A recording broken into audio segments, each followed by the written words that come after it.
Hello everybody, welcome to the D-Pad. I'm Rick, this is Pokemon Yellow version special Pikachu Edition. I think that's technically the name of like the full game. Last time we got through Giovanni and then spent a very long time on grinding. So let's get a quick look at our team here. So, all right, so the goal, the general goal here is we want to at least get our team up past level 55. The Elite Four I'm not too terribly worried about. It's more the champion fight against Blue that's going to be tricky since his team tops out at 65. Granted, that's his Jolteon, which I'm not worried about. Jolteon is really not a big deal. But I want to be prepared for the rest of this, so at the very least I want my team to be above level 55. I don't know that I'm going to put anybody necessarily up to like 60, but we're at least going to get to 55. We have our Blastoise, and Kifka Conrad, I want to say, is our Sandslash? Yeah, Sandslash, who is out of Earthquake, so I should actually probably leave and go heal real quick. There we go. Yes, actually. Yes, we have one death since midway through Stream 8. I can tell you if you want. It'll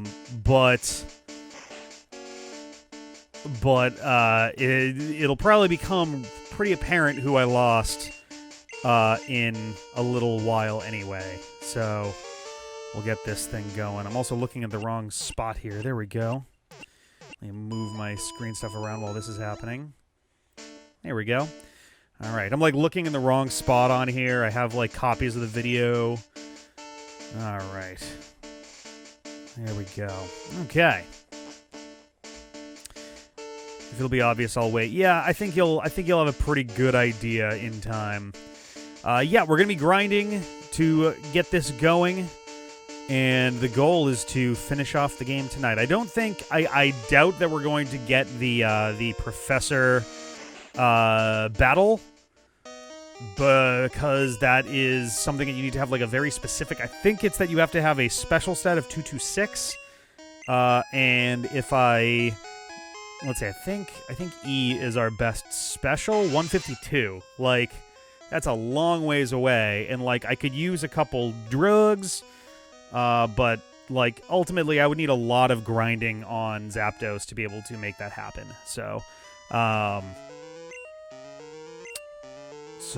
we are going to get this started.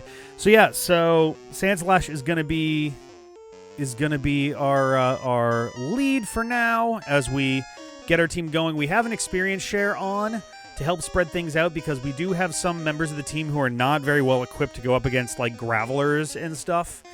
Because we do have... Wow, is nobody going to attack me today? That's cool. We have, like, Gravelers with Explosion and shit, and I would prefer not to put up less beefy dudes for that. So, of course, stuff like Machoke is not going to be weak to any ground attacks. I'm actually just going to use Slash on Machoke. May not... Yeah, I was going to say, it's probably not going to be enough to actually deal with it there, but... At the very least, I'm not wasting my Earthquake so I can get more turns in. I do wish I could speed through this a little quicker. I set the text speed to whatever the fastest is. And so, ironically, there is a glitch you can do in at least, I think, Pokemon Red and Blue, and I think it got patched out of Yellow, where if you do a certain thing in the bike shop, you can essentially delimit the text speed of the game, and it's basically just makes every text box instant. Unfortunately, it's not an option in Yellow, so not a thing that we're going to be able to do for today. But, yeah, let's get on into it. I do wish that we had EXP share instead of EXP all. At the end of the day, like, there's not a huge difference. I'm not going to be switching anyone in, so it's not like I'm losing experience in all of this, but yeah, the text speed bug is not really a viable strategy for like speed runs or anything, at least as far as like official ones go. But it would still be nice for stuff like this, where I'm like sitting here going through the EXP all like, come on, let's go, let's go, let's go. But that's all right. Here we go. Yeah, so what EXP all does is, so it's slightly broken. So the way that it works in the game, not the way that it's supposed to work, but the way that it does work is, first you get so there's the amount of experience that an opponent gives to your team. That experience is split between all of the Pokemon who participate in the battle. Then it essentially cuts that in half for each of the Pokemon that participated. They get 50% what they were supposed to get, and then the other 50% of a Pokemon, the experience that they were supposed to get, gets split among the entire team. What it doesn't do is split the experience in half at the start and then do that. It instead splits it in half after it decides how much experience each of these is supposed to go, and then doles out the experience that one Pokemon would get. So essentially, if you put out 2 Pokemon, they each get 25% of the total experience, and then your whole team gets... then your whole team splits another 25%. A quarter of it just vanishes into thin air. If you don't send out another Pokemon, then the Pokemon that fights, in this case, Kefka Conrad, gets 50%, and then the whole team gets 50%. So it's bugged in the way that it actually, like, works, but yeah. I do have a couple candies. I don't have much, and this game isn't good. Like, there's not really a way to, like, farm rare candies, exactly. Outside of using the duplicate glitch, which I suppose I could do, but, like, I don't know. This, like, I did the Mew glitch for fun and profit, but more for shits and giggles than fun and profit, but so we're gonna try to do this as legit as we can. I don't know how many rare candies I have. I think I might only have 1, maybe 2. Or did I use it already? I might have already used it, actually. The dream speedrunning drama finally ended. Did he admit to it? Because, like, frankly, I'm willing to believe that incredible, nearly impossible things can happen, but, like, we're talking, like, literal, like, quadrillion to 1 odds of certain things happening. He did? Okay, good. That's good. Like, it's just kind of a dumb thing to have gone on this long. Like, there's a level of plausible deniability that you could get away with some speedrunning shenanigans and, like, oh, it's so crazy, this, like, never happens. But it's like, it literally, someone did the math and it was, like, legitimately billions of, like, to 1 of odds of all of those things going that exact way. Like, yeah, right, like, oh, I accidentally modded my game to make it easier to do the exact things I need to do. Like, come on, man. Like, in the end, there's a part of me that's like, who cares? It's just speedrunning Minecraft, but at the same time, like, I know that stuff does matter to people. Like, just because it doesn't matter to me doesn't mean it doesn't matter. Like, in the grand scheme of life, does it matter? No, but, like, in the realm of speedrunning, in the realm of Minecraft, it would, but, you know. Oh, yeah, that's right. There was the whole, like, There was the whole, like, weird teleport. I think I had watched a video that talked about how literally it would have had to be, like, a bit would have had to have been ignored somewhere, and that would have only been possible by, like, some bizarre cosmic radiation interference or something. But chances. Whoop. Big Math YouTuber. On Numberphile. Oh, wow, Numberphile got involved. That's hilarious. I love that channel. Matt Parker set out the chance if the whole of humanity did only the action of playing Minecraft for 100 years. So, yeah. literally, if everyone on Earth from the day they were born until the day they died did that, it still probably wouldn't happen. Which says all that needs to be said about like the likelihood of it happening, you know.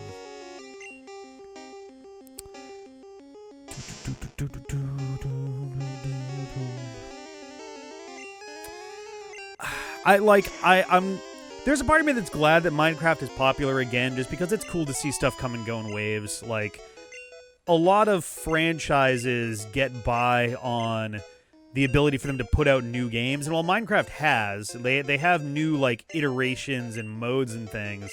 At the end of the day, it's still one game that it's still kind of like it's the same. It's similar to like online games like World of Warcraft or League of Legends, where they make big modifications to the game itself, but they don't like make a new game.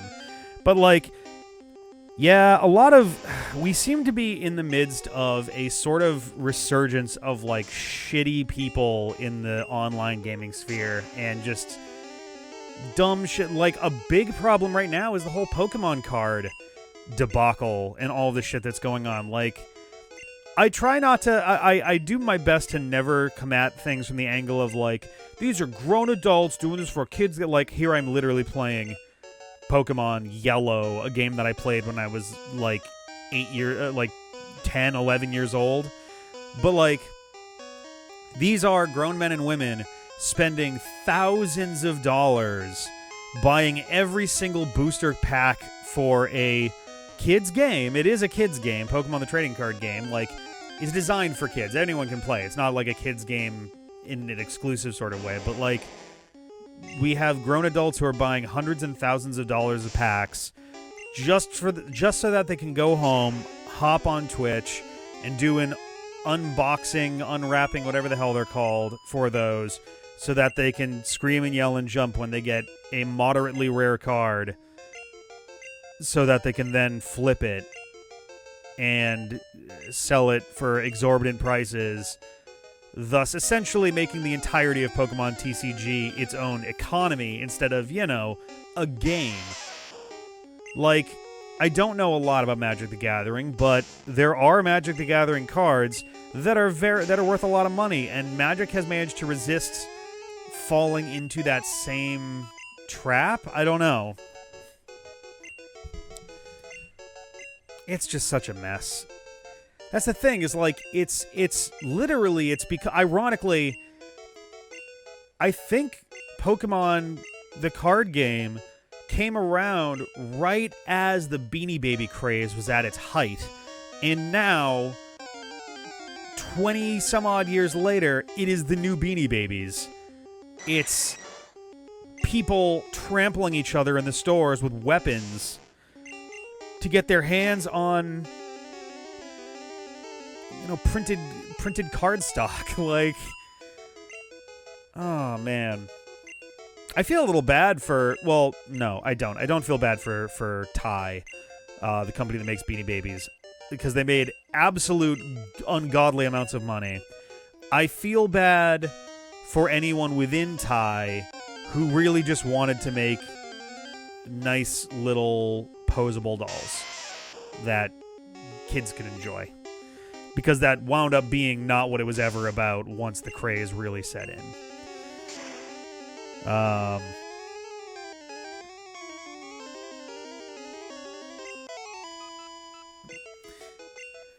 But yeah, that's kind of where that whole situation is at. I've always been kind of averse to, not like averse to trends, but like for fuck's sake, I definitely tend to reel back away from stuff that is trendy, at least as far as like, I guess that's not entirely true. I don't know, like stuff that is like fad level, all of a sudden it's here and it's huge. I tend to, you know, pull back from. Like, I'm not going to pretend like I avoid all trendy things. Like, I'm a big fan of the Marvel Cinematic Universe, and I still am a fan of Pokemon. Despite my misgivings about Pokemon Sword and Shield, I do still like Pokemon. But, like, I never got into Minecraft originally because it just didn't interest me, just in general. But then I especially didn't want anything to do with it because we were starting out as a YouTube channel, and I was like, God, that's the like stereotype of someone with a YouTube channel is someone. Hey guys, we're gonna do some Minecraft today. I'm gonna make a golden axe. And then I'm gonna try to mine for diamonds. Like, that's just like, I don't know. And so, you know, early 2010s me was like, I don't want to be anywhere near that because I don't know if I can get taken seriously if I start, like, getting into Minecraft. Which I mean, maybe I would like it. I don't know. I very well would enjoy it. I like, at the end of the day, Valheim is, you know, a very similar, you know, brand of game. It is still a crafting sandbox game. And I do enjoy Valheim. But yeah, and then now Minecraft is back, and I'm still kind of like, I would maybe be more interested in it if it weren't for this whole dream thing going on all the time. Like, I'll go on Twitter, and there'll be some phrase in all caps that I have no context for whatsoever. And then it'll be like, oh, Timothy slept through the stream and missed his meeting with Billy Bobfish. And apparently Timmy and Billy Bobfish are just two other people who are part of this thing. And it's just like, oh, okay. I don't get it. And it's kind of weird that it's like top 5 trending on Twitter. I don't know. There's something that's just, it just feels weird to me when it's just like, all right, you can have Kanye West is getting a divorce, and then YouTube guy is still in the box. That was a fucking trending tag for a day. Was that Dream or someone was still in the box? Not that he was put in the box, because he was put in the box days before. But the trending tag was that he was still in the box, that nothing had changed. The status quo was a trending tag on Twitter, and it was the fucking weirdest thing.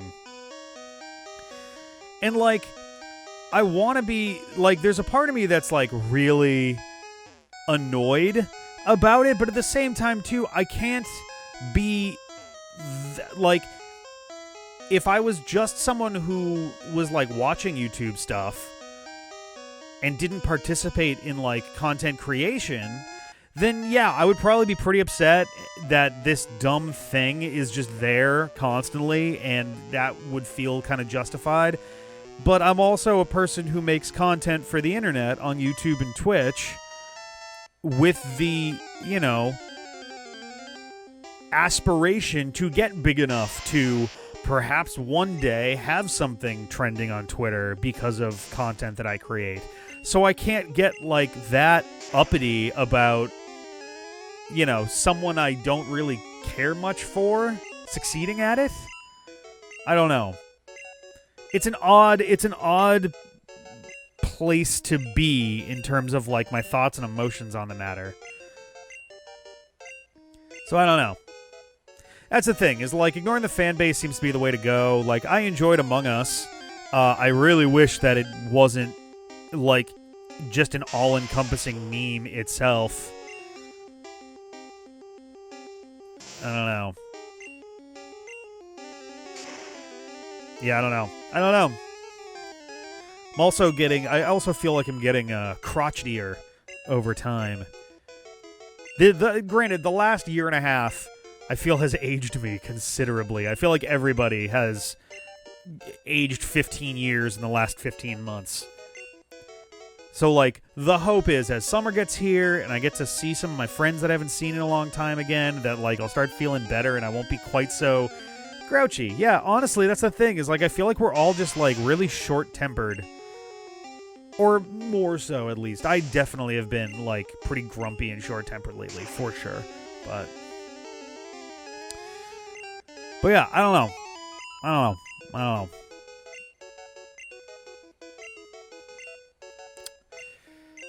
don't know. But yeah, also adding to the kind of slowdown and stuff today, I guess I can talk about this too, is my keyboard is just, I think, broken. It's entirely possible that there's just like dust and stuff gummed up in there, but it's I guess I can show you guys. It's a very flat wireless keyboard. You can see just how short, tilting this in reverse is difficult. These keys are not very tall. So the gap to get in there is not very tall, and it's not very easy to get in there in the first place. But essentially, like, my number row on the top works, my F keys all work, and the top row of the keys work really well too. But once I get down to the second row, the home row, as they say, the ASDFGHJKL row, that row and the row below, and the space bar, if I tap any of them, it actually inputs like 2 to 4 keys all at once. If I tap on the C button, it inputs D and C together. If I tap on the V button, it does like F and G and V, and sometimes C. The weirdest one is if I hit the space bar, it alternately hits just the space bar, and then it hits 1 in the space bar. And I literally sat there in Notepad just hitting space, and it would go space, space 1, space, space 1, space, space 1, space, space 1. Very weird shit. What's doubly weird is I was sitting here editing when it happened. I was sitting in the middle of a video, and then all of a sudden I tried to do a thing, and it was like, sorry, I'm like freaking out and doing all this other shit. It hit like the Windows button at one point. Like, it was very, very weird. So I ordered a new keyboard. It's not the same brand, but it's basically the same kind of keyboard. Yeah, it was back and forth. It was alternating between space and space 1, which is easily the weirdest out of all of this. Everything else was pretty consistently the same inputs. Maybe like 1 in every 4 or 5 would have a slight difference. But yeah, the space bar, I tried different spots on the space bar. I tried different amounts of pressure. It didn't change anything. It alternated between space and space 1. So I don't know what that was all about, but I am currently borrowing Sarah's wired keyboard from her computer downstairs, and of course it feels different, and all the keys are in slightly different places and slightly higher up than I'm used to, so it makes it harder. It makes it harder for me to do things quickly, and it makes everything kind of slow down. So that was kind of a weird thing that literally I spent hours on today. I tried to there's like something crawling around there. Whoa, hello, little moth. Get out of here, buddy. I tried to use like a thin piece of paper to kind of get in there to try to get dust out. And there was some dust, but it didn't change anything afterwards. I tried to pop it open, and it didn't really wanna. I took the batteries out. I rebooted the computer. Nothing really seemed to work, so I think the keyboard is just... I've had this keyboard for a long time. I've had it since the old apartment. If I lift it up here, you'll even notice some keys are decidedly less visible than others from wear and tear. The C and V keys get used a lot in Premiere. The A and S just for... and actually the control button, too, for select all and save. Where's the L button? The L button is mostly gone, and I'm trying to think why that one would be. I don't know why the L button is gone, because I don't even know what that does in like Photoshop or Premiere or anything like that. So, doing my thing. Oh yes. But yeah, so I have no idea. I mean, I guess it's probably just literally me resting my finger there, and natural oils and all of that jazz. I've thought about a mechanical keyboard. I just don't like full-sized keyboards. Like, I don't like... But one, I don't like keyboards with the number pad on it. It just feels unnecessary, and it makes it bigger, and I just don't like it. I also don't like tall keyboards. I don't like loud keyboards, which reduces my options for mechanical keys to, like, 2, I think. and they're like a squishy one and one that has no real feedback at all. And I just don't like the tall keys. It just takes up more space, and I feel like my fingers are tripping on stuff. I like the short ones. I like the ones with the shallow key bank. I like them quiet. I don't really like making a lot of clackety-clack sounds. So, I don't know. I'm a very simple guy. It's funny, somewhere here... Oh, actually. At one point, I bought a sample keypad with all the different switches on here for... What company is this? Aquox? I don't know what the key manufacturer is. But I tried these, and I was like, oh, I basically don't like any of these. Like... There appear to be, like, black switches that I kind of like. Red switches are okay. And that's basically it. Yeah. So, that's where I'm at with that. Switch controller can pretend to be any amiibo. That's kind of neat. God damn it. I'm sure I've mentioned before, we discovered that some of the screens in our apartment, the window screens, one, some of them just don't close properly at all. And two, some of them literally, like, the mesh on them is large enough that small, little, teeny, tiny bugs are able to just crawl on through them. So, I'm in hell. I'm not, like, grossed out by bugs exactly. They're just very annoying. And unfortunately, in a dark room with lights on, a moth is going to be right at my face the whole time because it has no incentive to go anywhere else. And there he is. I think I swished him out of the way, but I'm sure he'll be back any second now. Yep, there he is. Oh, my God. I don't want to kill you, moth, but, like, you're really up in my grill right now. Ow. So I went camping. I left on Thursday. Thursday, literally, like... Okay, we were packing the car literally right after the Sonic 30th anniversary announcements stream. And I got back Monday early evening, late afternoon. And one of the things that I did right before we went, I probably didn't need to, honestly, was like I trimmed my nails. I clipped them right before we left, and I didn't need to clip them. I didn't badly need to clip them. I was just like, I don't know that I want to let them go for 4 or 5 days, because then by the end of it, my nails might be a little bit long, and then they'll have dust, dirt, and shit in them, and I'm like, that just seems like a pain in the ass. And so I clipped my nails, good and short.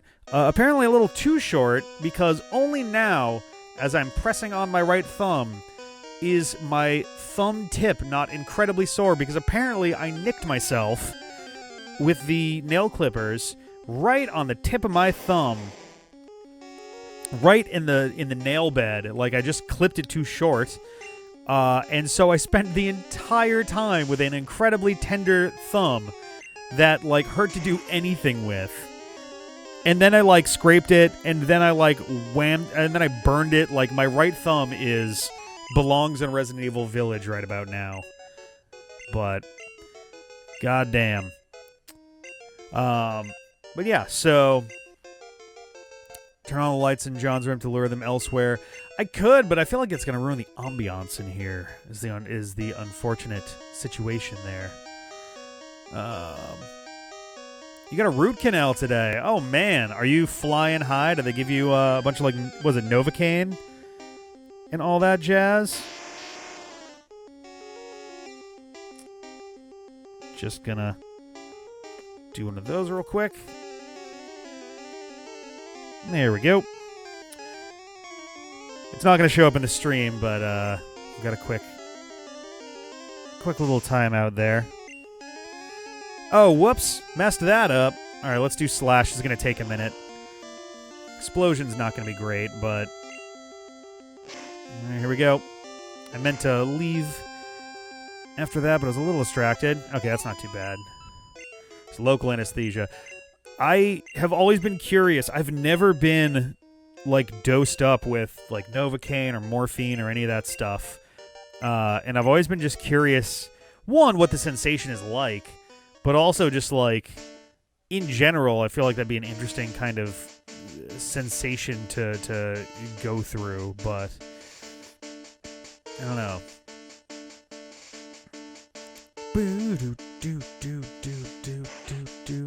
Yeah, unfortunately, solid-state drives are, like, GPUs and solid-state drives are a complete fucking mess because of all the crypto shit right now. Chia apparently, like, used up, like, exabytes of data in a single 24-hour period. It was like, it just jumped, like, some crazy shit. Like, granted, it was like it had jumped up by, like, thousands of percents or something in like a single day, and it's like this stuff is just like getting way out of hand at this point. It's like I don't know what can be done exactly about it, but that's the thing, is like, strictly speaking, this isn't any slower than having each Pokemon just do it one at a time. Like, the experience yield, like, team-wide is exactly the same. I guess Blastoise wouldn't be getting experience, which, granted, I'm fine with him getting some more, because I don't mind him being a little over 55, but I lost my train of thought. Oh, it didn't kill him? Wow. Oh, I also turned animations off last time.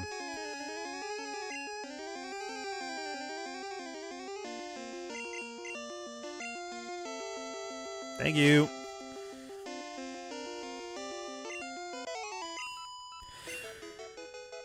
Hey, there we go. Another level for Kafka Conrad. But yeah, so, like, the one out front is going to get more experience, which is fine. But also, like, oh, here we go. We, like, this is all experience that we'd be getting regardless. It just keeps it so that I don't have to worry about some Pokemon going out in like, less than ideal circumstances. Like, Kefka Conrad can take down basically everybody in one hit. The other Pokemon I'm not so sure about, just because they don't have the same type advantages, but I don't know.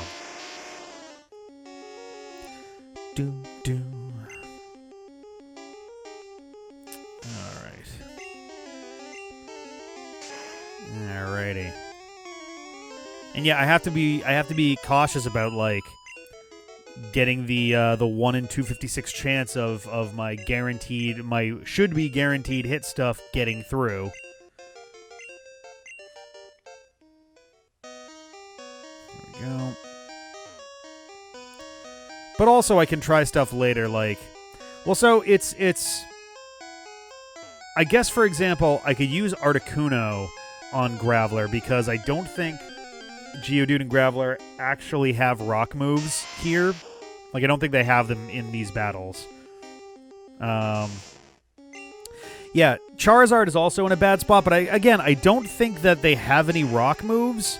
So, like, Charizard and Articuno, who are both double weak to rock, are less horrifically at a disadvantage than they would be if these were, like, trainer Geodudes and Gravelers that are, you know, prepared to have, that are, like, prepared to deal with, like, type matchups and stuff.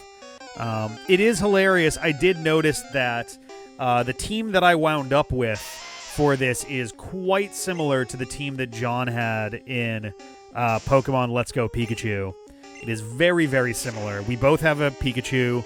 We both have a Charizard. We both have an Articuno. Let's see. I have a Sandslash, a Blastoise. Actually, I think he's... Oh, yeah, no. He has a Venusaur. I have a Blastoise. And his Wartortle got killed, and my Ivysaur got killed, so that's kind of an interesting parallel there. Let's see. He had... What did he have? He had a Muck that wasn't getting much use. He... I guess has, not had, but he has a... I guess now he's got Mewtwo. What are his other two? Why am I forgetting? Oh, Gyarados, I think, is one of his. I don't have a Gyarados. Pikachu, Charizard, Venusaur, Mewtwo, Gyarados. I'm forgetting his last one. I don't know why I'm forgetting.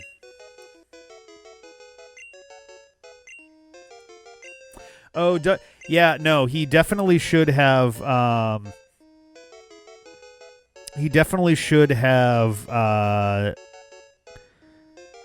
we go. Sorry, dude. We're going to be hiding the messages here. Dugtrio would have definitely been... I don't know what his plan was, but... Oh, he had Gengar for a while in there, too, which is like... I was so confused when... he put, like, Gengar and Exeggutor on his team after the Elite Four for the post-game stuff. It was like just... It was just so confusing. I was like, dude, all of the things you're going to be doing are going to require a lot of leveling up. Like, I don't understand why we're, like, throwing dudes away for it, but one of them died almost immediately, and then the other just got replaced with Mewtwo. So that's a thing. I think we're at a point. So the other episodes, the other episodes we've recorded haven't gone up yet. But at this point, I believe the only stuff that we have left to do is deal with the Master Trainers and then have our final bonus battle in the game. Yeah, I think that's actually it. Yeah, I'm gonna check real quick. 'Cause I have my handy dandy list of post-game stuff. Yeah, it's just Master Trainers and the final fight, and then we're done.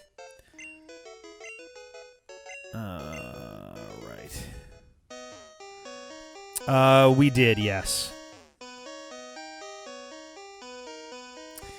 Yeah, I think part of it, honestly, might just be that, like, and this is just kind of comes with the territory, John is able to kind of detach and just think about team matchups and stuff after episodes are over, whereas I am very much, like, busy with editing and more recordings and all of those things.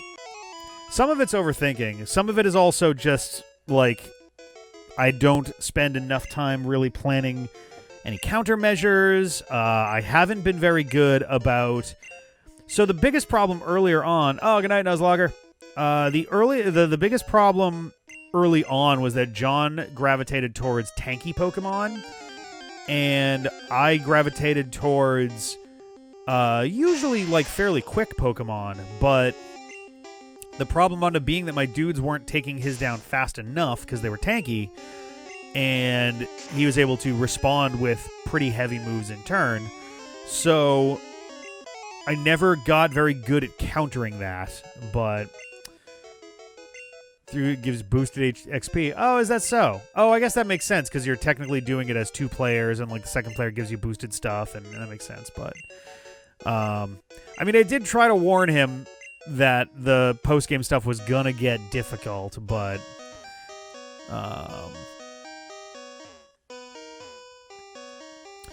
it was less that I was gravitating towards letting him have them, and more just, like, I just didn't want them. I find using the games like gift Pokemon all the time super boring nowadays. Like, here, like, I'm literally doing it here, though, with Articuno and Zapdos, but I just find that stuff so boring.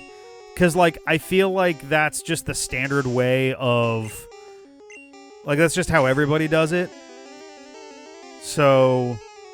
It's like, oh, you caught your legendary birds, you're going to use your legendary birds. You caught Mewtwo, you're going to use Mewtwo. You caught Tapu Koko, you can use Tapu Koko. And, like, it just kind of feels old after a while, but I don't know. Yeah, that's the thing, is, like, the candied Pokemon for the Master Trainers is going to make that a little interesting. Some battles are going to be worse than others. Charizard was definitely an interesting one. Though, honestly, I think if he just did it again, I forget which one it was. I think he used, like, I think the enemy Charizard used, like, Rock Slide or something. There was some move that the enemy did that is not 100% accurate, and I think it would probably be fine. I don't know. I mean, it is giving him an advantage. Part of the problem is that he just tends to be the first one to get there when it matters. Like, I grabbed Zapdos and I kept him. If John had Zapdos, I don't know if I'd use him, but I got to Zapdos first and I just kept him because, like, I was also hurting for like, stronger dudes at the time anyway. It had a dragon move? Okay. There was... I was going to say, like, I thought it had Rock Slide for Charizard Y, which that one could be a matter of, like, if you just wait for it, like, not to hit, then you can get in there and do what you need to do. Like you could rely on just kind of like, not grinding on it, but like just doing it until you get it. But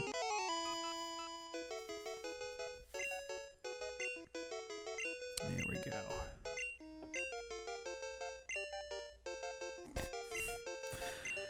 I don't know what it is, but I've had like a massive uptick in text spam lately. Like, in the last, 2-3 months, it's been absolutely just ridiculous amounts of spam. And the reason I laugh is because I got one from some obvious spam Gmail account that says, "Hello, do you want see my pussy? Click here." And then it's a Google Sites link. Like, what the fuck? It's so weird. I don't know.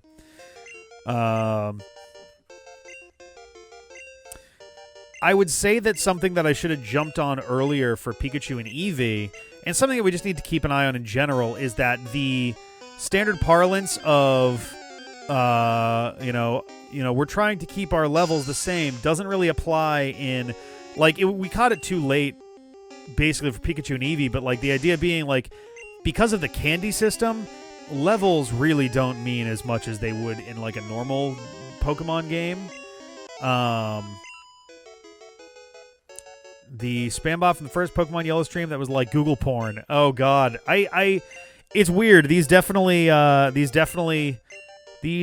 Yellow streams certainly seem to attract spam folks for sure. But yeah, I don't know. Through with Dragon Pulse, Thunder Punch, and Protect. Oh, that's what it was.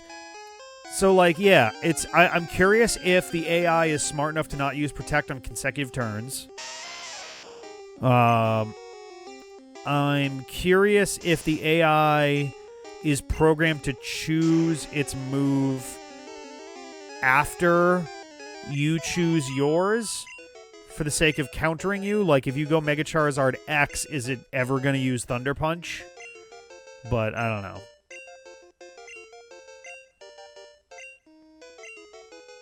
But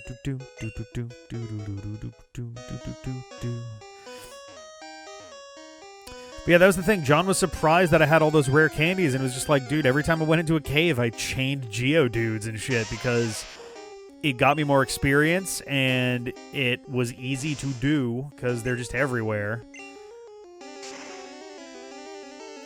Honestly, what I keep waiting for is for Pokemon to stop being such a big bitch about their, like, level 50 battles. Because I'm totally open to the idea that we can do level 50 battles. The problem is the level 50 battles universally only let you use 3 of your Pokemon, which is like, no, that's not how we want to... Why? Why can we not choose sets of rules like in Smash Brothers or something? Why can we not do a level 50 battle with 6 Pokemon? Why? And that stupid fucking time limit... For local battles, it's like, dude, let me set that, please. I looked back. Was it Sun and Moon, I think? Or maybe it was Omega Ruby Alpha Sapphire. Gave you an hour for battles. An hour. And this now gives you, what, 20 minutes? 30 minutes in Pikachu and Eevee? Like, holy shit. Unbelievable. Oh, man. It's wild that you can't do Pokemon, like, rule setting for at least local matches, if not online ones. And, like, you could even, like, I don't know, in the same way that you do Pokemon trading. You make an offer and the other person goes, yeah or nah. And if you can't come to an agreement, then it just says, sorry, we'll pair you with somebody else or something. Like, I don't know. Oh, God. Yeah, that's if it ever comes to it, then we'll probably do, like, literally an episode of you know, Chansey stuff or something. But the problem with doing 3-on-3 matches for Pokemon is that it really, really destabilizes any kind of balance your team has. Like, we've set up all these countermeasures against each other, but, like, if I go up against John and I've got my you know, Stealth Rock or something, is he then going to just not use Charizard or Articuno or, I don't know, Gyarados? Like, it just feels like all I have to do is tell him I'm going to use Stealth Rock, and now he's just like, well, fuck, I literally just can't afford to use. Two of those are among his best members of his team. Like, it feels, and that, like, that's maybe not the best example because that's kind of part of the strategy overall, but, like, I don't know. I feel like we'd spend so much longer just trying to think of which 3 would even get used. And I prefer the idea of, like, our whole party's up against each other. That's why it's like, in the choice between level 50 3-on-3 versus 6-on-6, but the levels are whatever they are in the game, I'd prefer to do the 6-on-6. And we just have to figure out a way to be better about keeping the teams from being, like, ludicrously overset. Because I've been burned before in the past by being too nervous to go beyond the next city to do a little bit of grinding or training or just exploring ahead, just because it felt too risky. And then John would go ahead to the next, like, area or two. Sometimes it would get him extra Pokemon. Sometimes he would just find a bunch of battles that are comparably leveled, and then I'm like, shit, wow, I really fucked myself by not going up there. Which maybe the answer is I just need to be less precious about it. But that's like a really short-term thing anyway, but I don't know. First battles have deaths. I've thought about that. The problem there is, like, that means that over the course of the game, there could be as many as 48 deaths. Like, not even including the final battle. There could be as many as 48 deaths between the two teams. And losing Pokemon, like having them be killed in a face-off, one, probably means that you lost the face-off, but also means that now you have to grind up an entirely new team and figure out how you're going to use the extra time to your advantage. Like, I feel like having them die in face-offs is just going to result in more grinding episodes, because it would become a necessity at that point. I mean, losing whatever Pokemon dies last just means that you bring a dummy Pokemon into the battle, or you intentionally leave your least favorite Pokemon out of the battle until the very end. Yeah, I've seen somewhere the winner, that the winner gets one of the loser's Pokemon. So the problem is, honestly, the bigger problem with it is that many of the incentives that could be done, there's like a little thing on the trackpad of my MacBook. There we go.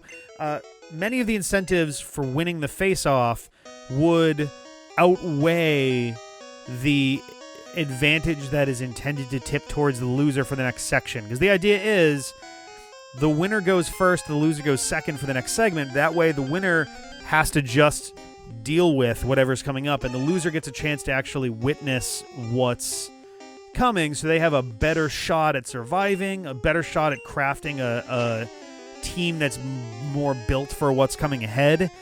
Because the idea is we're trying to make it so that if someone wins, it's not a positive feedback loop. Like, it's not just making it so that the winner has an even greater advantage going forward. The idea is that if you win, then the loser gets a little bit of a step up to try to even the odds. And then, it goes from there, basically. Sometimes it works, sometimes it doesn't. And definitely, I need to, for sure, be a little bit, a little more killer instinct on the face-offs in general, but the 7th face-off in Pikachu and Eevee is probably the one that hurts the most, because at the time I was up 4-2, so I was like, okay, all I have to do is win one of these battles. I just have to win one. It can be any of the 3. And my thought process was, okay, I'm gonna kind of, I'm gonna come at this with kind of a few ulterior motives, basically, where it's like, all right, I'm not gonna, make a point of being underpowered for the 7th battle, but, I'm not gonna stress too much about it. I'm gonna, shoot my shot, do my best with it, and I didn't wind up winning, and I was like, damn, okay. But the thought process was then, all right, Giovanni is literally the only thing that can really be done after this. There's not anywhere else to go. Route 21 has some trainers, but that's really all there is. And I know that John doesn't have the patience to grind between the 7th and the 8th gyms. I had a shitload of candy, and I was like, all right, if I lose the 7th battle, I'm just going to use all my fucking candy that I've been storing up for, months and months at this point, so that I can just come in and steamroll it. And then the Mega Stones dropped, and I was like, oh, fuck. Oh, no. Because that really, really messed me up, because I just didn't have anybody on my team that could Mega Evolve. And even if I decided I wanted to grab someone who could Mega Evolve, that meant grabbing someone and grinding them from nothing. But it just wound up being a huge problem. And then even with all those candies in there, it just had me on my back foot so hard that I didn't come up with a good plan for the 8th fight. And so I was just kind of caught off guard. It didn't go well. And I was vastly not prepared for dealing with a Mega Charizard, who pretty much stonewalled the entire battle, and I just made no ground whatsoever. Hey Gavin, how's it going? Doing okay. We are grinding. For the final battle, that one also sucked. The 7th and the 9th both hurt a lot. The last one hurt in the sense that I don't think my strategy was bad by any stretch. As we saw, 49 out of 50 times, that would have been a winning strategy. But that's the risk of relying so much on random numbers. Even if it's not particularly serious random numbers, it wasn't okay, I need to get this paralysis. I needed a paralysis, so I used a 100% paralysis move. But, it wasn't I desperately needed paralysis on somebody else, and then I needed to get, a flinch here, and then I needed to get confusion here to fight. It was just all right, I'm going to set these things up that are just hurdles. They're just obstacles in the way, and if any of them trip him up, then great. That's something that will be to my advantage, and it'll make it easier for me to get there. But none of them fired. 0, and that was the real problem. And even then, it was such a close battle in the end, where if any of those things came around my direction, I feel pretty confident that literally any one of them, I feel pretty confident would have been the deciding factor for that battle. But that's the thing. Again, if you're relying on random numbers, if you're relying on luck, you have to have a game plan for if you don't get lucky. That's the thing. I mean, that's kind of what it came down to, was I know Gen 1 very well, but I apparently didn't know the remake well enough, because my thought process was like, yeah, if I lose 7, I'm prepared for 8. And if I lose 7 and 8, then I just need to spend time really prepping for 9, which I ultimately did. I think I prepped pretty well for 9, but that's the thing, is the game suddenly throwing Megastones in was such a curveball, and I had absolutely no plan for it whatsoever. Like, I saw it happen, and I knew how... The other thing, too, is, like, we did John's 3 episodes and my 3 episodes, and I think the face-off all in one day. So, like, I did not have any opportunity to sit and think about what my plan was going to be when Megastones came into play. God damn, can you... Ow, fuck. Get out of here. Holy shit. Yeah, I played Diamond and Pearl when it came out, apparently. I remember virtually zero about it. And when I picked up the game, when I was, like, looking through my old cartridges to see what I had, like, if I had any shinies that I'd forgotten about or where my shiny had been, I discovered that I hadn't even finished the game. I had beaten 6 of the 8 gyms and never bothered to finish it. So yeah. I never got around to finishing it. Have you heard of an Iron Man challenge? I've heard of Iron Man challenges in various games. The idea, it's kind of similar to how, like, a Nuzlocke in Pokemon works, but the idea is if you die, then it's just over. Like, you just lose the entire game and that's it. Doesn't really work so well with Pokemon. I think Nuzlocke is, like, a good comparison for the world of Pokemon, but the idea, there are also some Nuzlockes where if you white out, if you lose your entire team, then you just lose the Nuzlocke. Pokemon Insurgence does that automatically. It's actually built into the game. That's how John actually lost his Insurgence Nuzlocke. But like an Iron Man challenge for, say, Super Mario Bros. 3 would be if you ever die in the entire game, then you just lose. You lose the game. And you could either start again, or or that's just it. You just lose forever. There are a few channels that rely on that as kind of a gimmick overall. I'm trying to remember. I want to say Continue Show did a series of those at one point, but I'm not sure.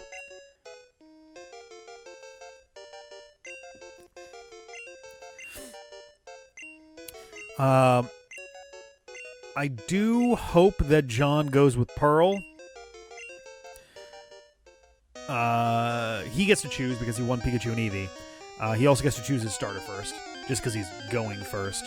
I hope he chooses Pearl, because I just generally like Diamond better anyway. I also have, like, a great name that works as an awesome pun for Diamond.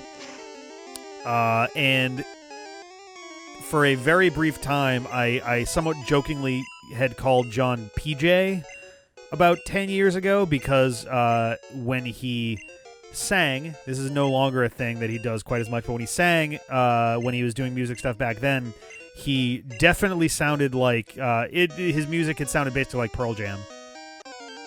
And I thought the Pearl/Jiggle Jam thing was just such a perfect pairing there. I also know what Pokemon I want to use as my starter. I don't know what he has indicated that he does have, like, a light preference, but it's not like a serious one. So I don't know what he's going to choose just yet. I have an idea of what he's going to choose, and he chose his after he chose after I already had, like, an idea of what I wanted to do for mine. But we're going to see. We're going to see what he comes up with. I want to try to get him to finalize that soon, like in the next couple of weeks, because I would like to get just, like, far enough ahead of time. I would really like to get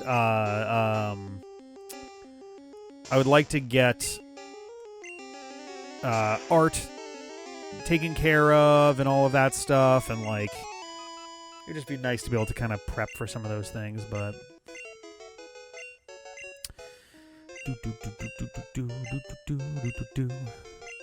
Alright.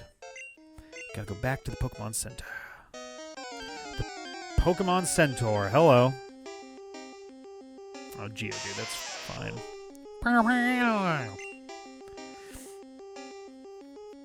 Alrighty. Someone earlier was asking what my thoughts were on Pokemon Legends. I am looking forward to it. I am a little bit hesitant on it only because, like, of how Sword and Shield went down. But as soon as I saw just your character standing next to your Pokemon and you're throwing balls directly at the thing you're fighting, it's like, honestly, that's all I've fucking wanted out of a Pokemon game for years now. Is like, I just want to be able to stand, not go into like a battle. I just want like to have my partner Pokemon be there and do its thing. But I haven't actually seen the box art for Legends Arceus. I'm curious if we're gonna get more. Holy shit, Radar! Thank you so much. God damn! Thank you. God damn, dude. Holy shit. I feel like you need to it's not in the stream itself. Radar just put 69 nice dollars in. I feel like you need to like make a request or something that I can honor in the stream here or something.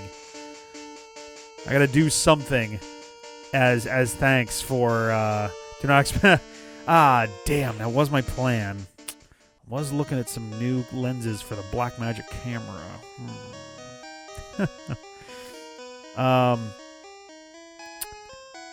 I'm curious if we're going to get other Legends games that involve... Like, I don't know that I necessarily want to just be like, oh, here's a series of games that are just legendary Pokemon doing things. But, like, I'm happy to buy a Butterscotch. I don't know where I can get one this time of night, but I'll happily hop down to the CVS and get myself some Werther's Originals tomorrow. I need an excuse to go to the post office anyway. It's right next to there.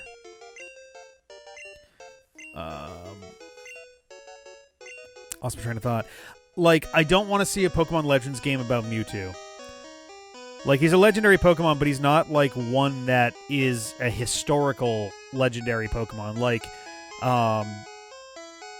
you could arguably do one for Mew. I feel like, I don't know, Shaman or Celebi might be an interesting one. Or, Lugia could be an interesting one. I don't know. Post the pic on Twitter, share during the next recording session. That'd be fun. All right. I'll go and get some Butterscotch tomorrow. I'll even make a note for myself.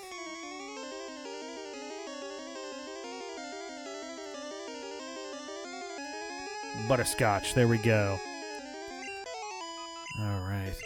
I actually am kind of curious if... So it's weird. So now we have like a couple different things going on. So like Pokemon Legends Arceus, the name implies that we're going to be getting multiple games in that that it's going to be its own series, and we're going to get multiple games in it, right? Because they would just call it Pokemon Legends otherwise. It wouldn't be Pokemon Legends : Arceus. So, like, this is coming right alongside a remake of Gen 4, Diamond Pearl.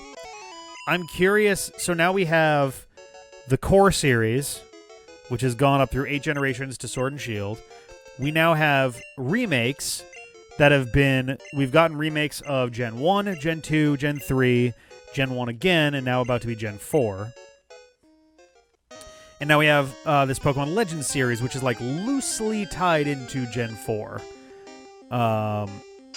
So, like, I'm wondering if, for example, whenever we get a, say, Gen 9, I guess, which really shouldn't be for another, like, I don't know, 2 or so years, maybe even 3.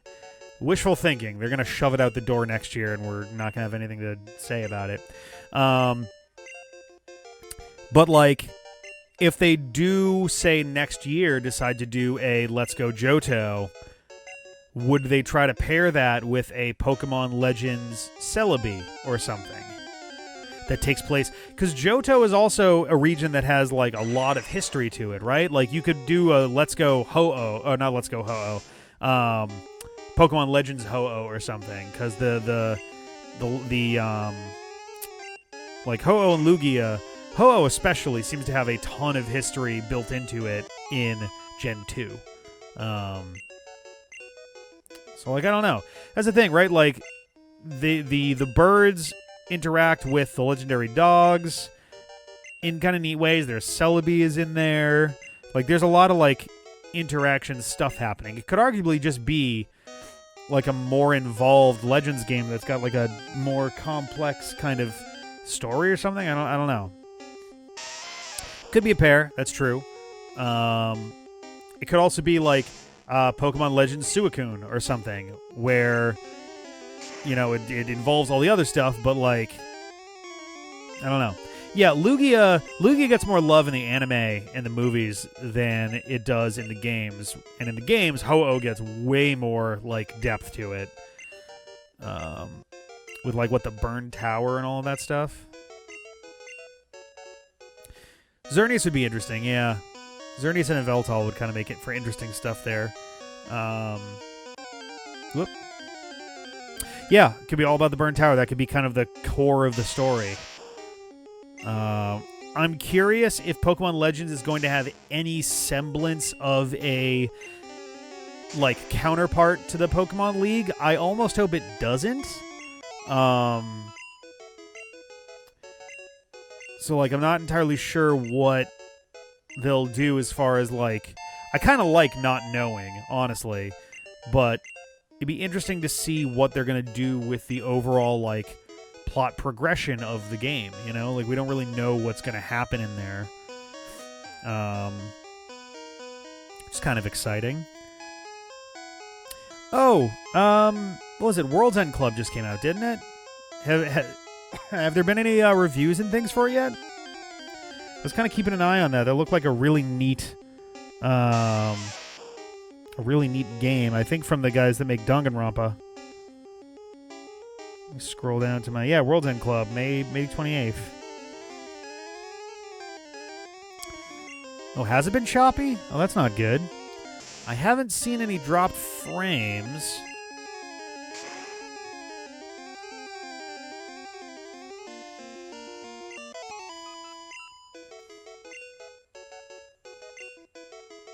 Oh, that's weird.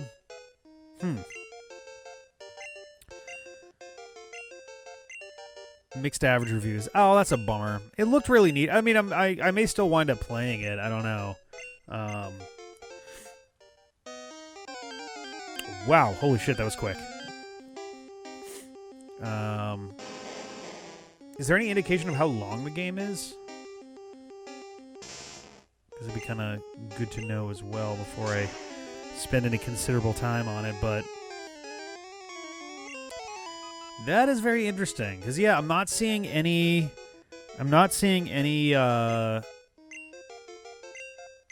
dropped frames on my end, though it is certainly possible that something could be going on YouTube's side of things.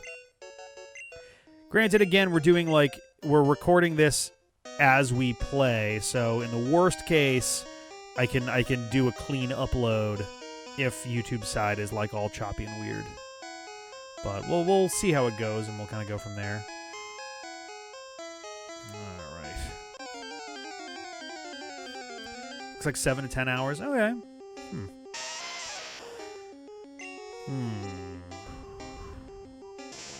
Do you know if the people making Chicory, A Colorful Tale, have indicated how long that game is supposed to be? 16 for completionist. Okay.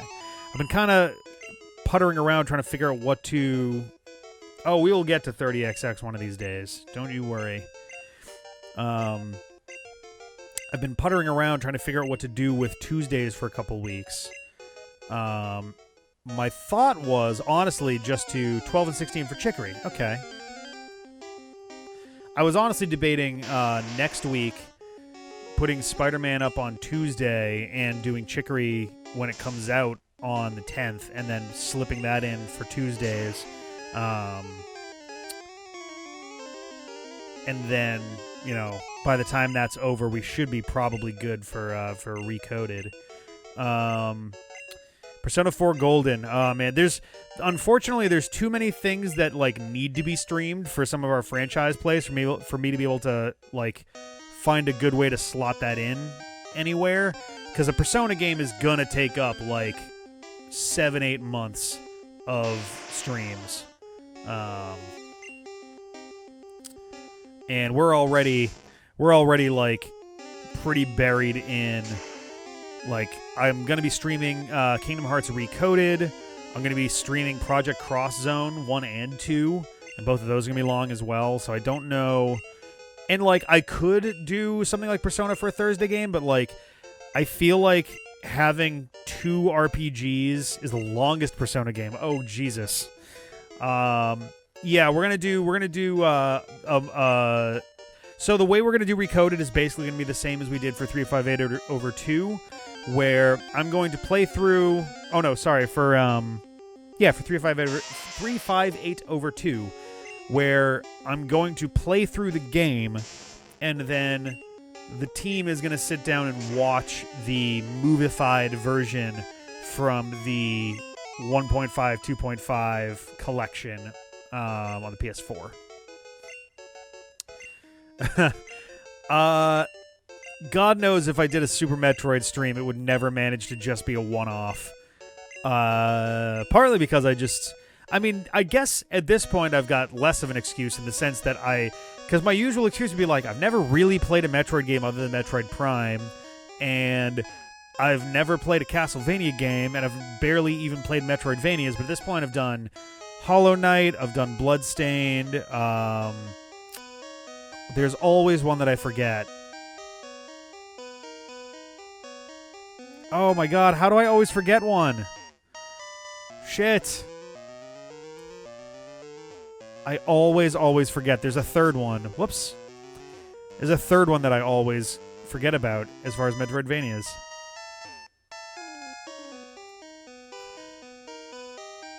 Yep, I have forgotten.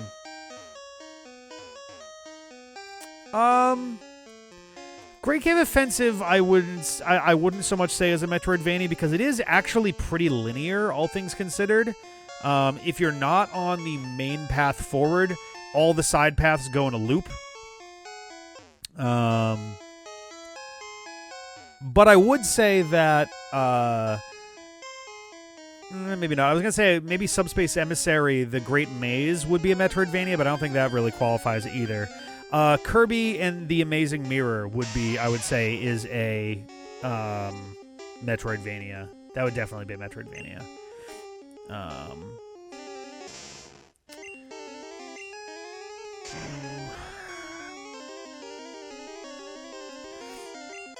We will see. We will see. We will see.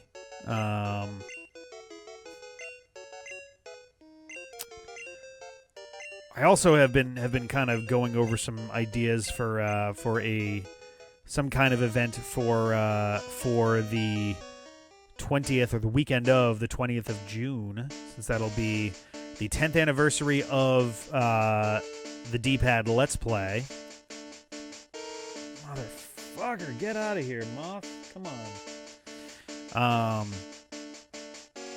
I do have one main idea for what I'd like to do. And I think I'm going to go through with it, but I'm still like figuring out some details for it. Kirby and the Amazing Mirror, I guess I could see why it wouldn't necessarily be a full-on Metroidvania. Like, it's definitely partly, but it is more linear than most Metroidvanias are.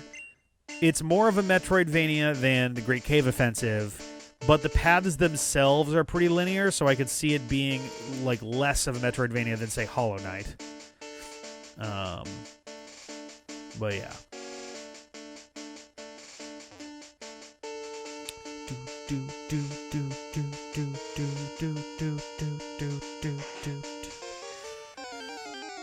Oh, the event that I'm planning is definitely, it would be a stream. It wouldn't be like pre-produced stuff. Is it a pretty linear game? Because I feel like you know, the first time around, obviously we were fucking around with trying to do like a skip that CJ swore to high heaven that he could pull off. But it felt like I passed like 3 or 4 things that... I guess that's true, yeah. Unlocking new areas with new stuff is kind of a big part of the experience for sure. So I guess that's a good point. But yeah, I just feel like there were so many things that we passed by that were like, nope, nope, nope, can't do this, can't do this, can't do this. And it just was going to require a ton of like backtracking and stuff. We shall see. I'll consider it. I don't want to promise anything because I do want to put some thought into what I want to do for this. Like, I would like to, among other things, I would like to check out Chicory since we did play the demo and it is about to come out next week. It would be nice to follow up on that. Like, I'm going to do the same thing with Lunar Lux when that ultimately comes out. Like, we're going to do probably a full playthrough of that. But we'll see how that goes. Oh, we almost have Kefka Conrad up to 55. We're almost there with him. Can run backward on island to the islands before getting... I think I've seen that one before. It's very similar to... I mean, in some ways. It is similar to... there's a glitch you can do with Mario in Super Mario 64 that lets him kind of, like... It's how you're intended to glitch up the staircase, but it's sort of like you do a long jump backwards or something, and eventually because like your forward speed is limited, but your backward speed isn't. So if you are able to do the glitch that increases your backward speed enough times, then it means you're practically infinite with it. But hey, hello, welcome. How's it going? All right, fair enough. Boo boo boo boo boo boo boo boo boo boo boo. There's always more. Randomizers as well. One of these days, I would like to try a Pokemon randomizer. I don't know that I would do a Nuzlocke, just because, as we can see here, there's kind of a lot of tedium to forcing the Nuzlocke-ness, but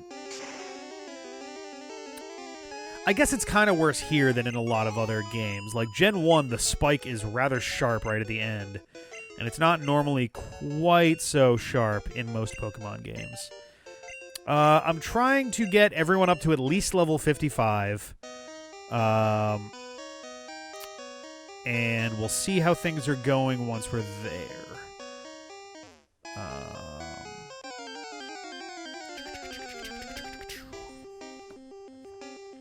I'm so excited for Dragon Quest III HD 2D. The Dragon Quest III remake is great. That is, without a doubt, one of my favorite games ever made. Growing up on my Game Boy Color... So, for one, on my Game Boy, I had Link's Awakening. But on my Game Boy Color, I had Link's Awakening DX and Dragon Quest III. And I was in absolute heaven. I had Dragon Quest 1 and 2 on the Game Boy as well, but... let's see. So, we got Kefka Conrad, our Sandslash at 54. Shave Quiz, our Blastoise at 55. Cake Soup, or Cage Cop. Cake Soup is at... our Charizard is at 47. Or Articuno is at 52. Fella, our Pikachu, is at 50. And E, zooming, our Zapdos is at 53. So we're getting there. Charizard is way behind, and will probably be the one that I use next, though I should double-check what his stats look like, because Explosion could be bad. Okay, he actually does have pretty decent stats here. Defense 102 compared to... Oh, Defense 148. Okay. So... The problem here, I'm not worried about the Geodudes and Gravelers having rock moves, because they won't here, which is nice. But Explosion could just kill him if it if it crits, an explosion could kill him. Especially since explosion cuts your opponent's defense in half. So Sandslash is looking at a defense of around 70-75. Charizard is looking at a defense of 50. So I would highly, highly, highly recommend playing Dragon Quest III. The Game Boy Color version is fantastic. I've never played the original NES version. If you have no other means to do it than the version that's on the Switch, then I guess do that, but I feel like it loses a lot of its charm.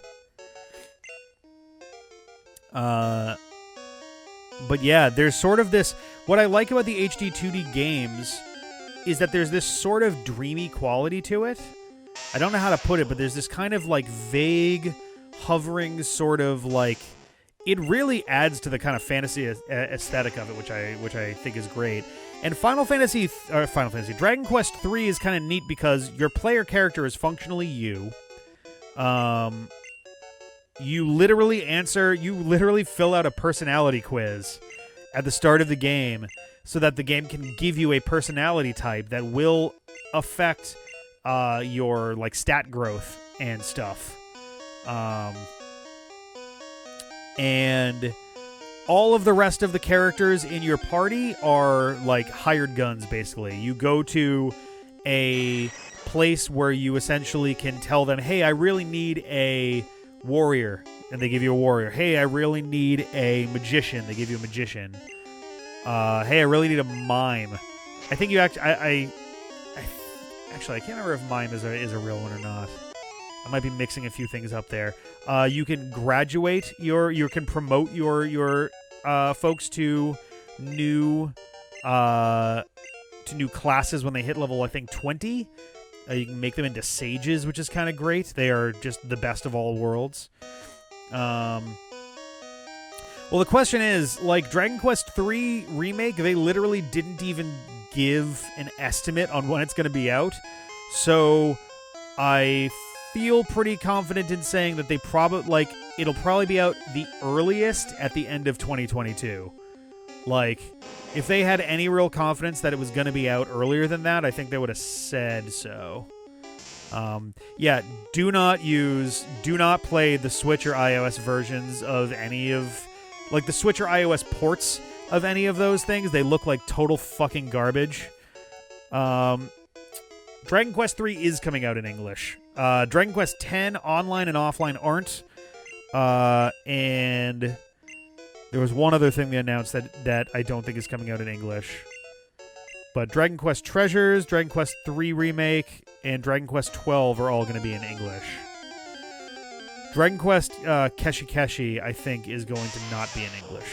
I'm not positive on that, though.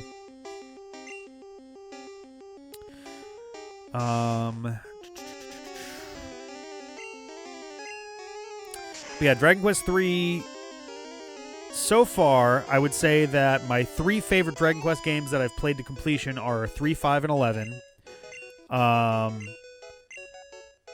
I think I like 3 better than 5. 3 and 11 are very close. I would really have to sit and think about which I like better between 3 and 11. But Dragon Quest III is at least the second best of those games. So I'd highly recommend Dragon Quest III and 5 if you ever get the chance. Both very, very good games.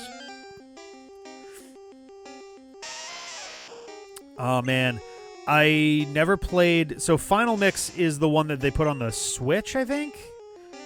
I played the original back on the DS, which was a very interesting time. It's such an unusual game, and I feel like I never really used the mechanics to the fullest that I could have. Like, there's a whole system of, like, you put the game into sleep mode in order to power up the badges or the pins or whatever that you have equipped.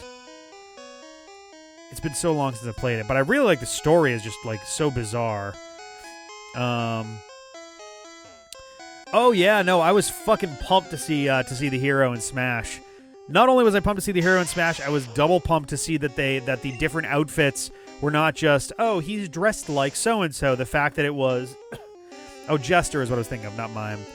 Jester is weird because they occasionally just don't take turns and like goof off, but they are exceptionally high in luck. So you can do some really wacky shit with them if you get lucky. But yeah, not only was the hero from 11 in Smash, but like I'm gonna get this slightly wrong. The heroes from 3 and 8 and 4, I think, are your playable ones. 3, 4, and 8.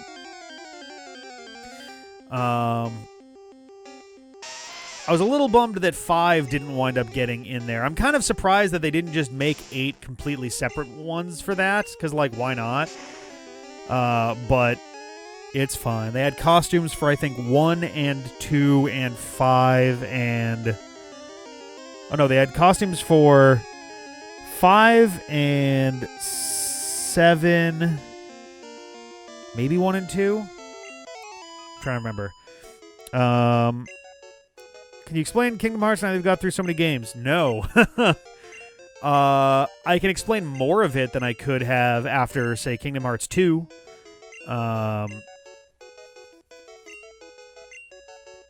Yeah, I guess that's true. 5, they wouldn't be able to justify putting the main character from 5 in because of things that go on with the plot of 5. I hadn't really thought about that, but I guess that's true.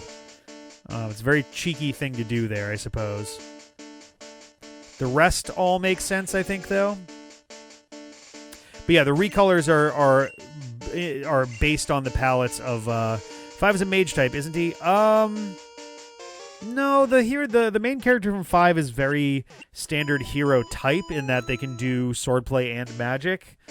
But like story elements that go on in 5 preclude 5 from making sense as one of the playable Smash fighters. I can't really get much further into that without pretty well spoiling, what goes on in the game in what I think is one of the better surprises, like surprise twists that the series has offered up so far. Yeah, I mean, he's again, I think that has more to do with how the plot of 5 works, and also just like it kind of matches with his outfit a little better, I think, than a sword would. By the end of the game, he makes the most sense to transition into a bit of a mage-like character, but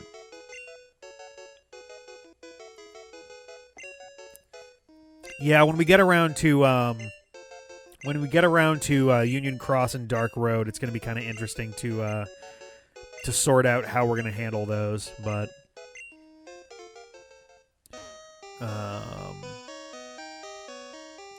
because I think Union Cross we're just going to have to watch.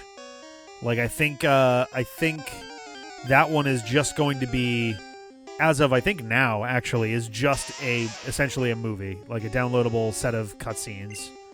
And then Dark Road has like an offline mode that can be played, or it's going to. I don't think they've made that update yet, but yeah, Union Cross ended last night. Yeah, so it's essentially going to be a movie at this point for us to watch. We'll do it the same way we did the viewing party for 358/2, and we're going to do for Recoded and all of that stuff, but. Alright.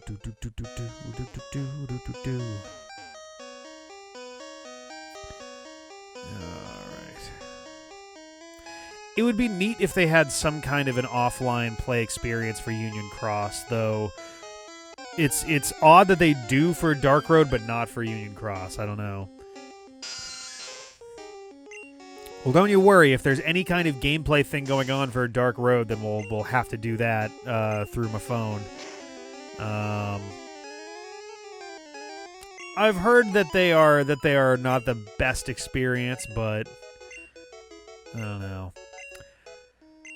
I don't know. Kingdom Hearts, I feel like I struggle a lot with doing silly voice stuff for those. I don't know why, but I think it's because, like, 85% of the characters are Disney characters, so they already have iconic voices. And then the other ones, they all, every character in the franchise is voiced, but some of them you hear so infrequently that it's really hard to, like, remember their voices. And when I did 358 Days Over 2, I definitely was not anywhere remotely close to anyone's voices for the entire thing. I was, like, way off in every single instance.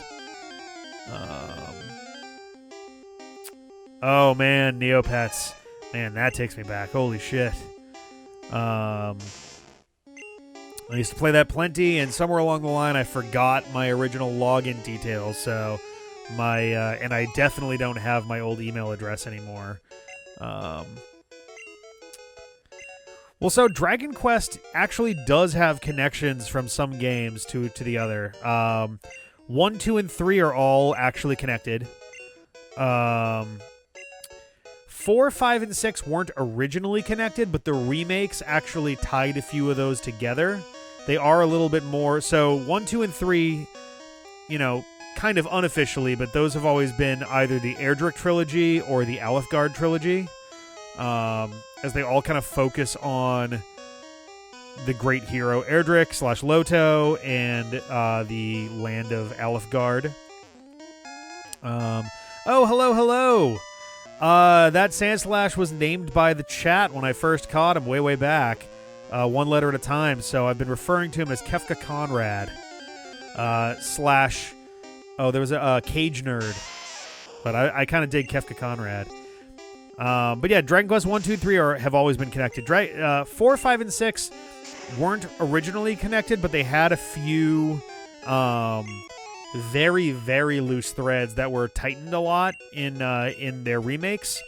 And that series is kind of more commonly known as the Zenithian trilogy these days, because they, among other things, all feature a floating continent called Zenithia and the Zenithian Dragon, or Zenithian Dragon.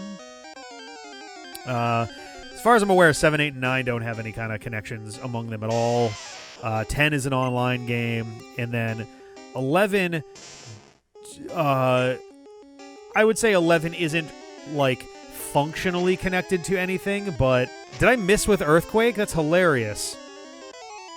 I would say that 11 isn't functionally connected to anything, but it is ultimately connected to something else in the franchise, and I won't say what, because I feel like that does actually spoil kind of a neat surprise that they pull at the very, very end of all this stuff. Yeah, if Neopets goes fully mobile, I could see them kind of going with like a new like an updated mobile app, and like essentially Neopets. I feel like Neopets' biggest competition right now is Mouse Hunt. Like that's who they have to go up against, and I feel like Mouse Hunt kind of filled in the vacuum as people started drifting away from Neopets. Do do do do. Boom boom boom boom doo.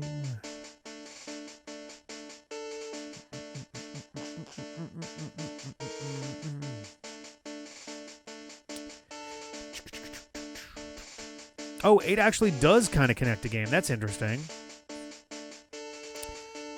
I'm guessing based on that detail that I know what game it connects to. I never finished 8. I didn't get very far into it. It's not like it's a bad game or anything. It just didn't really hook me.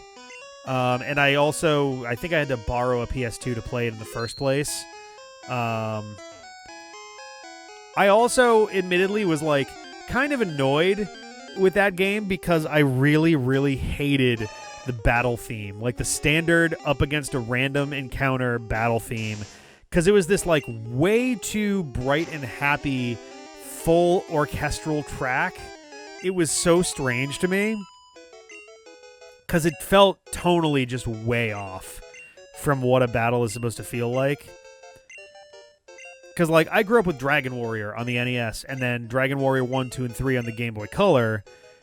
And all of those, like Dragon Warrior in the NES has that very, like, it almost has a spooky kind of vibe to it when you fight. You have the little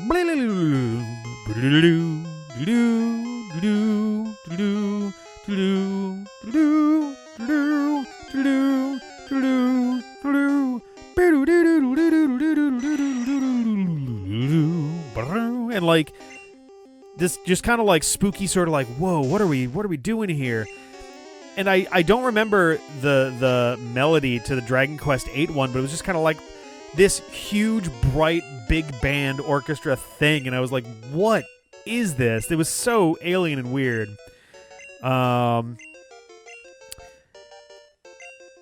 Dragon Quest is going to take a shot. I don't know, right? Like, it seems like Final Fantasy is certainly slowing down in a big way. Ironically, part of why I bought Dragon Quest VIII was because it had a demo for Final Fantasy XII packaged along with it. So they were a part by 4 before. Now they're only going to be a part by 3. Oh, actually, I guess 4. They did announce Dragon Quest 16. So I guess they're still going to be a part by 4. But I'm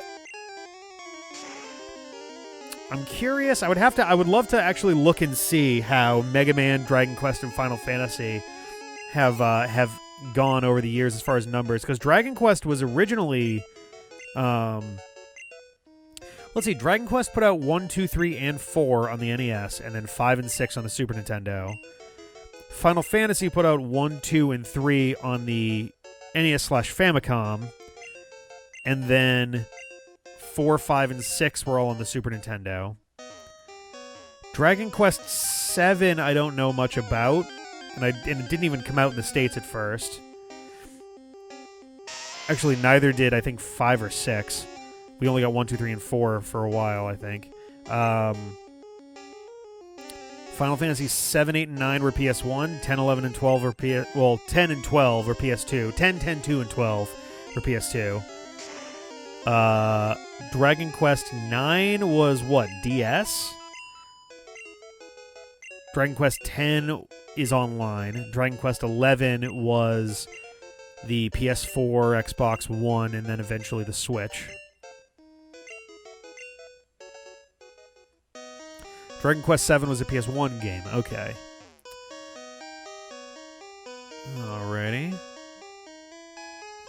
Alright, so that's basically Dragon Quest, Final Fantasy 7 and Dragon Quest 7 were where the separation really started there. Yeah, Dragon Quest 10 and Final Fantasy 11, both being numbered titles and being online, feels like a really dumb move to me. Sorry, Dragon Quest 10, Final Fantasy 11, and Final Fantasy 14. So if you remove the online games, Final Fantasy is about to put out its 14th offline title. I guess Dragon Quest is technically about to put out its 12th offline title, since Dragon Quest 10 offline and Dragon Quest 12 are both going to be a thing. But even still, that's true. There were two Dragon Quest. There were two Final Fantasy 14s. A Realm Reborn, which was about 1,000 times better than the original, from what I'm told. Final Fantasy 11. Or sorry, yeah, Final Fantasy 11 is still going, but I think that they're starting to wrap it up, aren't they?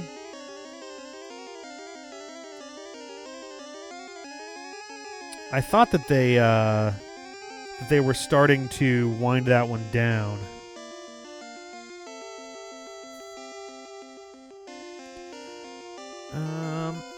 Oh, well, I guess, never mind. In September, they added a new episodic story. Although I don't know if that's to, yeah, 11 Online got a new, story in September of last year. Holy shit. That's super bizarre. I have heard of Legend of Dragoon. Sarah's a huge fan of that game. Sarah is an enormous fan of that game.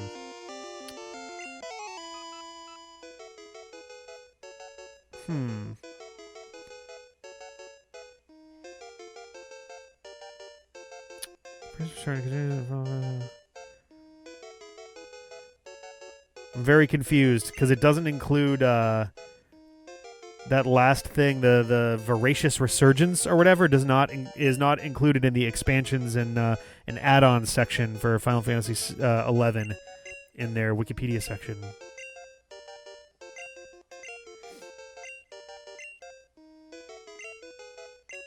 All right.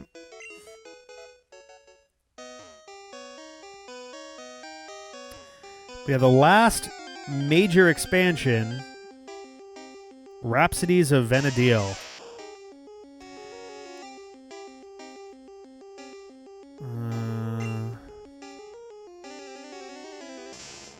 But that was back in 2015.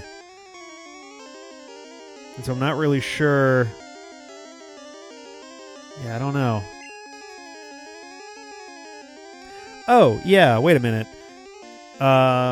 Rhapsodies of Vana'diel concerns the conclusion of the Final Fantasy XI storyline with the threat posed by the Cloud of Darkness and an alternate timeline version of the player. What? Okay.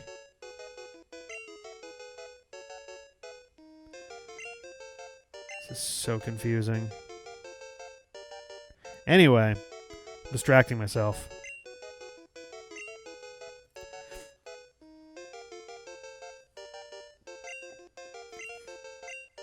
Alrighty.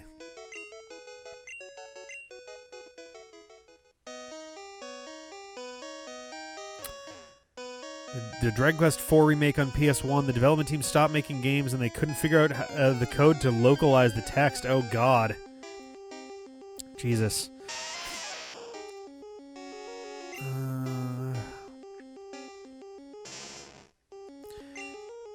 I'd be willing to bet that that the player character is just going to... So a lot of games... I've noticed that there's a few games that even voiced will find creative ways to get around having them say the player's name. I want to say even Final Fantasy X does it. No, Final Fantasy X does say... I think says... do they say Titus's name? Or Titus?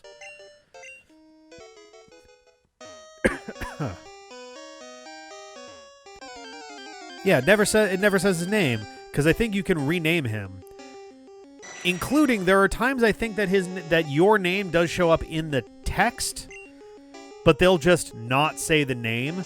Not they'll be like, you know, if it says, "Hey Titus, come over here," it wouldn't be like, "Hey, come over here." They just say, "Hey, come over here," or something. Then again, 10 has a lot of strange things going on anyway. I really do like 10, but it does have some very bizarre quirks to it. Oh, Kingdom Hearts 1 and 2 pronounce it differently? God damn it. Oh my god. Yeah, and that's the thing, is like they'll find ways to like play around with it to make it not so obvious that they're just explicitly cutting it out.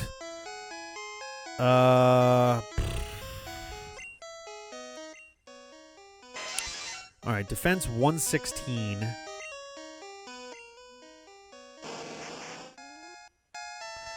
What do you have for moves right now?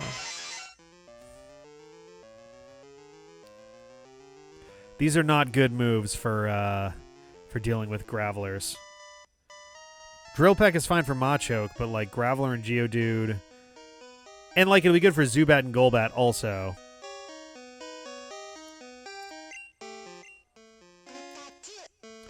Pikachu goes out there, he's gonna die. Like, that's all there is to it. Still working out what's gonna be jumping in for this on Tuesdays. Haven't quite gotten there yet. Ice Beam should be super effective against Graveler and Geodude and also Golbat, and Peck will be good for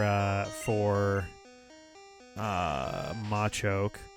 Less defense, but I think it's okay to give it a go. All right, let's see how it goes here.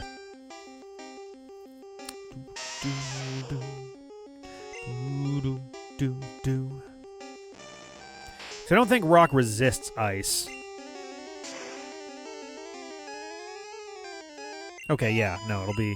Oh, actually, even if it did resist ice, ground is the second type, so it's going to say super effective even if it actually isn't. Because that's another bug with Pokemon in Gen 1.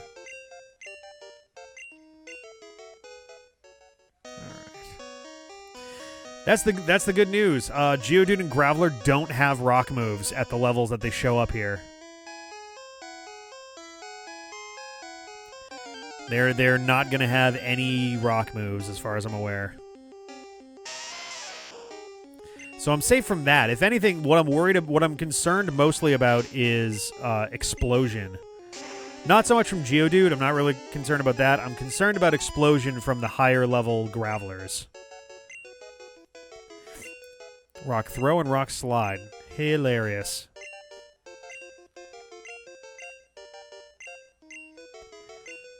Hello, Sea-Dude. Hello, hello.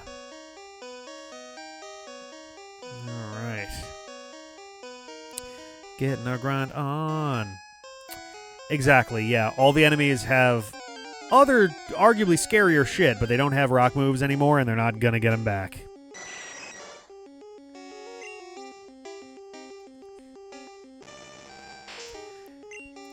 And of course, soon after this, there's Rock Smash, the fighting type move.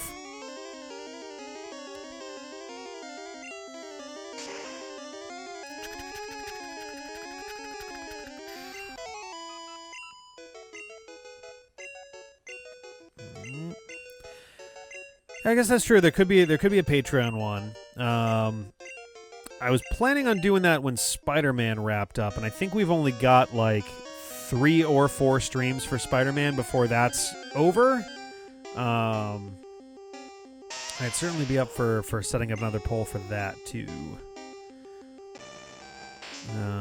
Yeah, it is for smashing rocks for sure.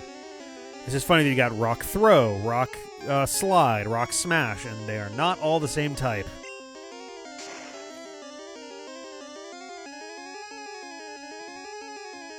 Oh, that's true. Yeah, I was planning on doing Miles Morales right after Spider-Man. So yeah, maybe we'll do a thing for this one.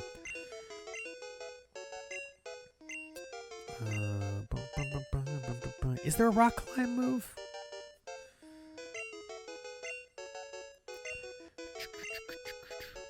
Oh yeah, it's is our nickname for it. I've gone with or just F. Our Zapdos is named E. Our Articuno is named F. And our Moltres is named G.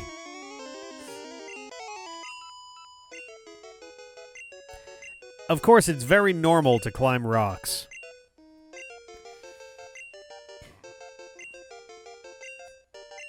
Alrighty. It's also nice to put a legendary out front because they're going to take the longest to level up, but they're also going to get more experience from this. So because of the way that this divvies out, the Pokemon that I put out gets 50% of their normal experience, and then all 6 Pokemon split the remaining 50%. So basically, Articuno gets 50%, and then everyone gets around 8.3% more. So, essentially, Articuno is getting seven times as much experience as the rest of the team. Which is useful because it's going to need a lot of that experience anyway. The user attacks the target by smashing into it with incredible force. Yeah, that's not how rock climbing works. Also, why would rock climb ever even be an attack in the first place? That would be like having an attack named Swim.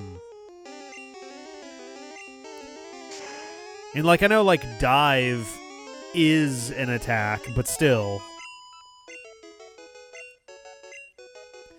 Yeah, it's like, so you're summoning rocks to climb, but then what, the rocks fall over? Like, it's so weird. And then why would that not be a rock-type move? So weird. And yeah, there is Surf, for sure. Which, I've always taken to mean like less the act of surfing, though I guess it is kind of body surfing over. Yeah, I guess that's true, yeah. Oh yeah, rock climb was an H. Oh my god. Remember those days? And then remember when they decided, like, all right, we're going to have 7 HMs, and, like, 3 or 4 of them are going to be water type. Because we had what? We had surf, dive, and waterfall, I think were our 3 water type HMs. 8? Oh, good lord. Because there were surf, strength, fly, cut, and flash. Rock climb, waterfall, and dive. Oh, and whirlpool. Good fucking lord. And fog? Oh, good Jesus Christ.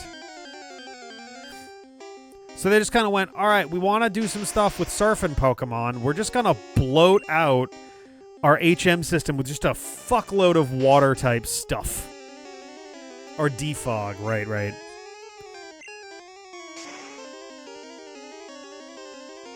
And then, yeah, they had non-HM moves on the field, so it was like, why even make these HMs, then? Like, I get that it's... I have to imagine they made it, like, not being able to delete HM moves was definitely a measure of keeping yourself from soft-locking yourself.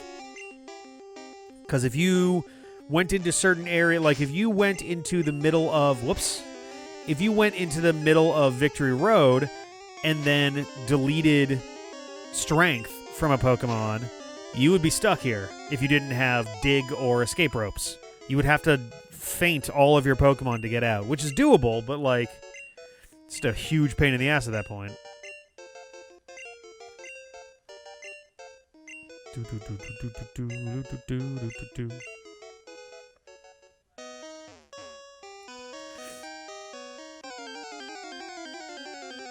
man. Hey, buddy. Wow. All right, we're 2 hours in.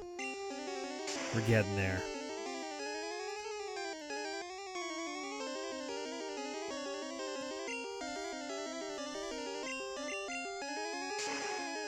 Oh, yeah, I also got to remember that if I use, that if I alter my stats in any way in battle, all of my stats go up by 12.5%.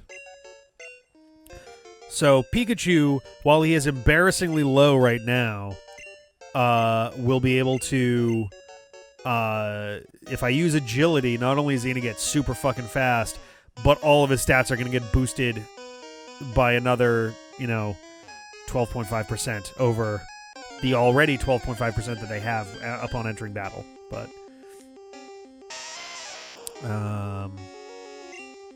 oh, good old Bibarel. Goody, goody, goody. All right. Boop-be-doo, boo. All right.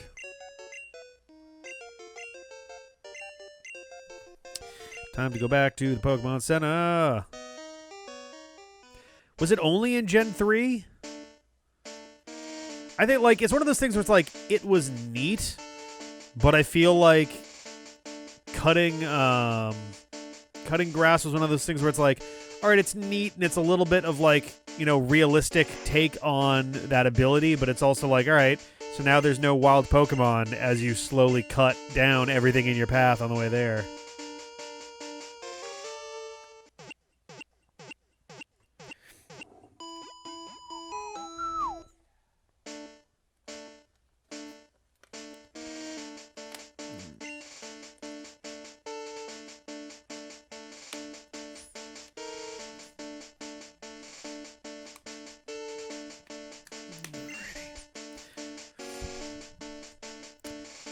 While it was very dorky and weird to have Pikachu and Eevee learn essentially the HMs as non-move moves in Pikachu and Eevee, it was very nice to not have to load up dudes with HMs.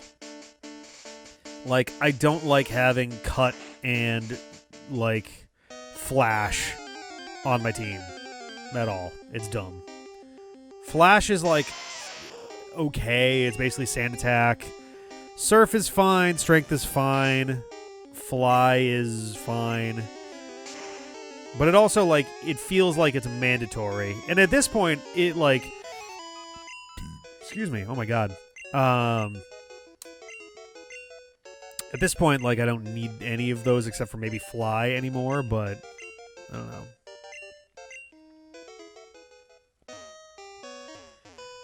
Alright.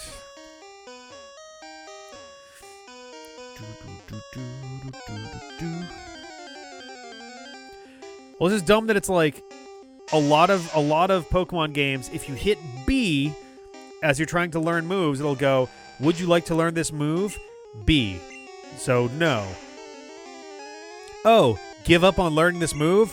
And you're just sitting there hammering on B, so it goes, no. So it's like, oh, so you would like to learn the move. And you're like, no, fucking goddamn it, go away. I'm good. Jesus Christ. Do-do-do-do-do-do-do-do. Alright.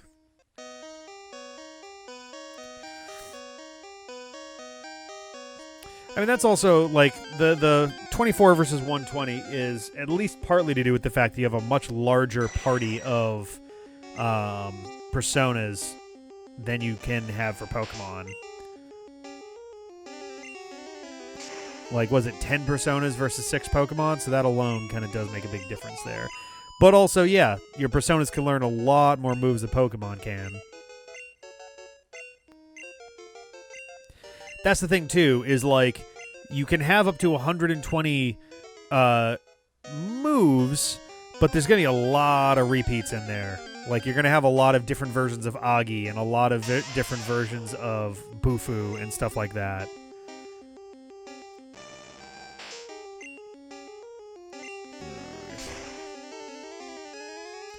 Yeah, that's the thing, like, within the game, I could see there being an argument for having more than 4 slots, but as far as any sort of competitive meta, it would entirely go out the window if you had more than 4 moves.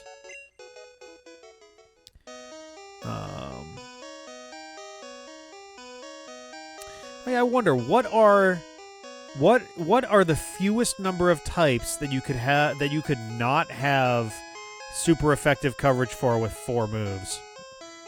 Like, what is the most number of types that you could have super effective for? Because you would need... Because there's 18 types. So, like, fighting, for example, would be good for normal, rock, steel, and ice.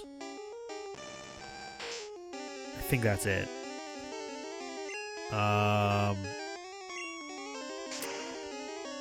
Flying would be good for fighting, bug, grass... Fighting, bug, grass, am I forgetting one? No, I guess that's just that, so maybe that's not so good. Like, what are the best super effective types for starters?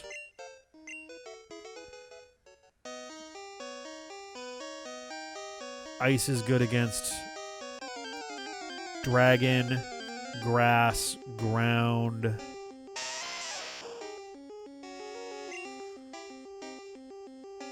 Dragon, grass, ground.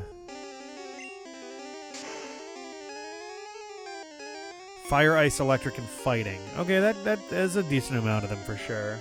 But you miss a lot of stuff like psychic, ghost. Oh, fighting is good against dark too.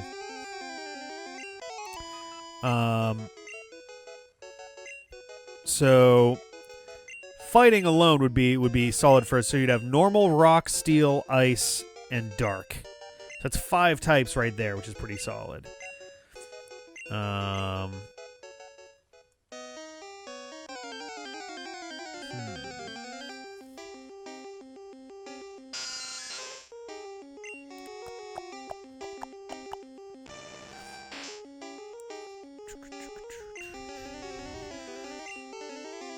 Yeah, that's the thing, is like a lot of them do overlap. The trick would be you'd want to, like...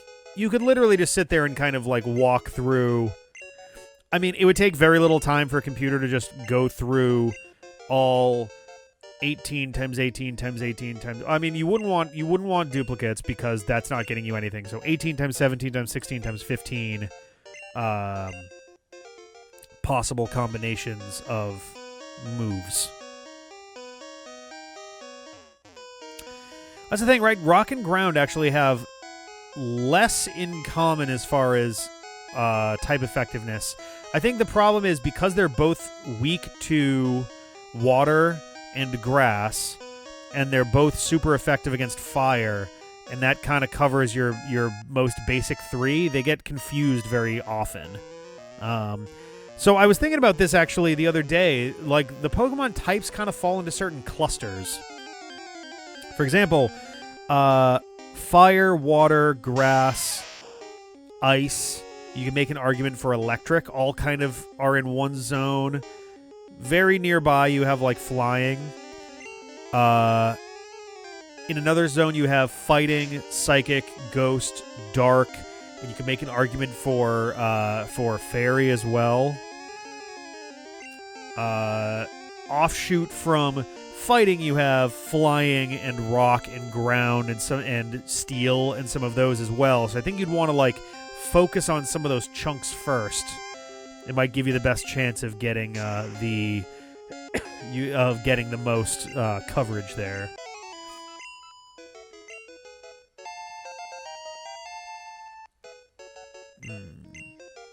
Yeah, up to 53 with.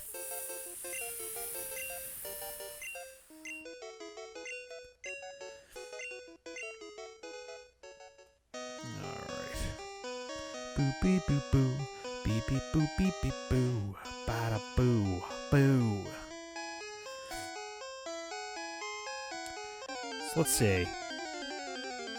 Thinking in terms of offensive capabilities. So ground is good against what? It's good against electric. It's the only thing that's good against electric. It's also good against steel. It's also good against rock. It's also good against fire. Doesn't need to be good against rock because fighting is good against rock. But electric and fire and steel, which actually fighting is also good against steel, so that's a bit too much of an overlap. We want to have as little of an overlap as possible.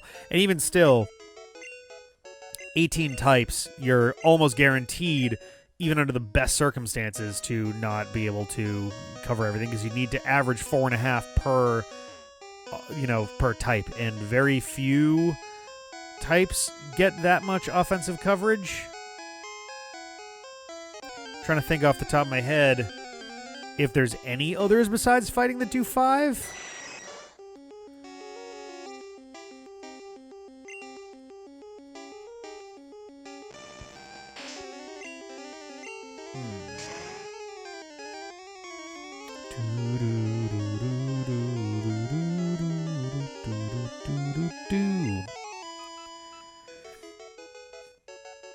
Okay, ground type does also have 5, but it does have overlap. Oh, poison also.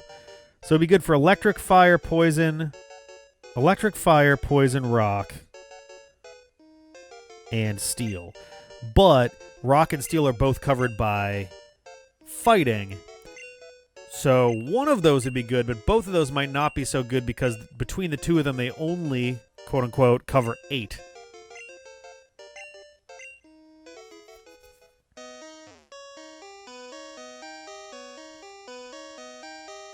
So you might actually be better off with a type that is super effective against 4. Yeah, in this game, it's a lot easier to manage that. So, like, fighting and ground would only be good against... So fighting would only be good against normal and rock. And what am I forgetting? Dark steel, rock, normal... What am I forgetting?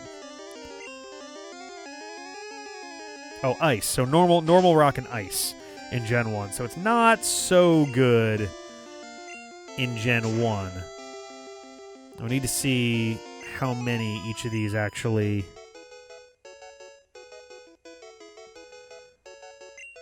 What if there's just a type chart in general? Here we go.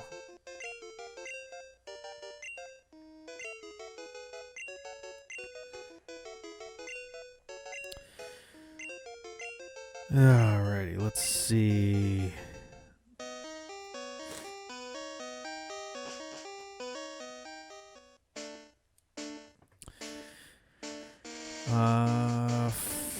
Flying only has 3. Ground would be good for poison, rock, fire, and electric. So ground has 4 in Gen 1. So that'd be a really good base for a Gen 1 coverage.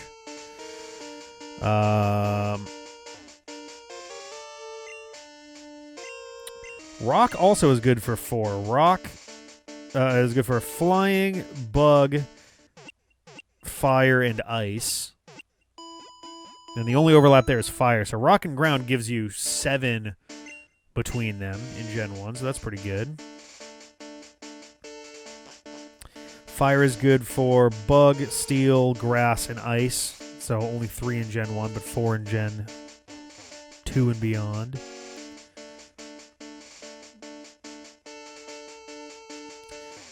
Ice is also actually pretty good. Flying, ground, grass, and dragon.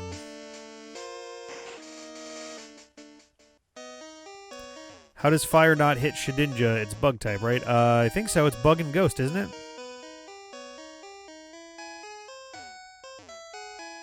Oh, because it has it. Oh yeah, no, nope. Because its ability is what.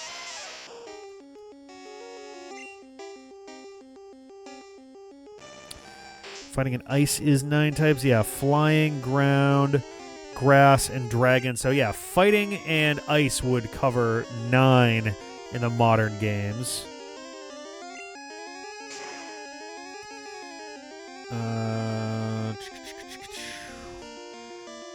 Rock, steel.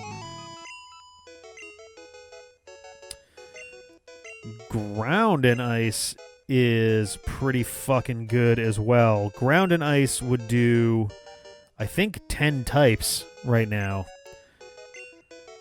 Flying, poison, ground, rock, steel, fire, grass, electric, dragon.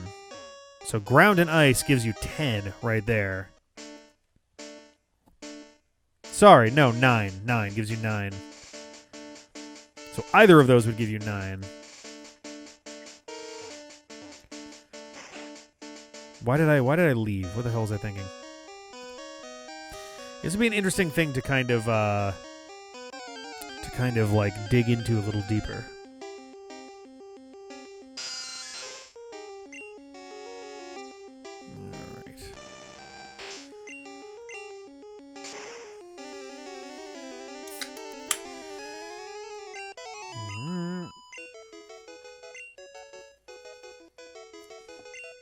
What type is Dialga? I have absolutely no idea what types those... Aren't they like steel and... Isn't it like steel and something? Dragon steel? Yeah. Dragon water. That makes sense. I was going to say, I thought that it was like a water and steel thing, but...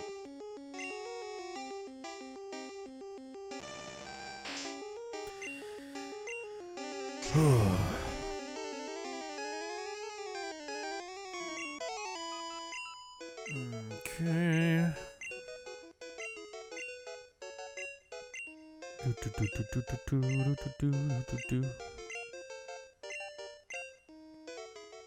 Keep it on pushing.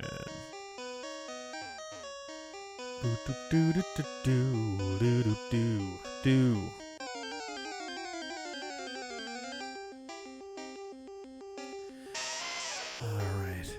A message out there to Bulbapedia.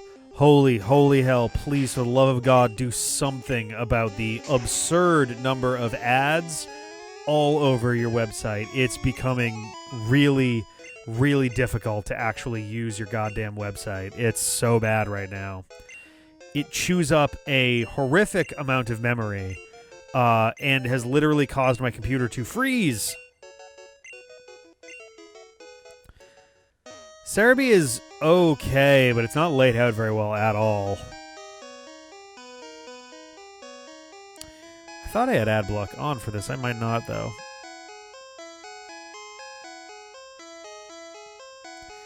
Yeah, Cerebi, I really just don't like the layout. It's so confusing to like get around on there. Looking up, say, shiny stats and how they work from one game to the other really, really was a nightmare on Cerebi, to be honest. And they're using incorrect information about it at this point. It was literally someone intentionally like put out false. No, the sidebars just don't include all the information. Like, there are pages you just can't get to unless you find them through Googling.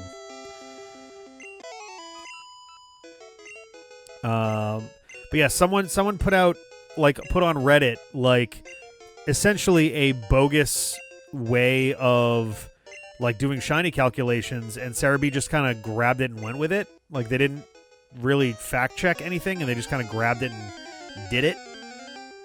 And then the person who came up with it was like, yeah, I was just kind of fucking around and just goofing off on Twitter and Reddit, and they just kind of took it and ran with it. A tiny bit more, I mean, for lack of a better term, journalistic integrity would be really good there. Yeah, I think it's that I think it's Joe Merrick is the one who runs Cerebi. I'm not sure, but yeah, there was someone who essentially data mined, I think Sun and Moon, to determine how SOS battles altered shiny percentages. And they found like a completely different set of information from what had been the common understanding of SOS battle shiny calculations.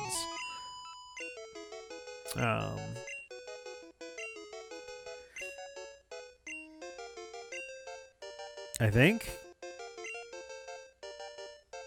I mean, that's the handle that he goes by. I mean, that's the name that he goes by on Twitter, as far as I'm aware.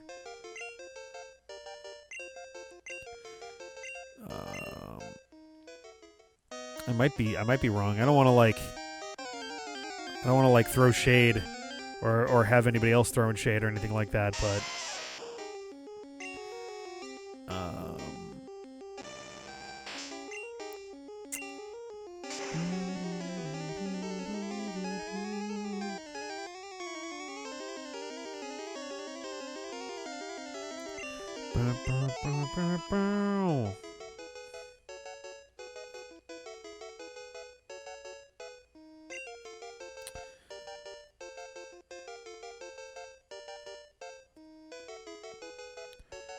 yeah, Joseph Merrick, the Elephant Man. That's hilarious. That's so weird. But yes, Joe Merrick is the Cerebi guy. My team right now is Articuno, Zapdos, Pikachu, Charizard, Blastoise, and Sandslash. That is my team of 6.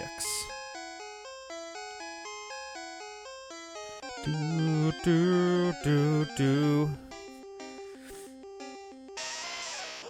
All right.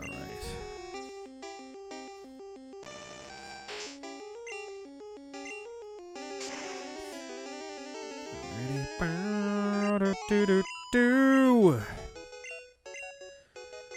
We're getting there, y'all. Slowly but surely, we're getting there.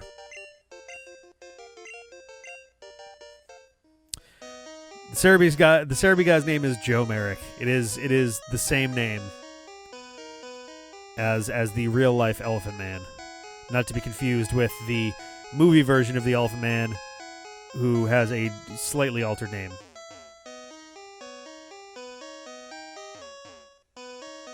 Oh, so they are actually related. That's very interesting. All right.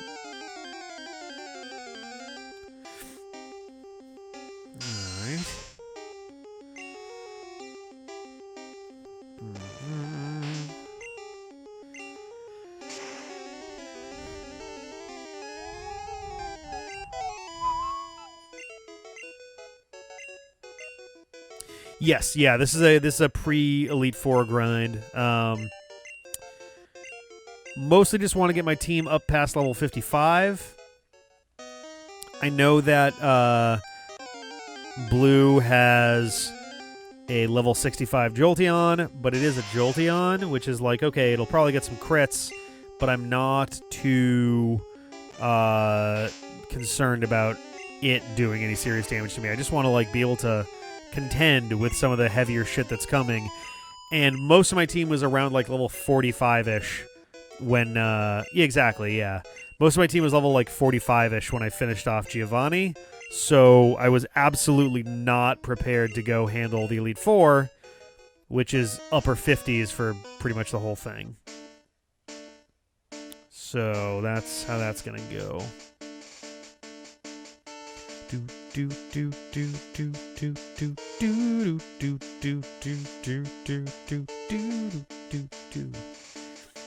Oh yeah. So we're grinding, getting our team prepared. That's the thing. If I go in guns blazing a little too early, then my whole team is going to get annihilated. And at that point, I don't know. I guess I'd probably grind up a new team, like off camera because it's a new team, and take another swing at it on another day. But I really don't want to do that. So, hello. Welcome. Yeah, I'm looking forward to getting through Star Force 2 and getting into Star Force 3 for sure. I enjoyed Star Force 1 quite a bit. Star Force 2 is fine, though I do wish the encounter rate was a little bit less. Yeah, the Gengars could be a bit of a problem. I don't think I've got anything particularly good to deal with them, and they're going to be pretty beeftastic on their stats, too.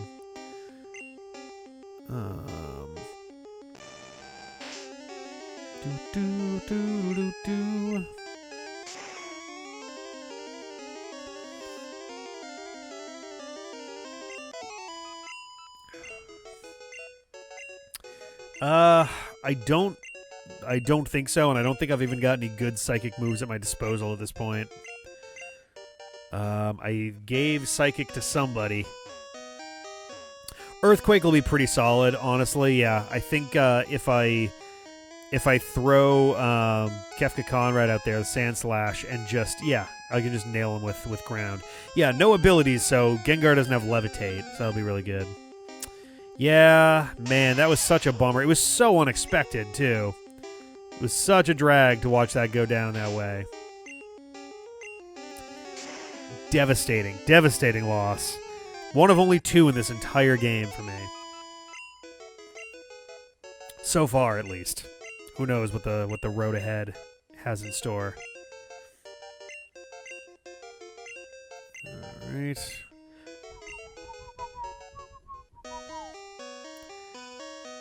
Alright, we keeping on going.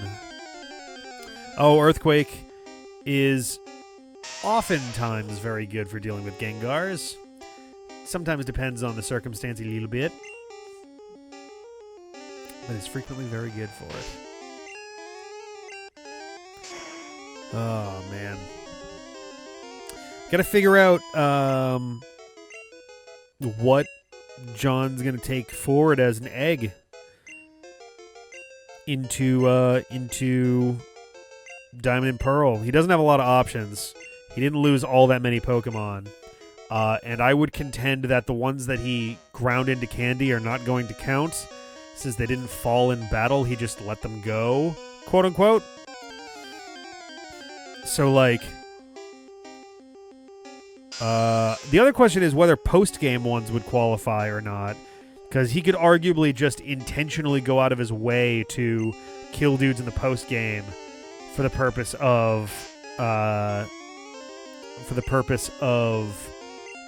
getting an egg for Diamond Pearl.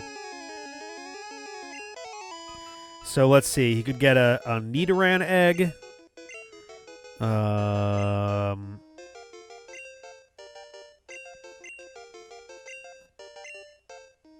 else does he even have? You could get a Squirtle egg. Could do a Squirtle egg. Oh, I absolutely agree. I think deliberately killing a Pokemon for the sake of doing that is going to be, would be a pretty bad thing there. One of the storyline bits where everything shakes. Oh God, yeah. Like, oh God, my Gengar. I left it at home. You could get a Alolan Sandslash egg. So Squirtle, Nidoran male, Alolan Sandshrew.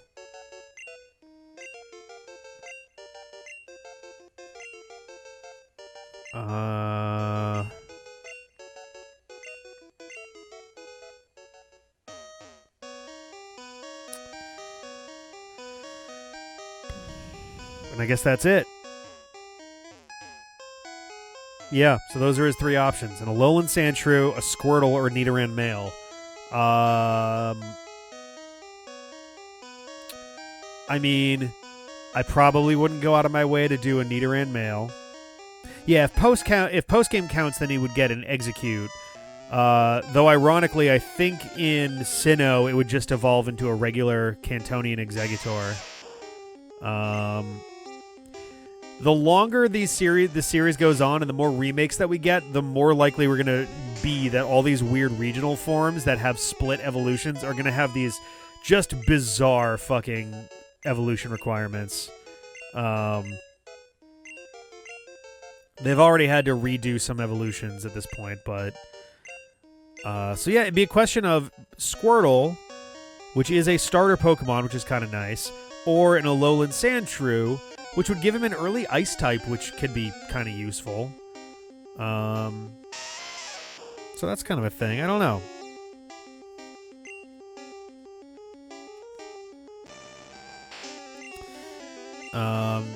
Yeah, we've done a couple fan games from time to time. We did some Mega Man 2.5D. We did Pokemon Insurgents, which is actually still not done for our side of things. We did Lunar Lux, which I guess is less a fan game and more an inspired game. What other fan games have we done? We did Sonic.exe, the game version of that.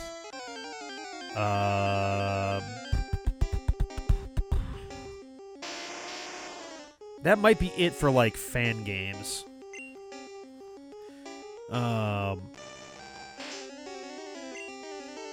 Yeah, exactly. At the time we played Insurgents, it was version 1.1-ish. At the time, it only had up through the 6th gym complete, so we did that. We had a huge battle. Of course, I'm down to 1 Pokemon again that survived that battle, which is the 3rd or 4th time.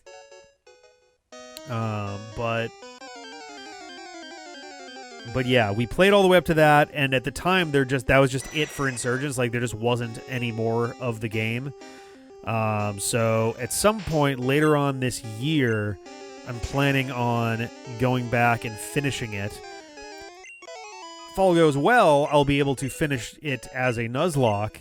If all doesn't go well and I finally lose the Nuzlocke, which is still somehow active, despite how absurdly difficult that game is, then, we'll just continue as a non-Nuzlocke from that point forward.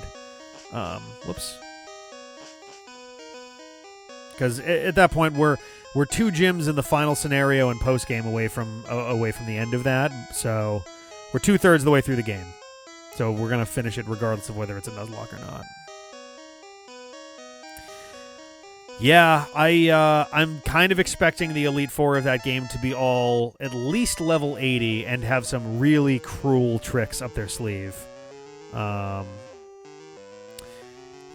I mean, I am kind of anxious about that. Though, honestly, at the very least, the first episode I return is probably going to be literally just a catch-up episode where I'm probably going to verbalize, the story thus far, essentially, while Audino training at a secret base to get my new team leveled up.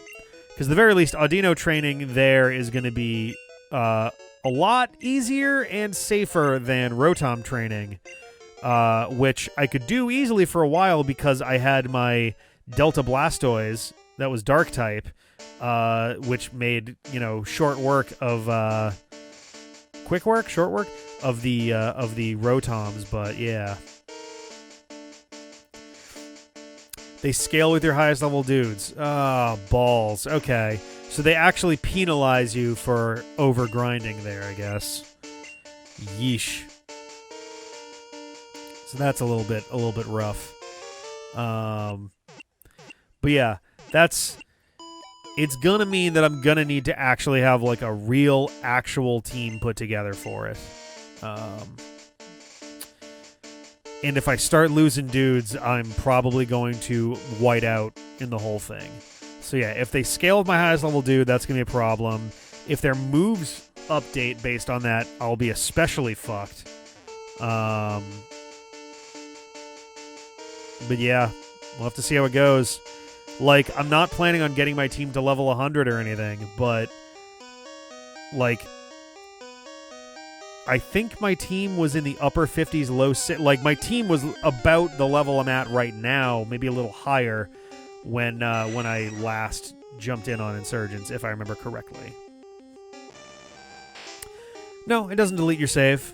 It permanently locks you out of the Nuzlocke mode, but it won't delete your save. John just opted at that point because he literally had 2 Pokemon left he had 2 Pokemon in his box. And also, like, the game had just said, like, essentially, yo, you lost the Nuzlocke. Like, we could have just continued it on manually, but he had 2 Pokemon in his box that were, like, level 3. And he was like, nope, not doing it. So that was a quick conclusion to his run.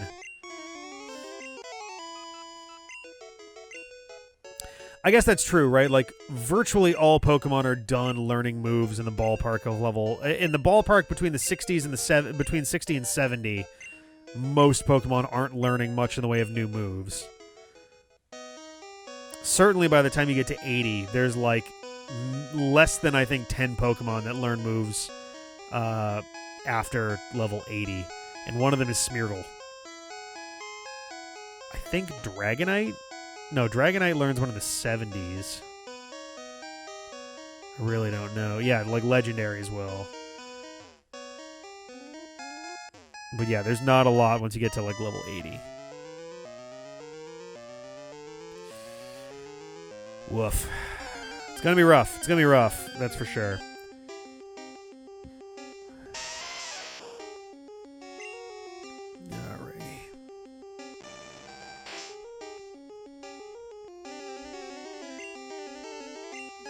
Okay.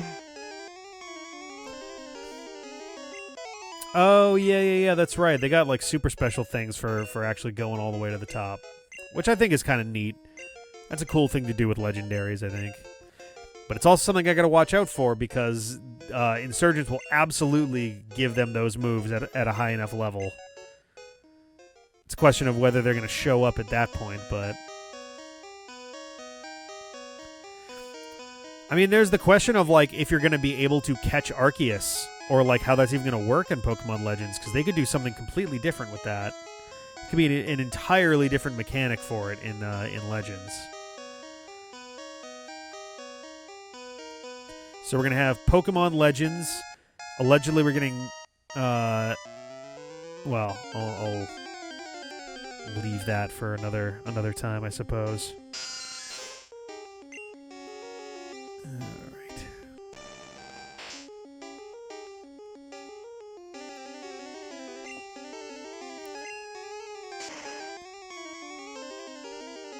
Alright.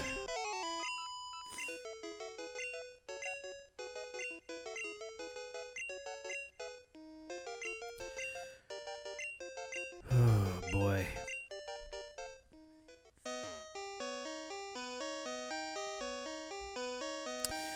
Yep, we got quite a few games that are all going to be hitting the floor pretty hard in 2021. Pokemon Pikachu is Pokemon Let's Go Pikachu is very close to done. Pokemon Yellow, we're literally at the very end. Pokemon Sword we're in post game, but there's gonna be some DLC stuff there.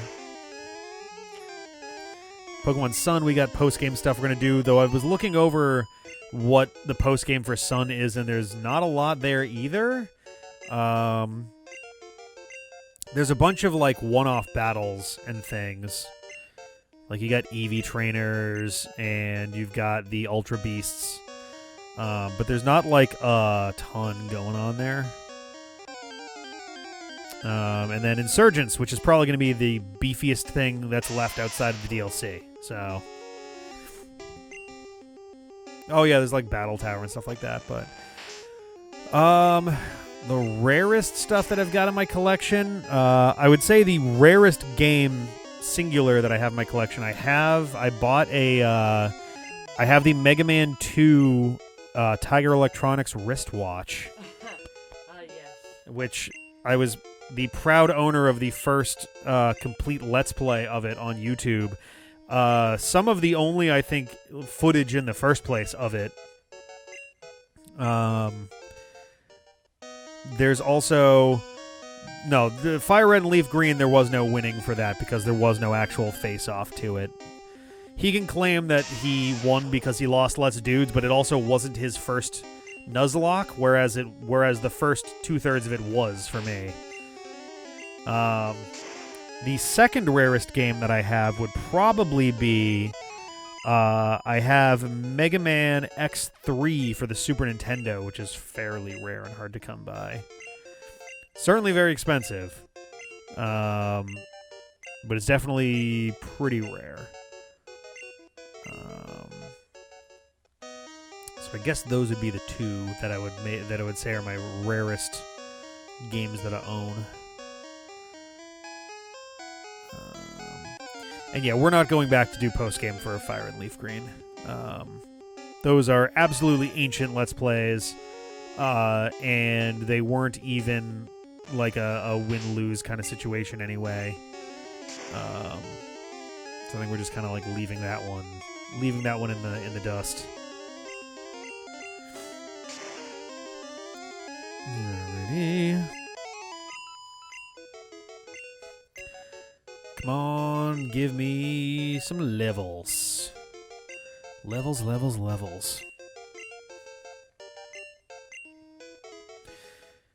Man, it is truly incredible how slow it is to grind in this game. I mean, granted, I could grind individual Pokemon faster without the EXP all, but the amount of grinding that is to do is just a lot. There's really no way about it, no way around it. There's just a lot going on here. Oh, man. And, like, if I could, you know, if it wasn't going to be such an expensive and or, like, one-time only problem, I could replace some moves on, like, Zapdos and Pikachu and stuff like that to make it easier to grind. But then I'm not going to have an easy way to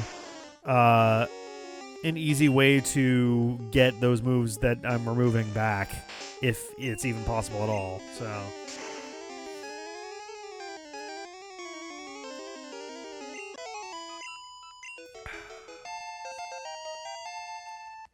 all right, 54. One step closer.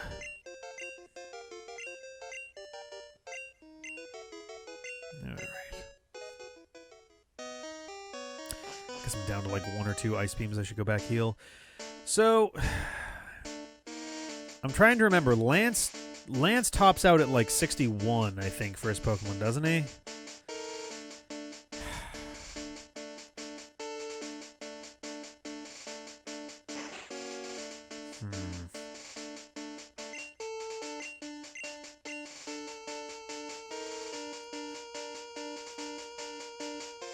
Yeah, not having the EXP bar is kind of a pain in the ass because you really just don't know how close you are.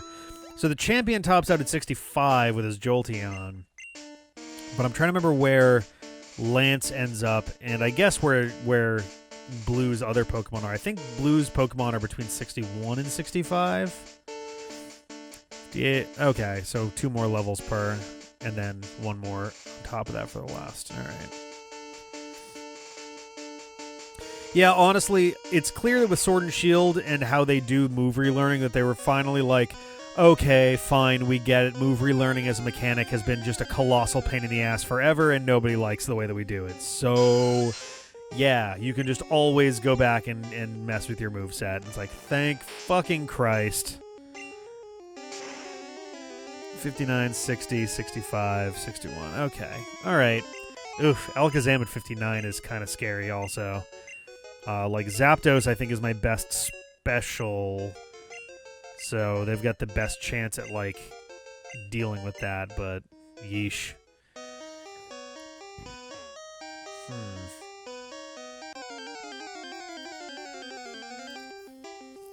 Yeah, I'm kind of nervous. I'm kind of nervous about, like, what... Only 9 levels higher than Sabrina's Alakazam. I guess that's true, right? Like, his were at level 50. Have I just really gotten, like, no levels between Sabrina and now? Jesus Christ.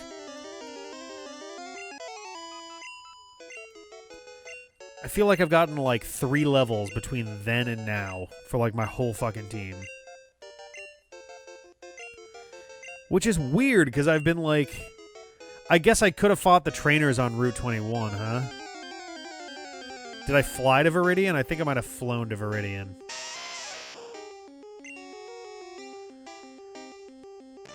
Would I get more experience for fighting the trainers on Route 21 right now?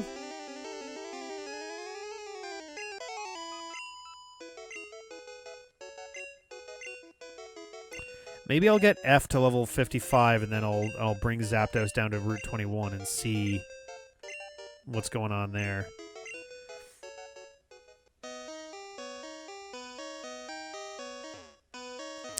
Sword bums me out because, like, it's not a bad game, but it really did miss the mark on a couple things, and, like, it would have been nice to have a bit more care put into some of the elements of it. Like, you know, kind of who cares about...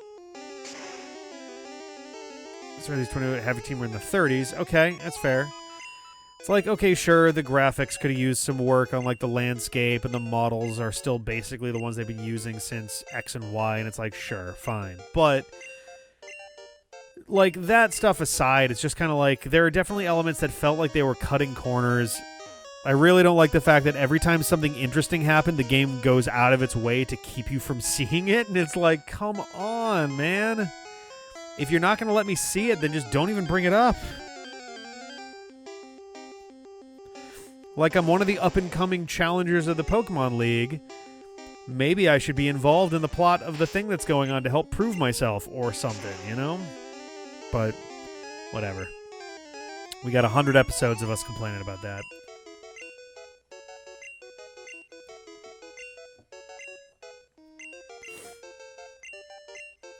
It does feel like the lore of Sword and Shield is really, like, shallow. Like, it's not like it's a critical element of a Pokemon game, but it does feel like they added a backstory, but it didn't have a lot going on. And it's kind of wrapped up in all of this, like, hey, do you know what that means? And then 2 options that don't matter which one you say. And it's just like, it felt like filler. Which is a bummer because, like, the history of the region you're in is usually at least a bit more interesting. So, I don't know. Yeah, the chat, essentially when I catch a new Pokemon, the chat does 1 letter at a time, and that's how we got a bunch of these weird-ass names. Basically, very Twitch Plays Pokemon-esque.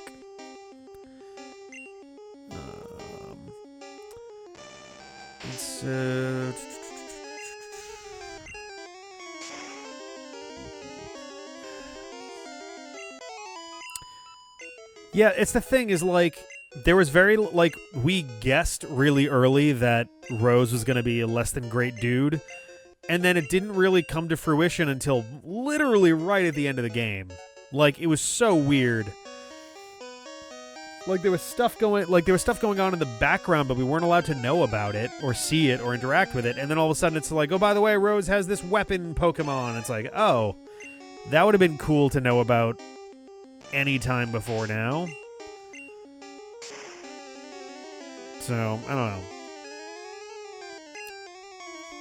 Karate Chop. That should be neutral.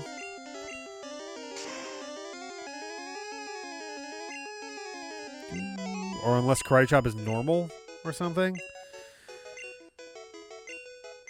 Yeah, the game has a mix of good and bad. It's not like it's all bad or anything like that, but it's also like Pokemon's first real significant outing on the Switch.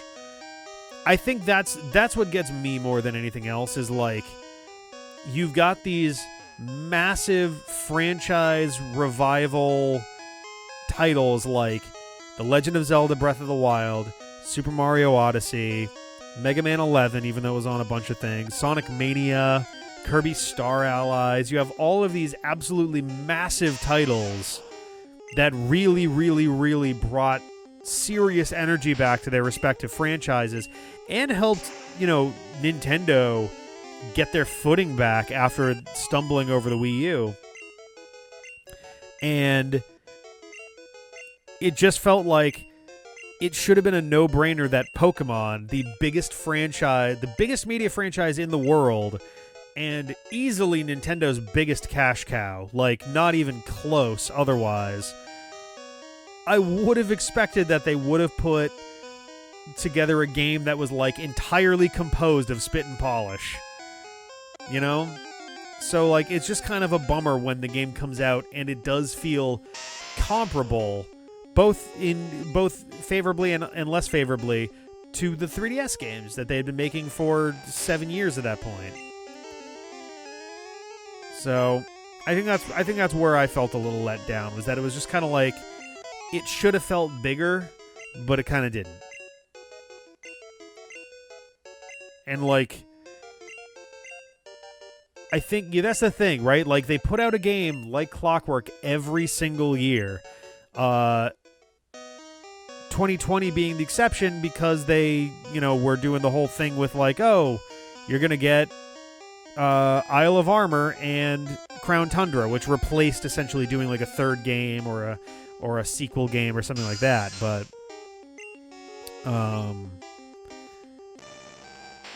yeah, I don't know. I guess I just wish it was bigger. I don't know.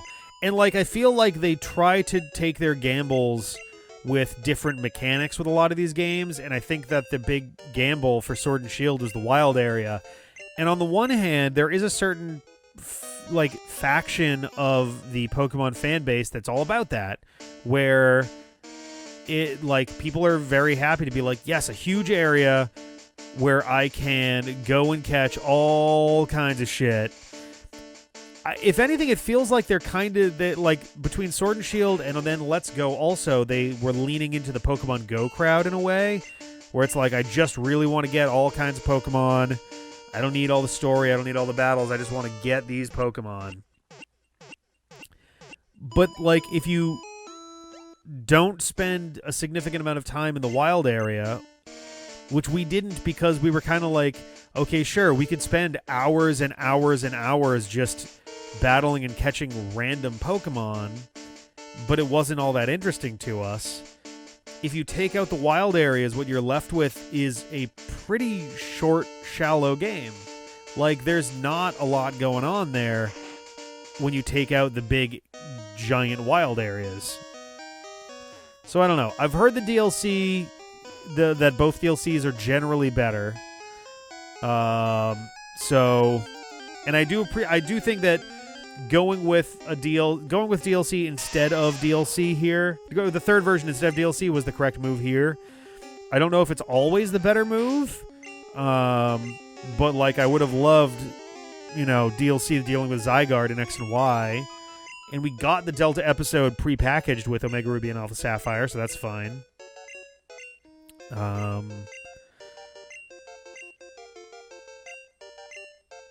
Sun and Moon then went the exact opposite direction and went, hey, let's re-release Sun and Moon with some extra shit in there, which is infuriating. If they were like, because it's basically, the idea is, honestly, it's not that different from them releasing a third game. Like if they released it as Pokemon Star or something and it was put together, I think I'd feel less sour about it. Partly because the implication there is that they would have done something to merge together the two versions. And also it would have felt like they were less trying to squeeze 2 more purchases out of people. Like, putting out 2 versions for the follow-up when it's essentially just a tweaked remake felt really fucking bad to me. Like, it really, really felt like that was such a scummy move. Real bad. Like, they had done real sequels before with Black and White 2, and to an extent, Gold, Silver, and Crystal are sequels to Red, Blue, and Yellow. But, like, Ultra Sun and Ultra Moon feels so dirty to me. Like, that really does feel wrong. The Sevi Islands being taken out of Let's Go is kind of odd to me. I think because they were just kind of taking it back to the roots of Red and Blue, or I guess Yellow technically, but like that was kind of weird. Yeah, I can't imagine they didn't get like just a humongous amount of negative backlash over Ultra Sun, Ultra Moon. It really was like what a huge fucking misfire. And again, I think a big part of it is because they released it as 2 separate games. If they had released it as one game, it's really not that different from a Pokemon Yellow or a Pokemon Crystal or a Pokemon Emerald or a Pokemon Platinum. Like, there is precedent for a third game that is sorta kinda a remake of the first 2. But by splitting it into 2 of them, it just kind of felt... They split it into 2 of them, and they also, like, really seriously diverged the plot in places, from what I'm told. So it's very strange, just all in all. It's just a weird thing, but... That's the thing. 2 versions felt kind of fucky in that they know that people are going to try to... Like, they're kind of preying on people's desire to play all of it by releasing 2 separate versions of it. Like, it's so weird that they did that. I don't know. It really, like, what little I know about Ultra Sun and Ultra Moon, it really honestly feels like rather than being a legitimate third version that got split in 2, it really feels like Sun and Moon were ultimately just not finished versions of the game, and Ultra Sun and Ultra Moon is what they were kind of trying more to aim for. I don't know. I really don't know.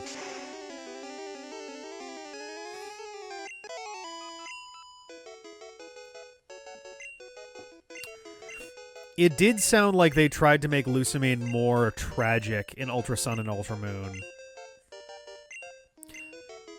And more like a pawn of stuff that was going on.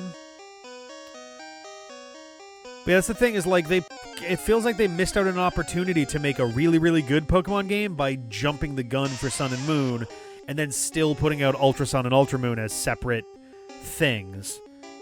Like, I'm sure that Ultra Sun, Ultra Moon would have probably been too much DLC to do it like that, and also they changed the story a bunch, and like, I don't know.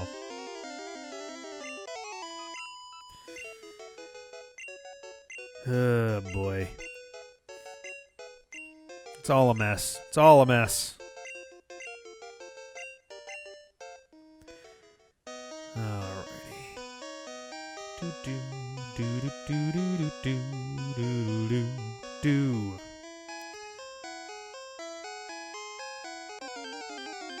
Do do do do do do do do.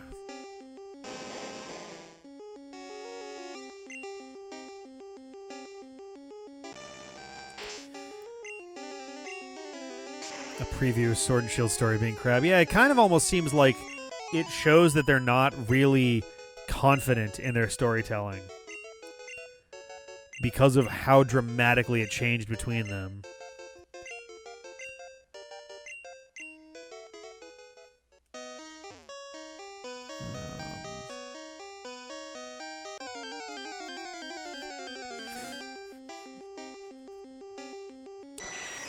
Yeah, what we wound up getting was like a pretty good okay game, followed up by a game that they visibly wanted to make but didn't at first, and it just is this confusing kind of annoying mess. I don't know. Yeah, oh man. Black and White are still to this day, I think, my favorite versions of Pokemon. I really, really like the story. Certainly has some of its like quirks and weird things, but like I like how they integrated the story into it, and I think the story is at least trying to get at like a real thought, you know? Because one of the bigger, not even critiques exactly, but like something that's been pointed out about the world of Pokemon for since the beginning is essentially like, isn't this kind of like dogfighting? Isn't this weird? These Pokemon visibly have like emotions and feelings and thoughts, and they seem to, many of them appear to be fully capable of being independent of the world of humans, and yet we trap them and train them and make them fight. Isn't that kind of really fucked up? And so Black and White gets into that by essentially being like, hey, let's have the villainous organization be wrapped in an ideology that is like, yeah, Pokemon are kind of slaves. That's bad. Liberate Pokemon. And then, you know, there's more going on in the story overall, but that being kind of the crux of the conflict with them is like kind of a neat, is a really neat take on Pokemon. Not to mention, I think every single gym leader in the game turns up outside of their gym to like do stuff, and not just like, oh, you gotta go talk to Misty by the side of the thing to get her to show. Like, one of them literally like helps you get into a cave and shit. Like, there's a bunch of stuff, and then honestly, there's stuff that goes on at the very, very end of the game. Like, literally in the midst of your Pokemon League challenge against the Elite Four, that, again, weaves the plot into it. It's so nice and so fresh and so unexpectedly, like, well integrated. And ever since then, it really has felt like they've never quite gotten as good at pairing the gameplay with the game's story as they did in Black and White. So yeah. Thank you for coming to my TED Talk. I also really liked for Black and White that for the duration of the main game, you only see Gen 5 Pokemon. You only catch Gen 5 Pokemon, and you only battle Gen 5 Pokemon. And then, once you clear the main game, Pokemon from Gen 1 through 4 start showing up in the wild. They start showing up in trainer battles, which I thought was a really cool way to do that. Like, it puts a lot of focus on the new generation of Pokemon, and then your reward for beating the game is like, okay, now everybody gets to play. And I think that's kind of different than how Sword and Shield did it, where there was definitely a focus on the new Pokemon, but the fact of the matter was that half of all Pokemon that existed weren't even coded into the game, so you couldn't even trade Pokemon in after you'd beaten the game. Like, it was such a bizarre situation. And again, it's like, yo, if the problem is that you just didn't have time to finish transporting the Pokemon's models and movesets in, then just take a little longer to finish the fucking game. Like, there's still about 300 Pokemon that you cannot transfer to Sword and Shield. It's so frustrating. It's the only game that they've released so far where there are Pokemon from the past that cannot make it into the game. every other game in the entire franchise, you have been able to put Pokemon from previous generations into the game. All of them. Every single one of them. Until now. Ah, man. God. Yeah, Gen 5, I think, was... How many Pokemon did it add? I don't think it was 150. Was it like 120-ish or something like that? Because it was... Oh, God. 435, 438, and then it went up to 575? 574? 549, I think. I don't remember exactly.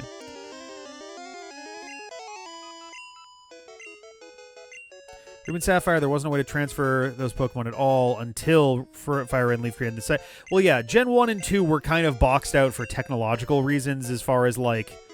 493, 649. Okay, so 146. So basically 150, yeah. Yeah, that one was more an issue of, like, they had just changed the mechanics of Pokemon so much that it was going to be, like, a whole issue to... Oh, sorry, yeah, 156. It was going to be, like, a whole ordeal to, like, make that work. And even just going from Gen 1 to Gen 2 was kind of clunky also. So, like, that I can kind of understand. Like, that's kind of a bigger wall for sure.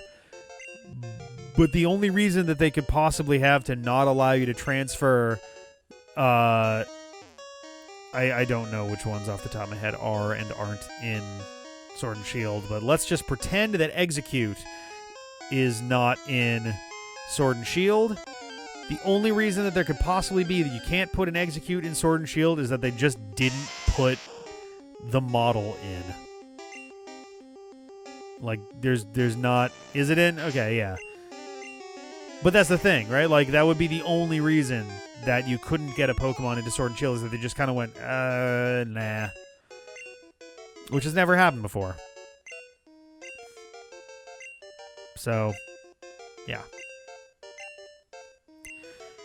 That's been kind of my big concern, too, is like, hey, I would really love to transfer my shiny Tangela. But I'm, like, anxious about putting, like, I don't know, I feel weird about leaving Pokemon in limbo for a really long time. Like, some of my Pokemon from previous games are just going to sit in Pokemon Home at some point, and that's just going to be where they live. Because I can't move them to Sword and Shield. And some of them probably won't be able to go to Diamond Pearl either. I wouldn't expect Brilliant Diamond and Shining Pearl to allow Gen 5 and Gen 6 Pokemon, and Gen 7, I guess. It'd be cool if they do, but I don't know. What bothers me about leaving them in Pokemon Home is that we're now in an era where we're losing digital games, essentially. We are kind of it's just essentially it's a box as an app, but it's also putting something into Pokemon Home relies on the fact that Pokemon Home is going to be around long enough for us to do stuff with to get our Pokemon safely out of there. And if they keep fucking around with what Pokemon you're allowed to transfer out of there, that can start to be a problem. Like, it makes me anxious. I can pick up this game and play this and have my Pokemon in there. Once I move, say, if I move my dudes from Pokemon Black into Pokemon Home, then they can't go back, for one. And two, there's no promise as to when I'm going to have the opportunity to use those Pokemon. It could be years. It could literally be years, and then they're just kind of stuck there in limbo. So I don't know. My hope is that Diamond and Pearl is compatible with all of the Gen 1 through 4 Pokemon. It'd be nice if it was compatible with... Oh, Agility. It'd be nice if it was compatible with the Gen 5 and 6 and 7 ones that are missing from Sword and Shield, but it would also feel very weird to me if a Pokemon was either playable in Sword and Shield or playable in Diamond and Pearl. Not like, oh, you can get them in those, but you literally can't even move them to the other one. Like, it's just weird, you know? I don't know.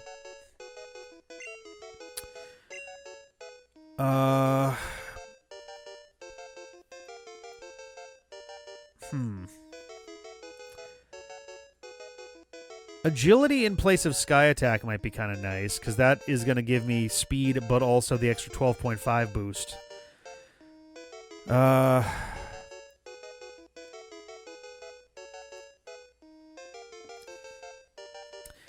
Missing from being caught in Peck is bad, but it's also a 1-turn move. Sky Attack is a 2-turn move.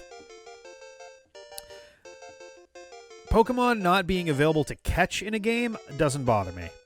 Pokemon not being literally coded into the game so that you can't even use it if you trade it, or rather not even allowing you to trade it, that's not good. I don't like that.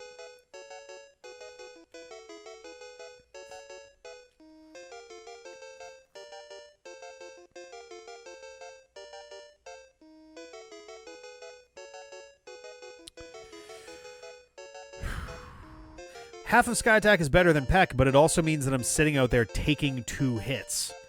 So if I choose it and then take a huge hit, I don't get the chance to save Articuno. And he will probably die. Like, that's my concern. Like, I don't know how well I can afford to leave him out there for 2 hits. Agility is what we're looking at. I probably could teach it Fly.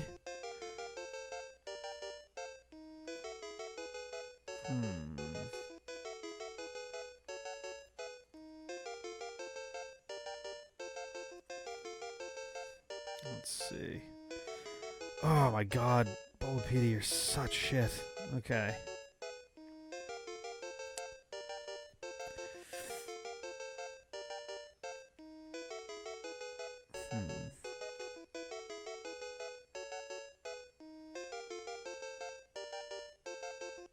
Oh, hilarious. In Gen 2, Sky Attack was the signature move of Moltres.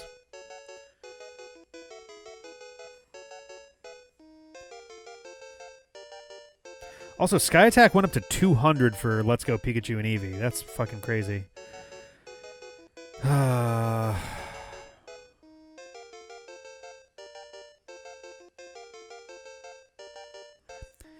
It would be, I mean... It would be a bit dangerous, but I'd still only be taking 1 hit, as opposed to Sky Attack, where I could be taking 2.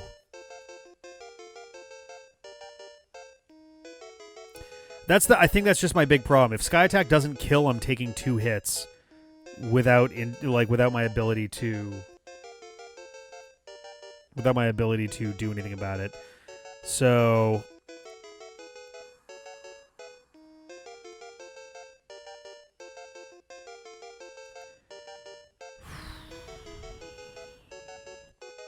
one more second here.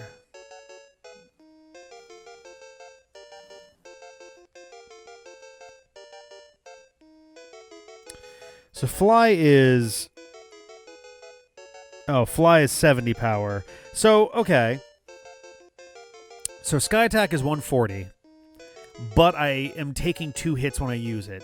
Fly is 70, but I'm taking 1 hit when I use it, which means, like, it's still a 2-turn move, but I am at least only taking 1 hit for doing it. So all in all, it's equivalent to Sky Attack, but I'm able to do stuff in between. So I think that's the way that I should go, is Fly functionally replaces Sky Attack and Peck with Agility, but it doesn't really matter if I have those both.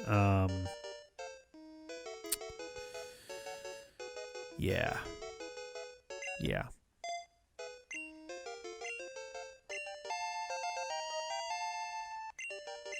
Okay.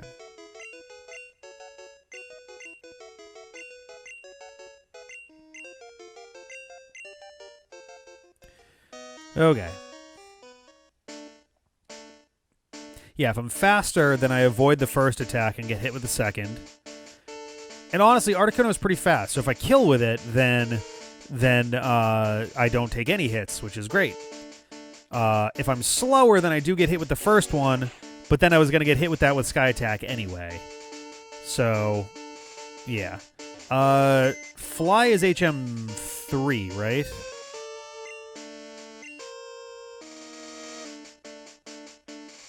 Because Cut and Flash, I remember those. I think 4 is Strength.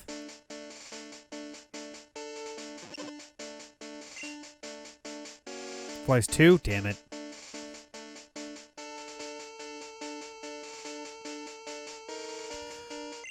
Fuck off, game. Let's get rid of the Revive.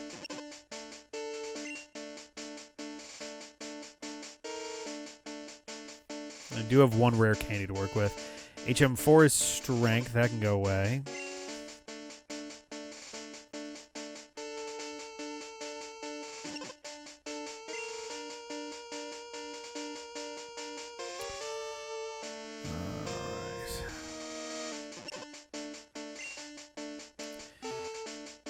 Okay.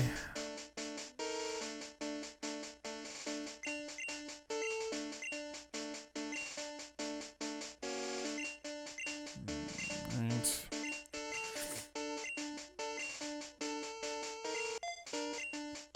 Okay.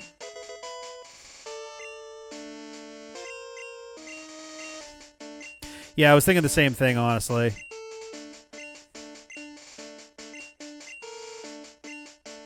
I think he's got Drill Peck, actually. Yeah.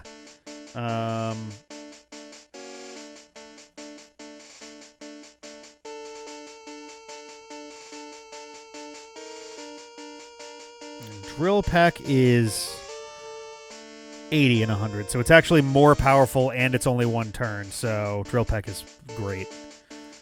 Yeah. Yeah, Drill Peck is fine here.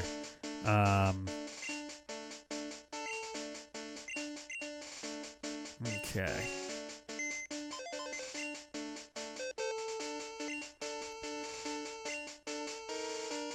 Okay.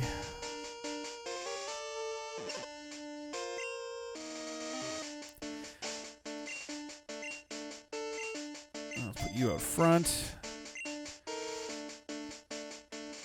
Actually, the real answer is probably putting Pikachu out front if we're going to be surfing. Yeah, exactly, yeah.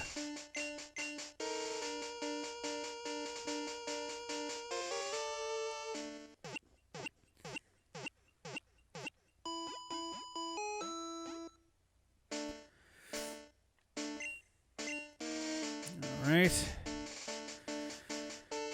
Okay.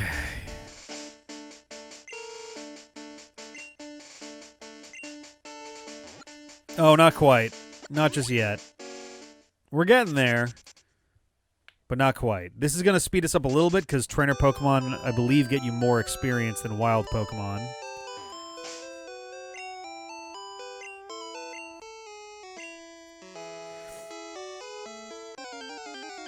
Well, also, I don't think I caught anything on Route 21 anyway. Though I'm pretty sure Tentacool I've already got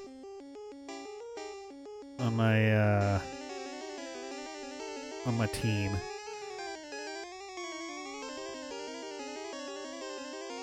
Yes, I caught a Tentacool already.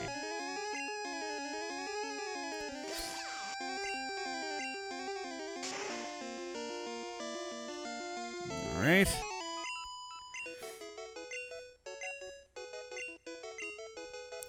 All right, so I can fish or I can hit the grass.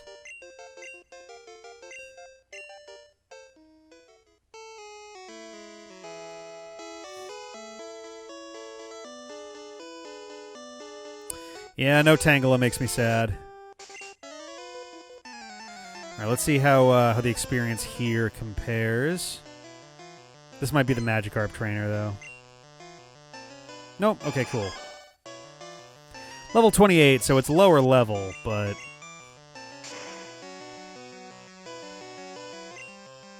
Nice. Okay, yeah, no, that's more experience. That's like double the experience that I was getting in some of those battles in Victory Road, so it's fine by me.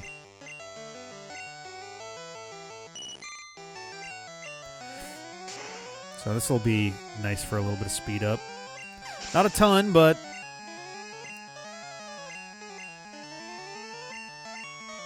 Yeah, that's the thing, is like catching a wild Pokemon at this point is not gonna matter literally at all, so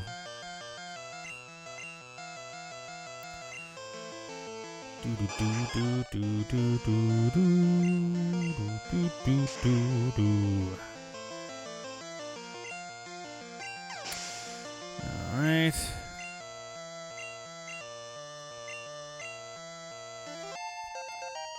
Oh boy. Hey, Shave Quiz up to 56. Nice. All right.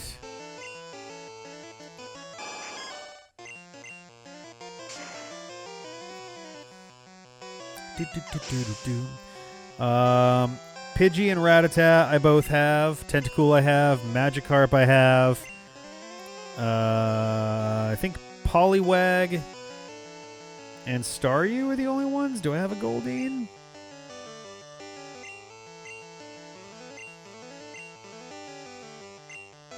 I do have a Staryu. So yeah, Poliwag and Goldeen are the only ones. Yeah, oh, I would absolutely go with Staryu for my water type. Starmie is too fucking good to ignore. And I don't think I've got like a Slowpoke or anything, because that would be another like good one to go with. But yeah, I don't have one. So Staryu would definitely be my go-to water Pokemon.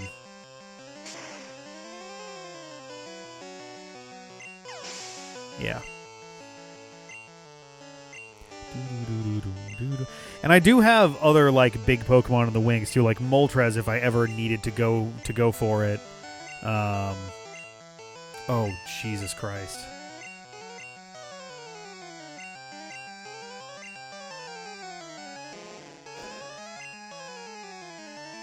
Oh, Thunderbolt is my only attack on Pikachu.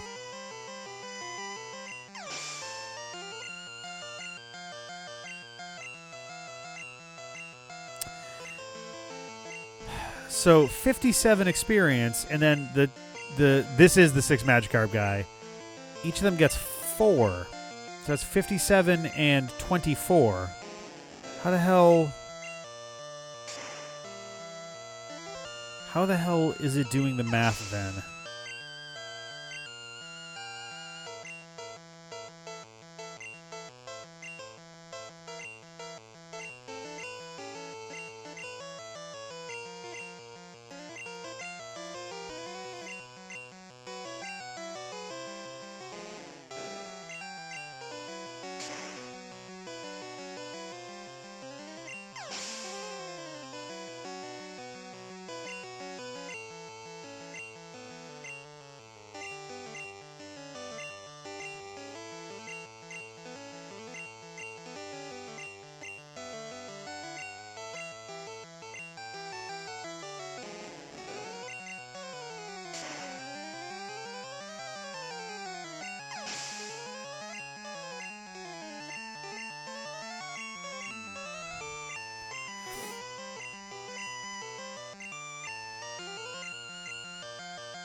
Yeah, I don't know why the math is working out the way it is. It doesn't make a lot of sense. That fellow would get 57, but then the whole team is getting 24. The 6 of them should be getting an amount about equal to what Pikachu is getting in that first bit. Well, let's Fly back to Pallet and sleep at home.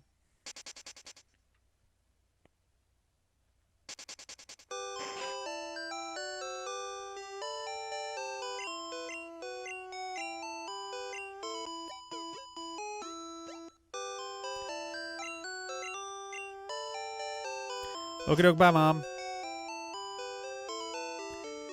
All right.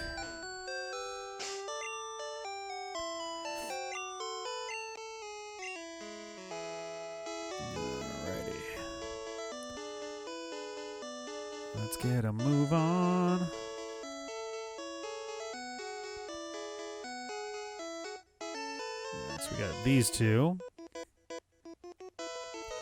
Do, do, do, do, do, do, do, do.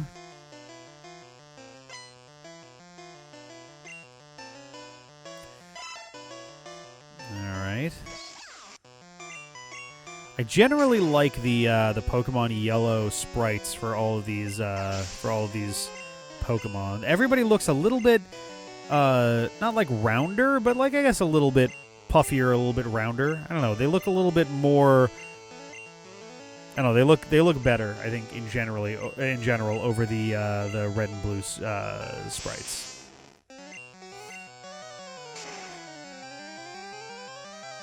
All right.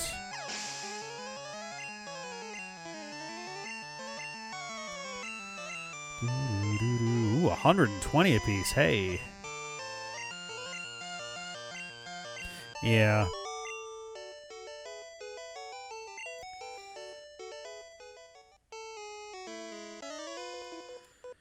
Alright. What's wrong with me swimming? Or maybe he's very cockney. It's, what's wrong with me swimming? Well, for starters, you're wearing leathers, so, you know, that doesn't seem like that's going to be a good idea.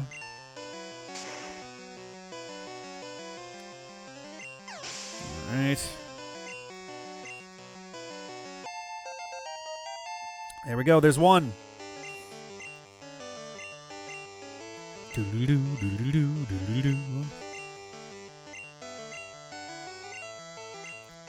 Ba-da-da-da-da-da-da.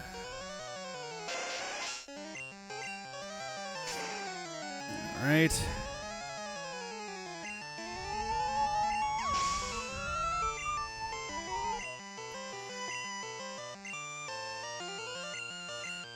All right, here we go.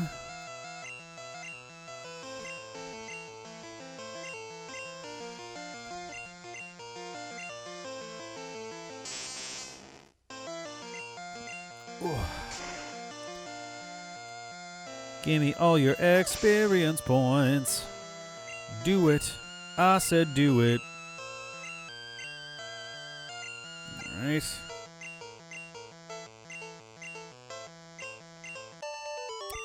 Alright. Goodbye, cue ball. Alright.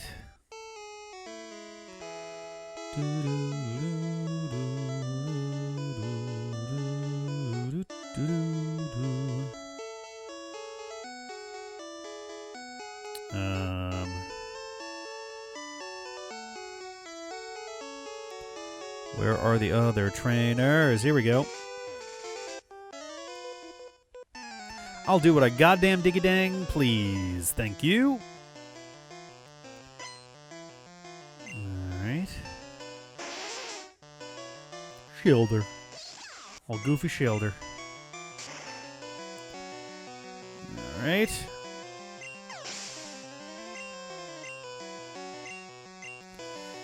Keeping on moving.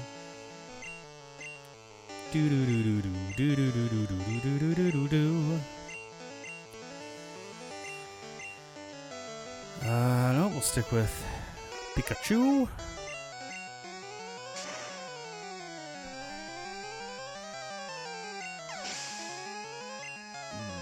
Alright. Wah wah wah wah. Okay, fisherman taken care of. Sorry, I didn't. She's, oh God, please don't hurt me.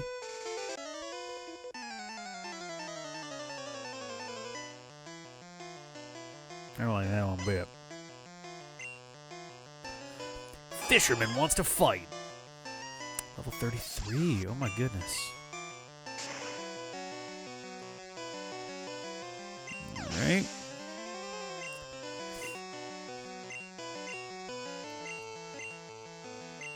Okay. Ba-da-da-da-boom, ba-da-ba-da-boo-doo-ba-da-ba-da-boo.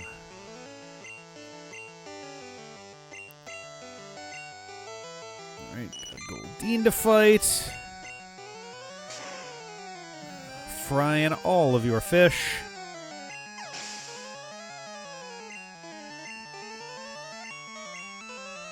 Alright.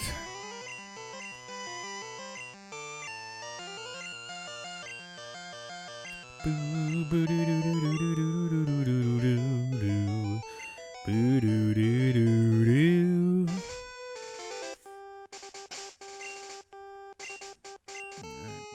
Surf it on out. Oh my god, a wild battle. Boo. Boo. Boo. Boo. Boo. Oh, we got 5 more Thunderbolts left. Alright. Hey! Yeah, cake soup.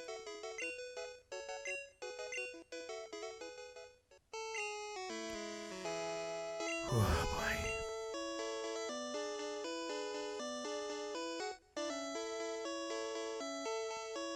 Yep, hello, you.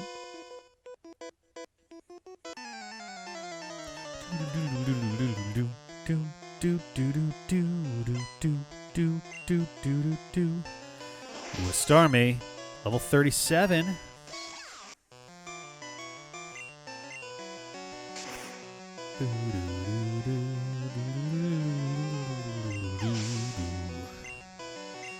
$8.16, not bad. All right.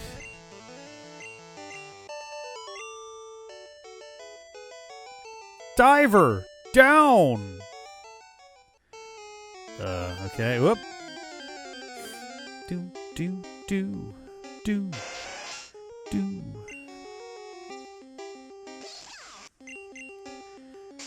All right. Level 5. Jesus Christ.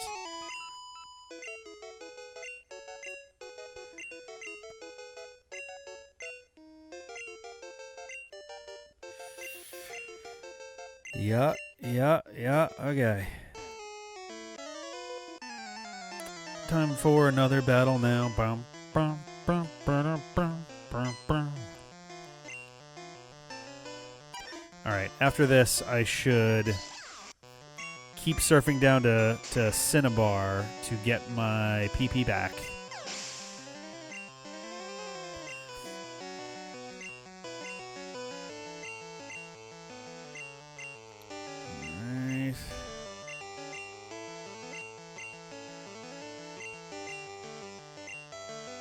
Yo.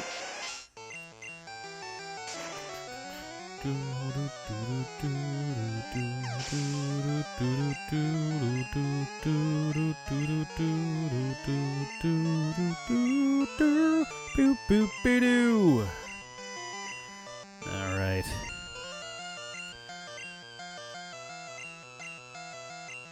All right, last one. Here we go.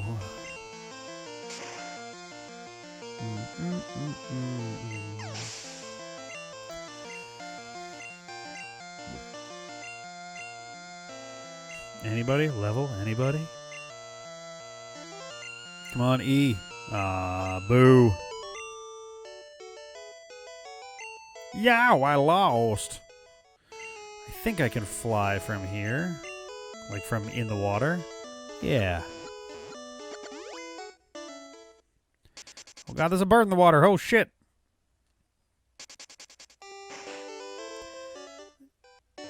Alright.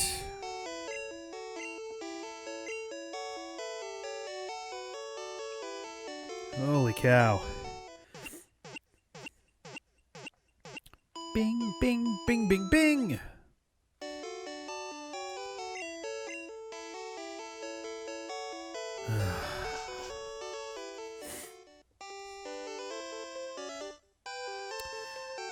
forget it. Ice is not super effective against grass, right? Or sorry, against electric. Super effective against grass, not super effective against electric.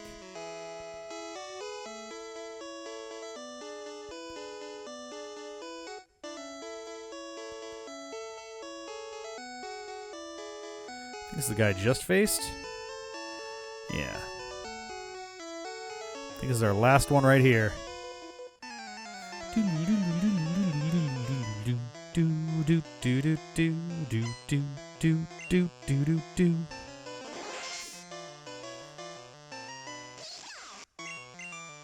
Gotta love that crunchy voice.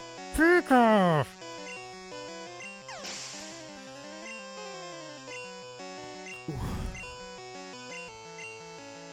Right.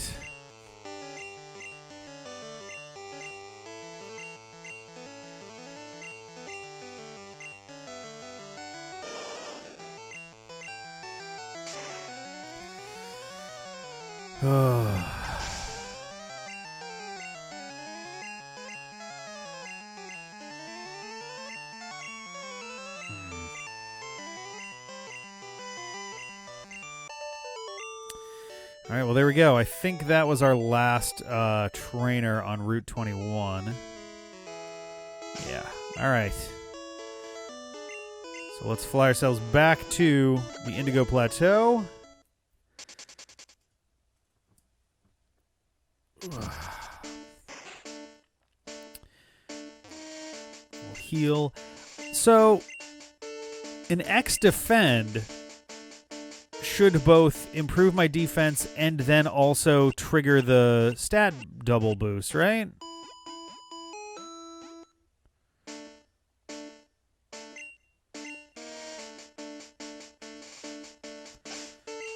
Whoops.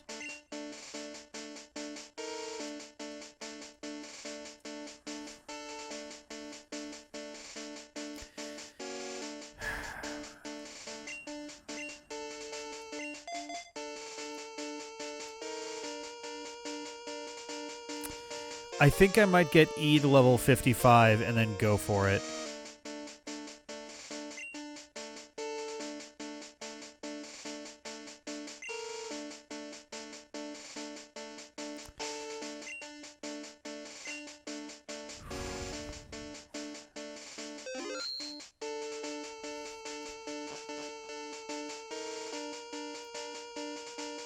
I think between the buggy stat, the buggy badge boost mechanics, the fact that I can use as many fucking items as I want to deal with, I am going to be getting a bunch of experience from the Elite Four battles as well.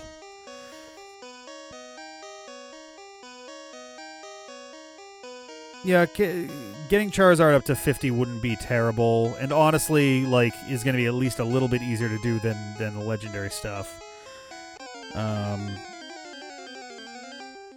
But yeah, that might be the way to go.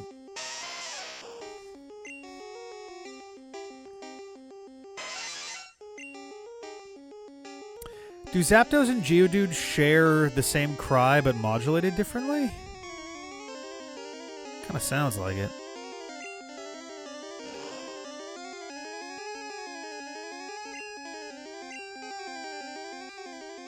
Honestly, what I should do is use Double Team first in these battles. That way, if it uses Explosion, there's a good chance that it just misses entirely. 30 fucking 6, Jesus Christ.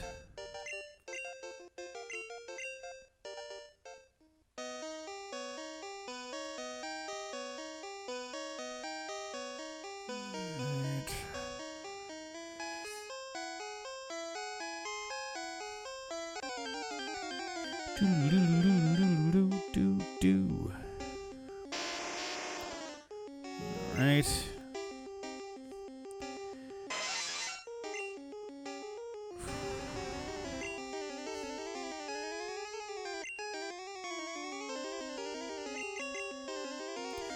Well, I don't like this situation.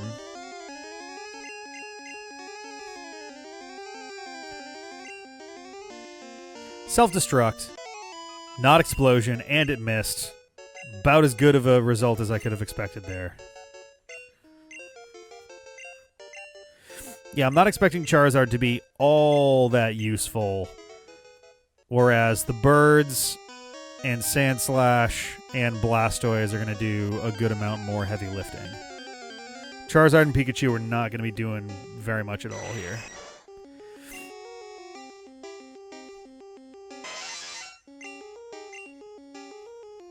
Oh, Jesus. There we go. Yeah, Jynx and Exeggutor both make sense for Charizard, and even then, like, for Exeggutor, I've got tons of flying types.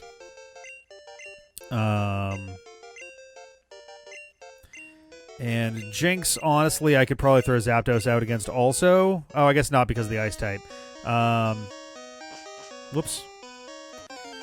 Oh. But yeah, that'll make it a little bit trickier.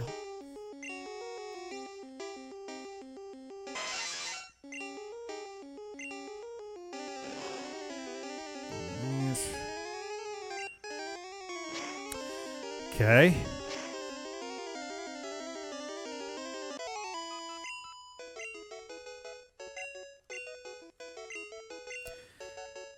It'd be interesting. Articuno against Jynx would be something, because I guess I'd be neutral to the ice types, the ice type attacks. So that would make life a little bit easier there.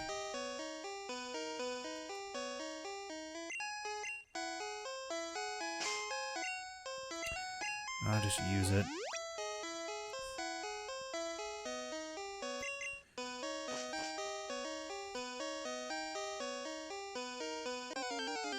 Okay. We got here.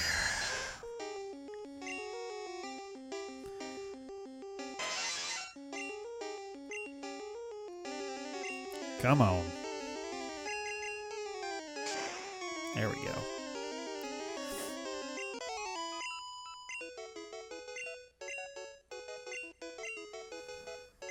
Charizard might actually get a level before Zapdos is done getting to 55 also, which would be kind of nice.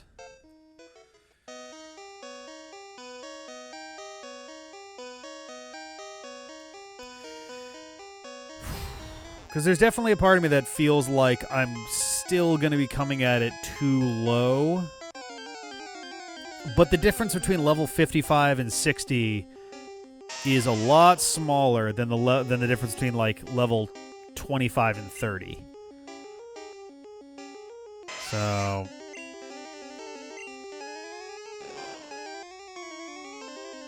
I'm not going to be at like the world's worst disadvantage or anything.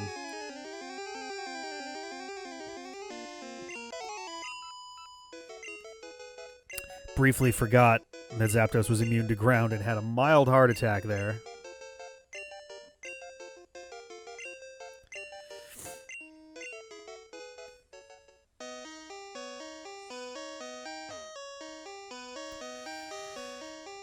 No, it's true. I think some good defense will be nice here. And I certainly haven't like plotted out EV training or anything, but more physical defense is always appreciated.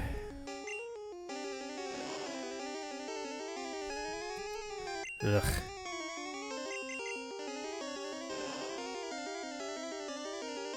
There we go. Crit it to win it. Alright. Getting all the experience points. Load them up. Yum. Alright. Holy hell.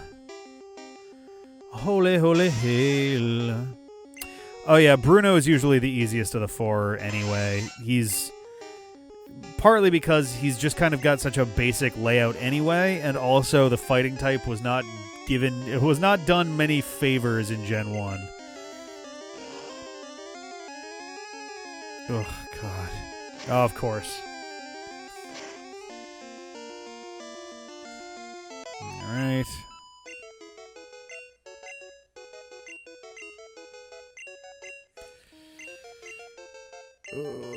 Okay. Let's go heal. Get our PP back.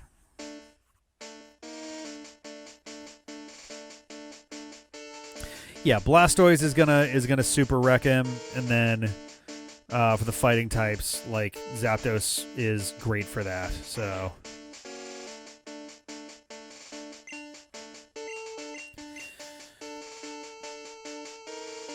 And again, honestly, the thing that I'm kind of the most scared of is probably the level 59 Alakazam. Because that's just going to be a busted fucking thing to fight. The Agatha's Gengars are going to be scary as well. But Sandslash is probably going to clean up in that battle.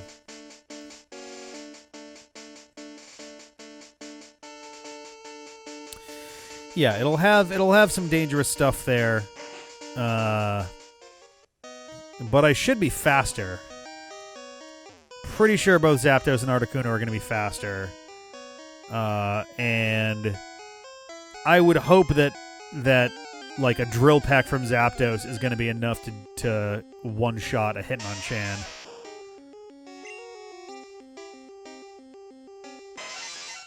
Oh, that's true too. Yeah, he's going to have a total garbage special stat, so that's fine.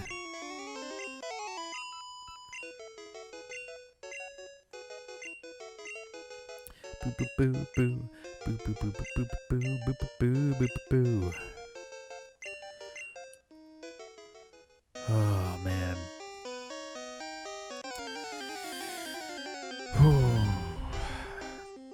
Yeah, honestly, Bruno feels like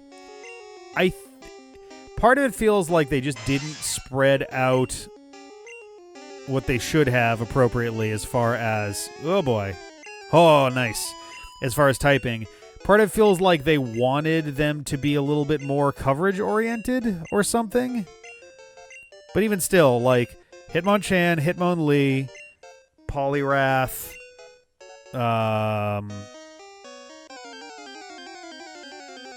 are the other fighting types? Why do I always struggle with this? Machamp and Primeape, I guess. Would have been a solid chunk. Though I guess all fighting is Poliwrath the only non-singular fighting type in the entire game?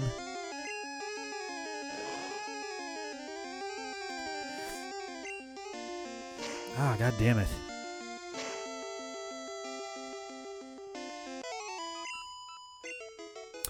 Coming down to the end of the grind. We are very close at this point. I'm going to give Zapdos one more level and Charizard 2 more levels, and then we're just, I think, gonna go for it. Because I think my team is pretty well balanced, and I can utilize some of the bugs that the game has to my advantage. And just generally, it's a matter of being smart about how I go about this stuff. Yeah,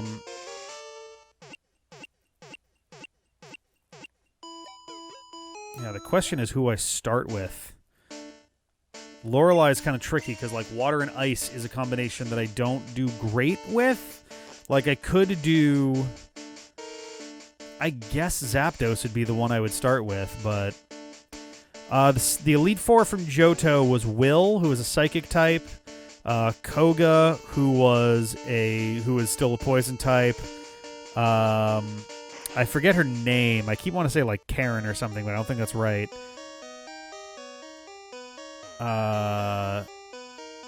Is Bruno still in Johto?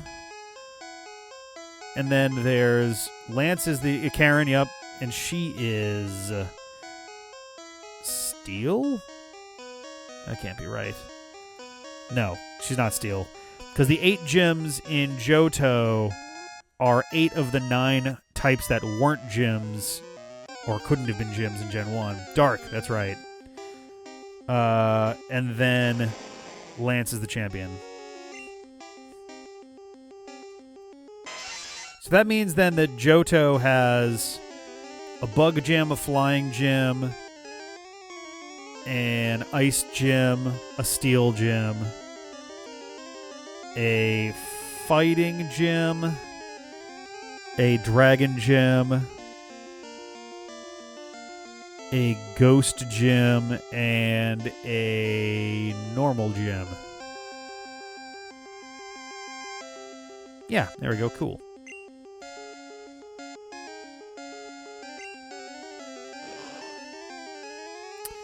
I should actually be a little bit more nervous about Onyx here, shouldn't I?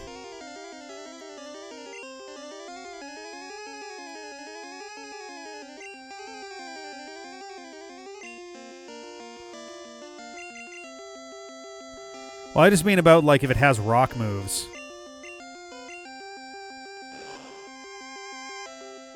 Oh, Jesus.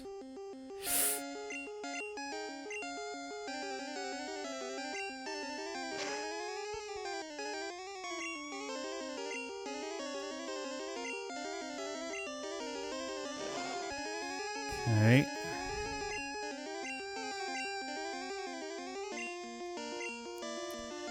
Come on, come on.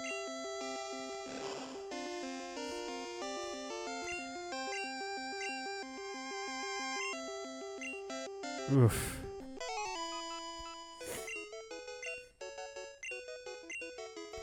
That was less than friendly.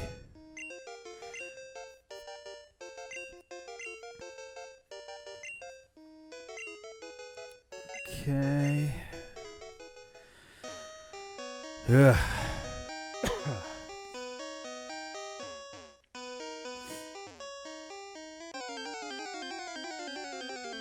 Boo, boo, boo. Hey, buddy.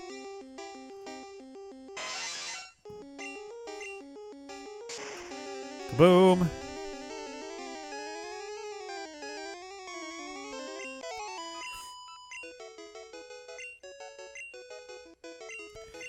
Come on, Zapdos. Just get another level, please. We're so close.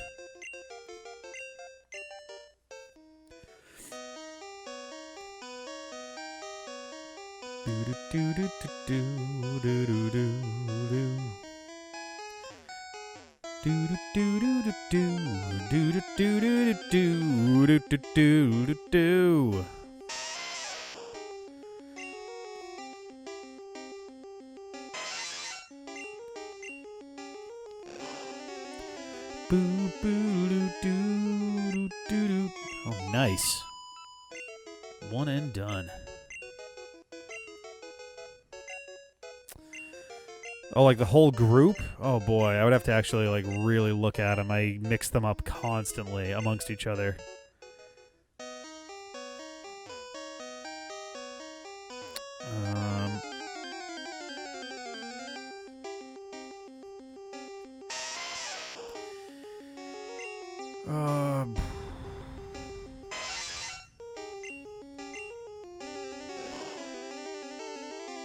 Hey, Tax Owlbear. Hello, hello. Oh, what are you doing with fucking rock throw? God damn it.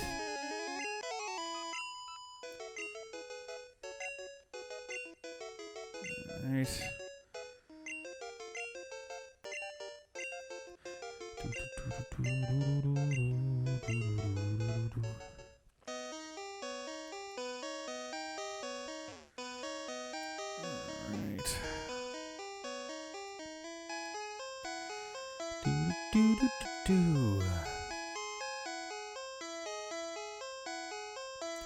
If I recall correctly, Kalos's Elite Four are a great example of the Pokemon League spending an absurd amount of money on flashy buildings that do not need nearly that level of architectural intricacy and are probably a massive waste of millions of Poké dollars.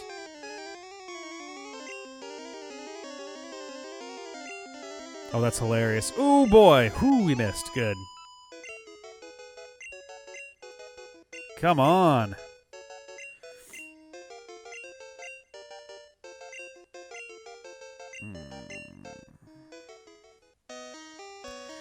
God damn. Boom, boom, boom. Oh, glob it. I love a glob it.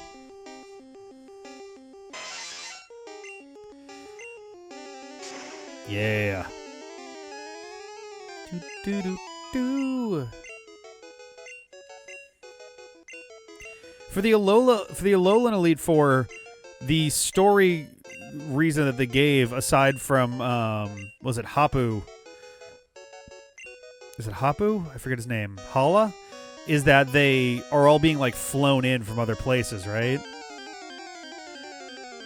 To like get one set up in the meantime.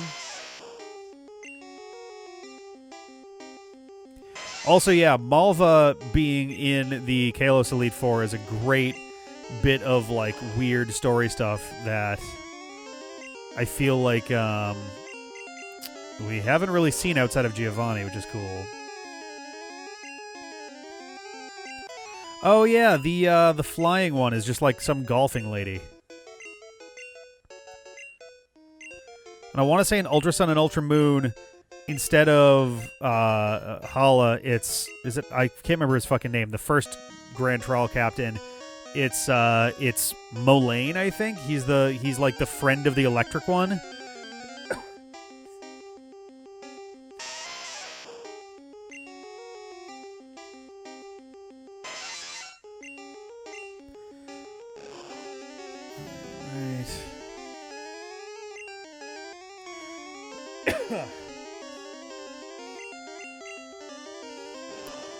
Oh, he was the trial captain before the electric one. Gotcha. Oh yeah, actually, don't they explicitly state in Sun and Moon that like I thought I was reading somewhere that like in like Sun and Moon or something, they essentially have to retire from being Oh, I guess that wouldn't make sense. I thought there was something about like retiring from trial captains when you reach like 20 or something, but unless you were a grand trial captain or something. Yeah.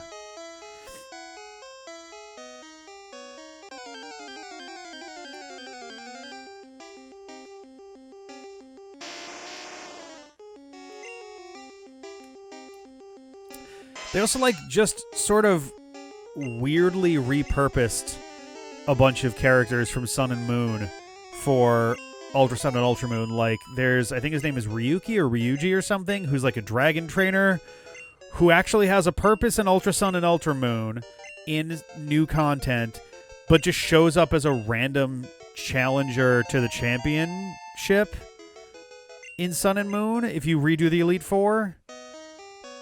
And then, like, there's also Mina, who actually has a trial in Ultra Sun and Ultra Moon, but doesn't in the first one. It's so odd how they handled that. I don't know. Kyoe is the fire captain, I think?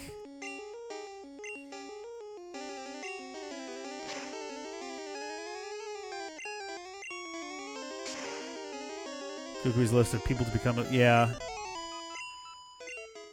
I mean, that would make sense, I suppose.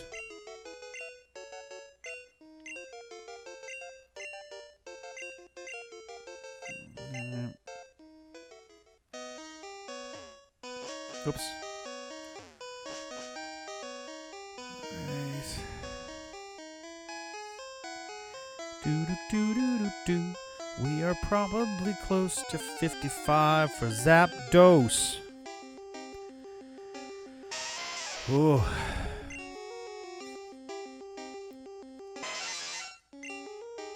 We're gonna get to the end of this, and it's going to have been like 6 or 7 hours of grinding in Victory Road overall.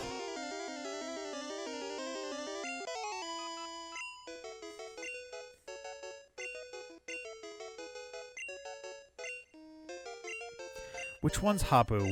Like, Hala is the Kahuna. Which one's Hapu?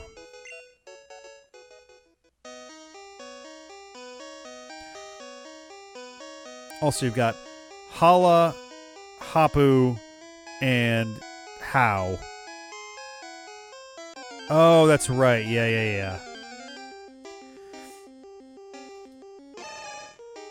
That's right. Oh, boy. The good old days.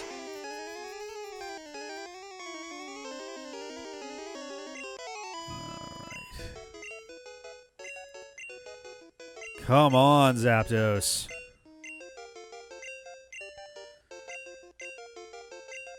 You gotta get there, buddy. Come on. Oh, yeah, that's right. That was enjoyable. Alright.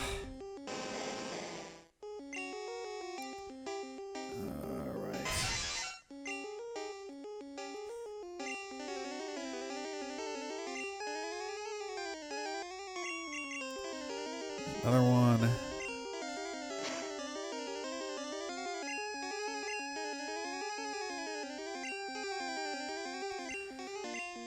Alright.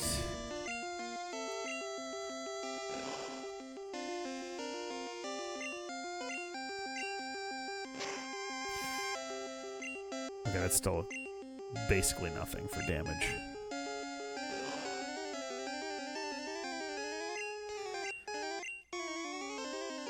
Okay. Oh, come on.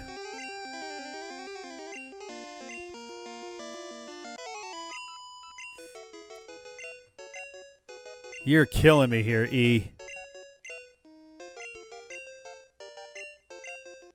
Oh my god.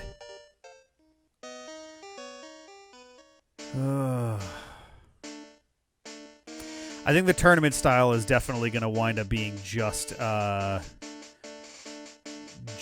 for Sword and Shield, since they went with the like very sports aesthetic for it. Like it was very much a soccer football vibe for the Galarian Pokemon League. So I wouldn't be surprised if the tournament version sticks or is just for Sword and Shield. Granted, strictly speaking, we haven't had a normal set of gym leaders and Elite Four since Omega Ruby Alpha Sapphire. Because Sun and Moon and Ultra Sun and Moon had the trials, and then Sword and Shield had the champion tournament.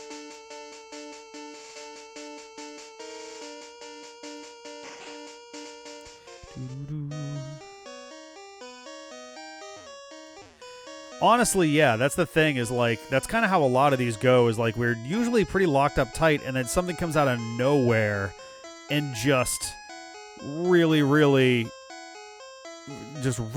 fucked us. The final fight was devastating to my team. What an absolute bummer that was. I got through it, though. I did win.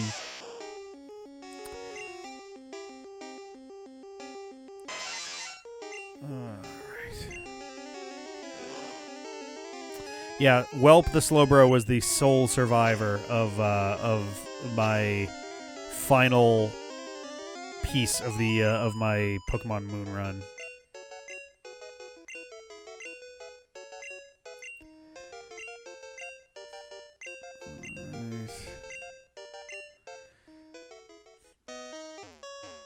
Nope. Just gonna go up and heal because I really don't feel like. You know what? One hyper potion. It's fine. I have a bunch of full restores and max potions and shit, so it's not a big deal.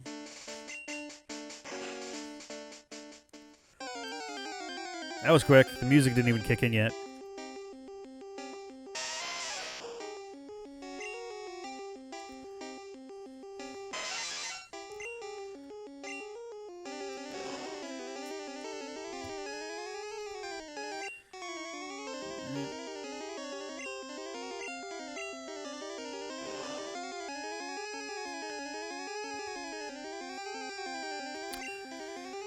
Well, so in Black and White, the villain leader wasn't the champion. They just the villain team just interrupted the Elite Four proceedings, and you kind of did that instead. Because I want to say, I forget his name, but I think the champion's the fire type guy, isn't he? Did N beat Alder? I thought you got there, and then like before you got a chance to fight Alder, it was like, oh no, Team Plasma is doing a thing. You got to go deal with that. Oh, it's a bug. I'm thinking of Volcarona, which is why I'm like thinking fire, but yeah.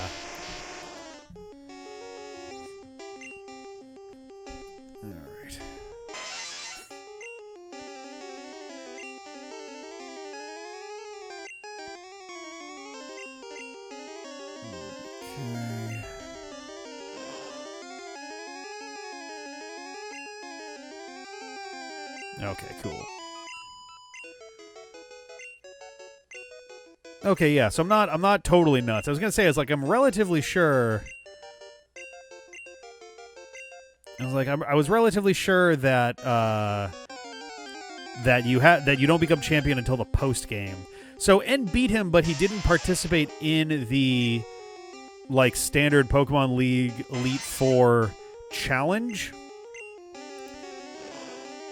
So that's the thing, is like, it's not like anybody who beats the champion in any context is going to be the champion. The idea is you have to beat the Elite Four, you have to get the badges, and only then can you fight the champion and actually get the championship. So I think the idea is when you get there, that N had just kind of stepped on Alder, and he's like, "Look, you gotta deal with him. There's all this shit going on."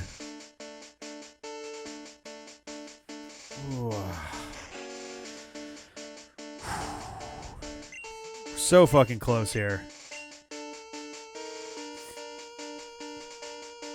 Pikachu's stripes match the countertop.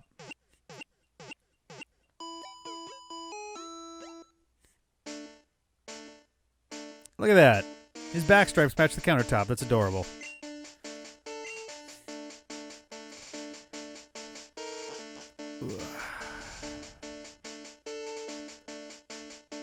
Yeah, I definitely remember walking through big like castle hallways in the build up to the final battle in Black and White. Oh.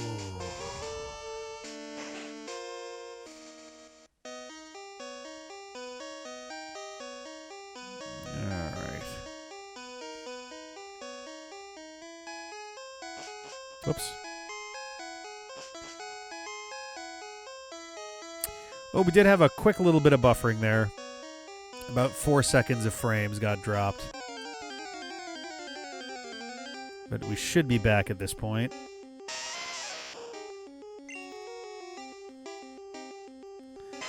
All right.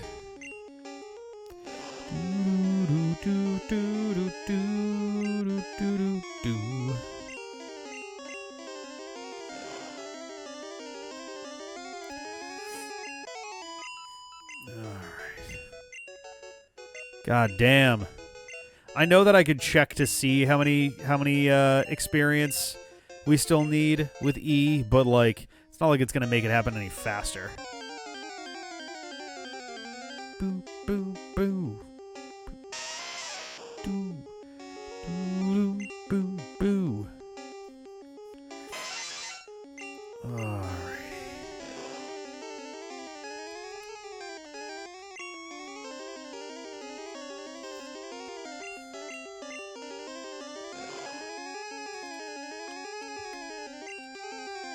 Oh, fuck you, Geodude.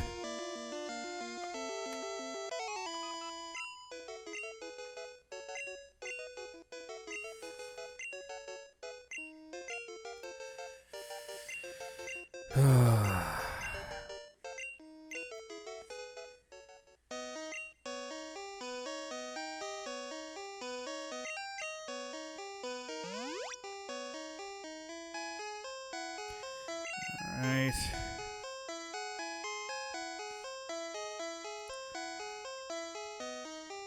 There we go. There it is. Let's go.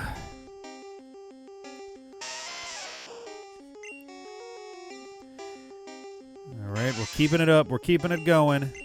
We got this. We can do it.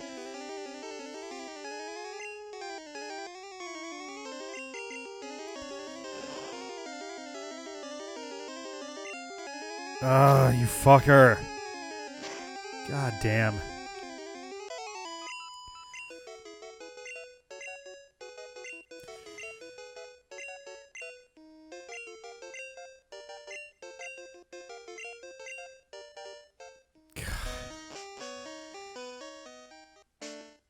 God damn it.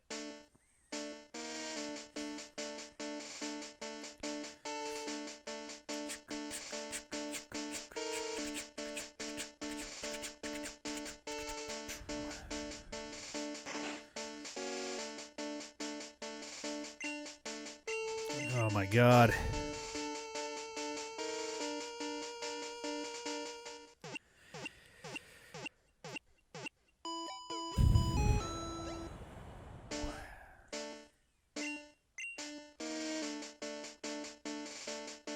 All right.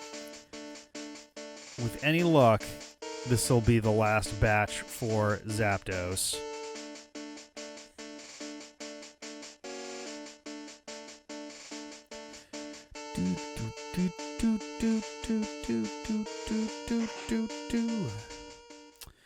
Yep, it looks like we got another about 8 seconds of buffering in there. That's alright. Doesn't seem like it's particularly serious. Wow, stumbled on that one a little bit. Blah, blah, blah.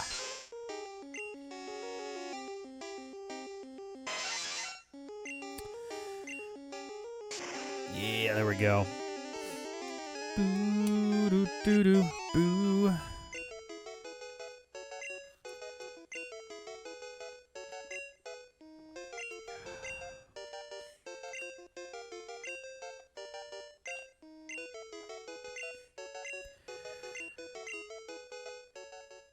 Come on, come on. We can do it. We can get there. Oh, yeesh. That super sucks. I am sorry to hear that. Ooh.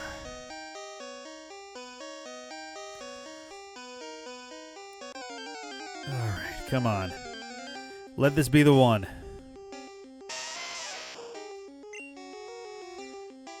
We've spent approximately 4 hours grinding.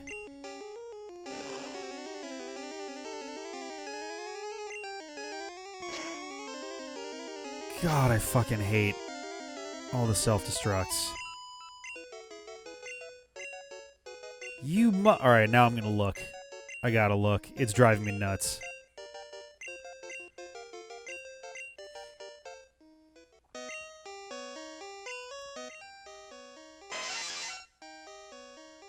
$15.31. So like 5-ish more battles. So, okay. On the plus side, we are, in fact, just about there. For Zapdos.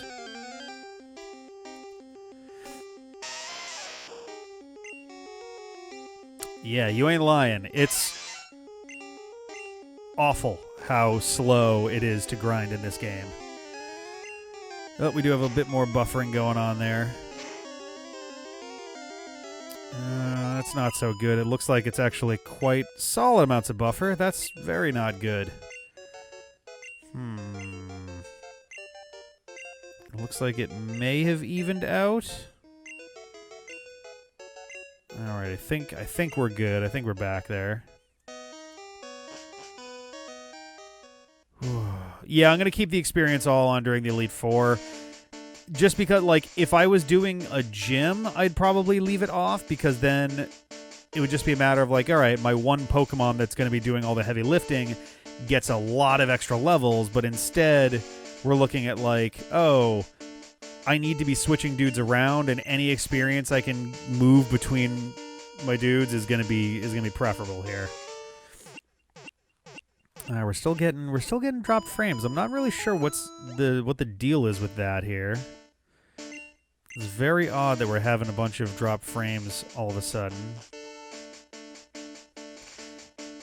Doubly odd because it seems to keep stabilizing and then it, collapses again. So it is also very late at night, and it's possible that there's like a power cycle going on some, part of this or something. So I don't know.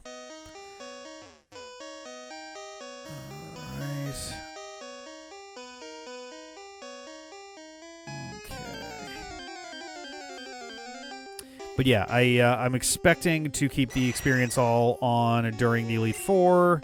Should make it so that my team can at least get a couple levels as we go overall. And that way, they're a little bit better prepared for Lance and for Blue, a.k.a. JIGGLEJ. Alright, like, I don't know, 3 more battles should be enough for E here.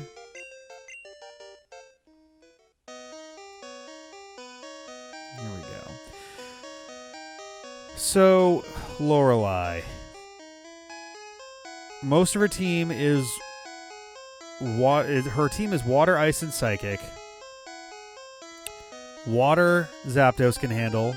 Psychic, Zapdos can withstand. Because, you know, of E's strong special stat. The real problem is Ice, which, granted, is gonna also be special type. So at the very least will be okay in terms of that. But the real question is what do I do for the water and ice ones? I don't have a great plan for those. The only non-ice water type she has is Slowbro. Because Sand Slash is bad for this. Pikachu is definitely gonna be a little bit green to be doing most of this stuff. Fuck your explosions. Yeah, I guess Articuno wouldn't be bad for the ice types. It's gonna be a little bit rough there, but I'm not convinced that Pikachu is going to be able to do a great job. Pikachu is really not good stat-wise. Like, these stats, he's fast, but these stats are really not great. Like, he's an unevolved Pokemon, so, like, cool. But having a defense stat in the 60s is just awful for this. I cannot, in good conscience, put him out. Like, granted, Water and Ice are both special, so it's slightly better equipped for that, but, like, it just seems like it's going to be way too much. No, Pikachu in Yellow doesn't have any kind of upgrade as far as I'm aware.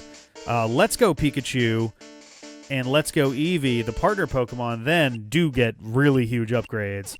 But the partner Pikachu in Yellow is just a regular-ass Pikachu as far as stats are concerned.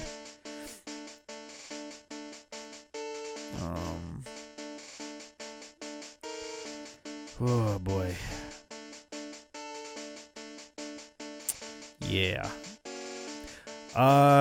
You do not get held items in Gen 1, so Pikachu doesn't have anything to help it get stats for this.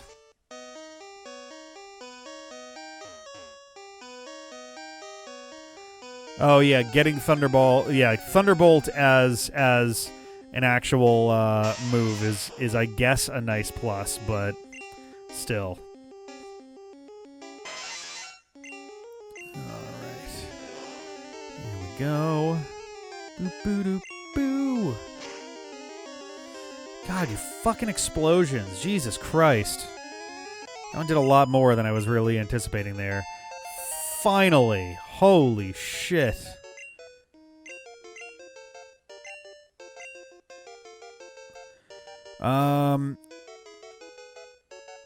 I think I like Double Team better than Agility. Zapdos is already pretty fast.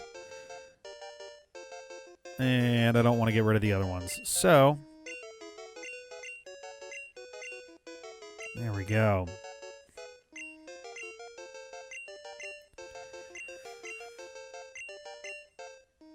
All right. Where are we at here? You're still 5,000 experience away for... I might just need to leave Charizard alone at this point.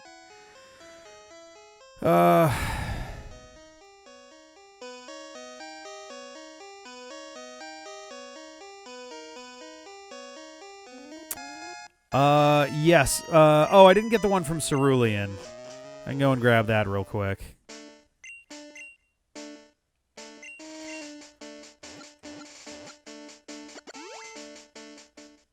But it is about to be go time, yeah. Is that the one that's, like, up here or something?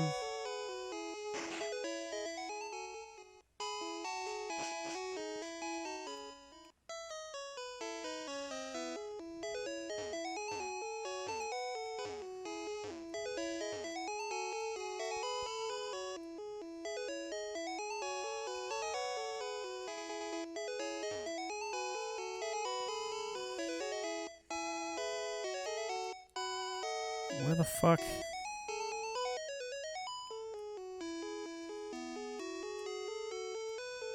There we go.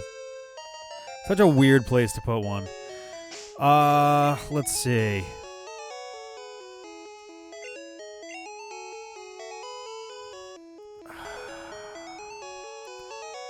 Who do I use them on? I could just use them both on E. And, like, I did just level him up, so he's going to get the biggest boost from this.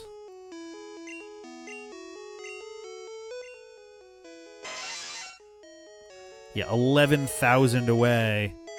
I guess Charizard is also 5,000 away. Whoops, wrong one. You're going to get a level quickly. 6,000 away. Oh, God.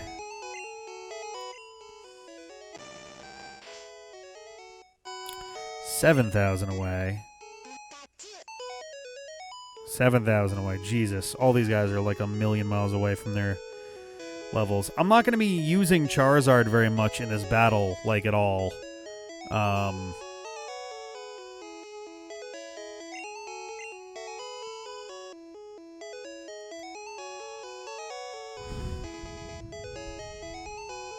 think I'm going to use him on Zapdos. I feel like Zapdos is going to get a lot of use here.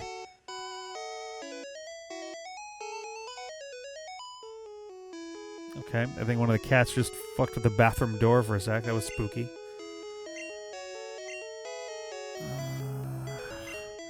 I mean, I guess, right? Like, the stat boost is also not going to be all that significant. Like, so, okay.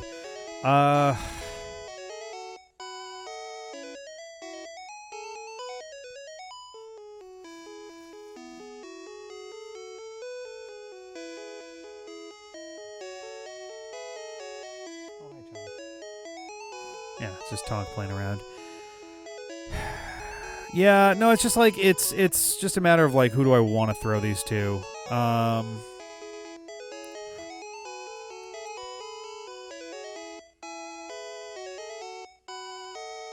So let's think for a sec. So for Lorelei, I'm going to be using Zapdos, Articuno, maybe Pikachu. For Bruno, I'm going to be using Blastoise and probably Zapdos. For Agatha, I'm going to be using Sandslash like the entire time.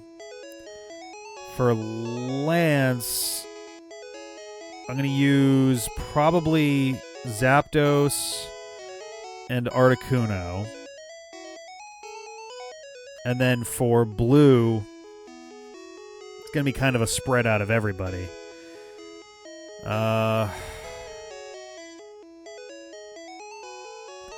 Yeah, honestly, for dealing with Lance in particular, I think at least one needs to go to Articuno. Maybe one to Zapdos and one to Articuno?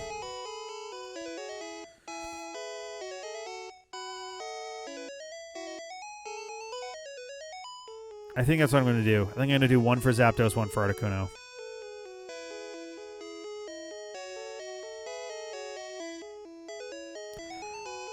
Or both for Articuno. Okay, Zapdos is going to get used a lot, which means that he's going to get a lot more experience, even with the XP all on. Articuno is not going to be doing that as much. Yeah, I think we'll do Articuno. There we go.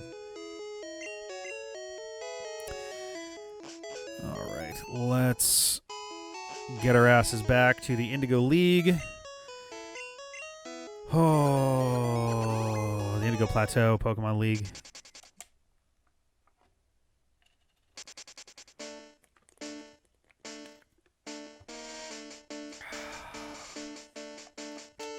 I like that we're standing side by side. Yeah. Yep, I'm going to be swinging over to the side here. I'm also going to hit the Pokemon Center before I go in.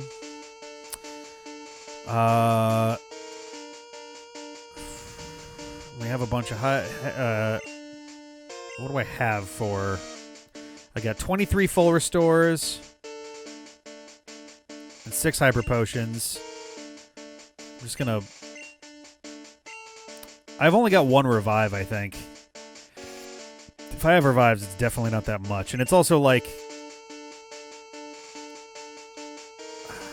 I'll sell all but 1 escape rope.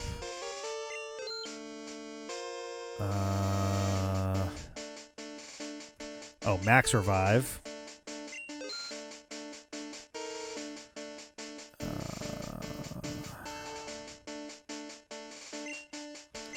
Yeah, let me go look at what I've got for items that I can sell.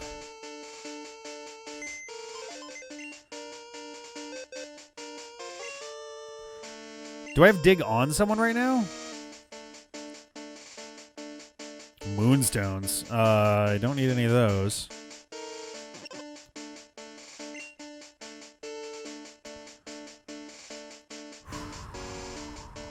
Nugget.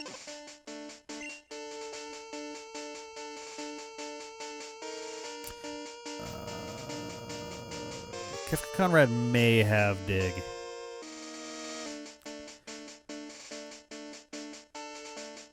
Let's... Another max revive.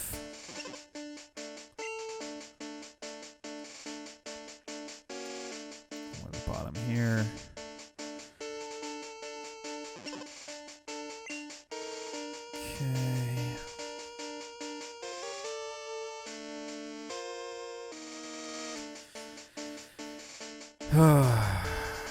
All right.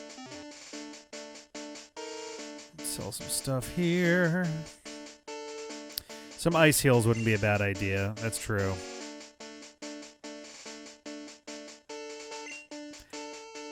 Okay.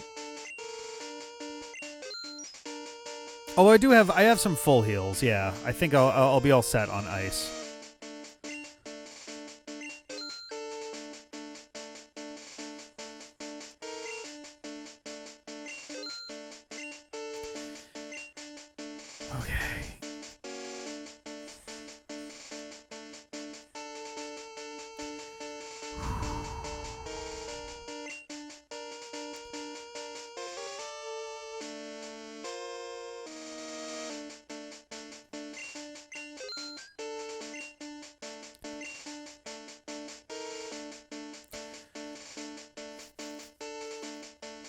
Oh boy, oh boy.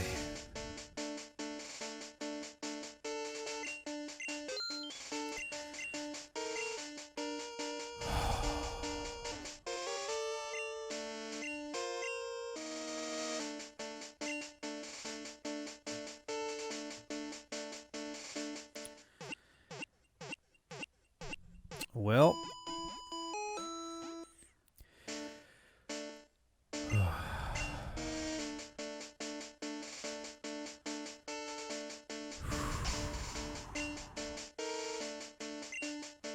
oh, I should make sure I put out the one that I want out front, out front.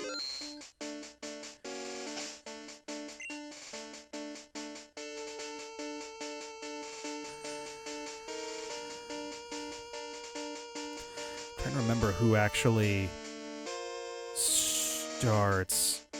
Because I guess Articuno could just go first. I actually have Magikarp already, so I can't catch it even with the glitch. Starts with the Dugong, huh?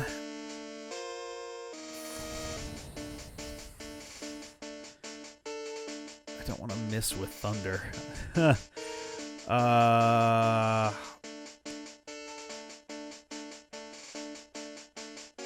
Jeez, I'm wondering if I should just start with Articuno.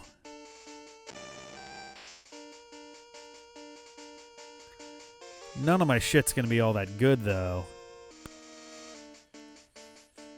Ugh.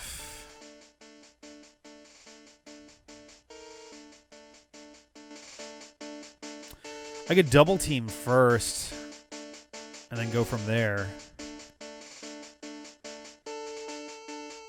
I do have some elixirs.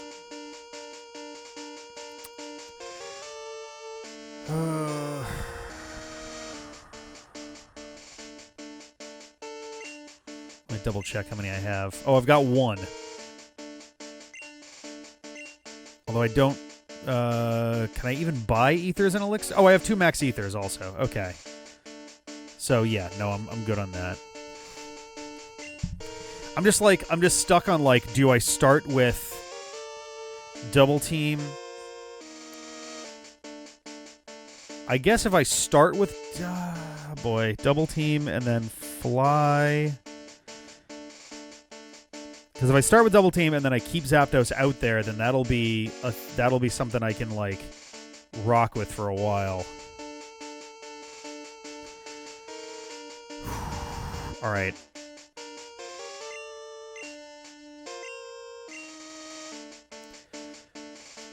All right. We're in. And that means we need some new lights. We need some lights for the occasion. Where's my... There we go.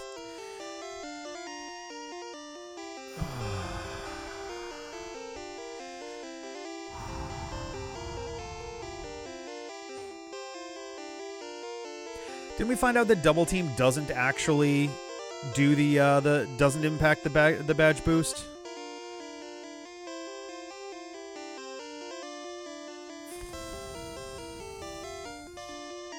Here we go.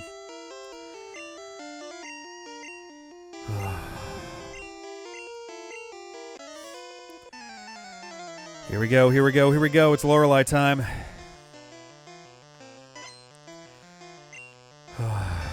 Long last. Oof.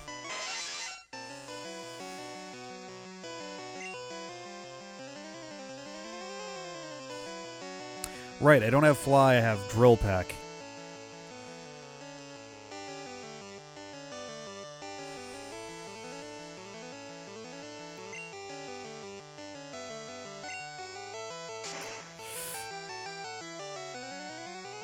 Okay. I turned off the animations. I forgot about that.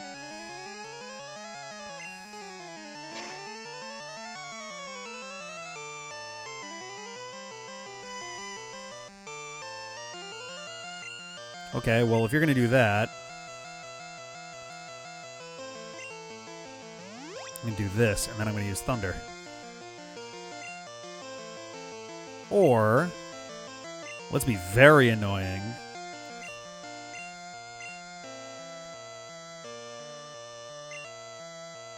Yes.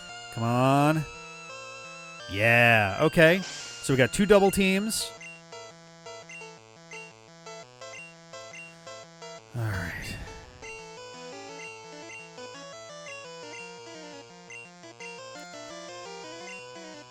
Cloyster. Okay.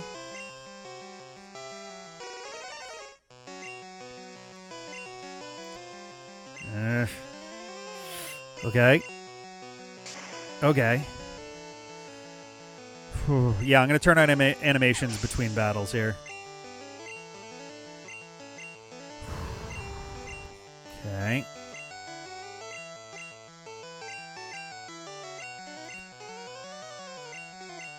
Slowbro. All right.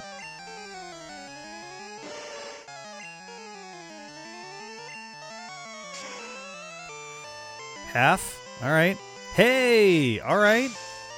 I was not expecting that to be a one-hit kill.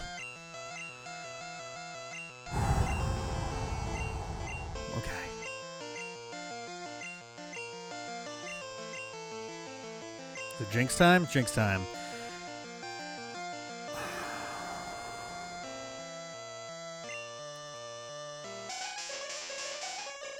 That's a hell of a sprite there. A third? Ooh. Whoa! Holy shit. Okay. That was a lot more damage than I was expecting to have happen there.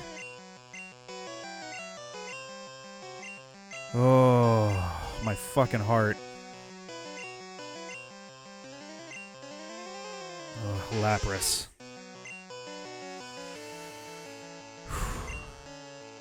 Oh boy.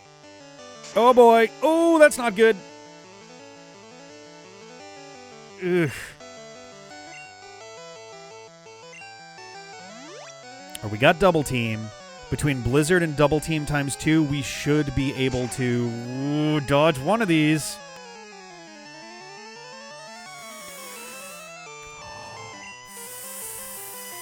Fuck.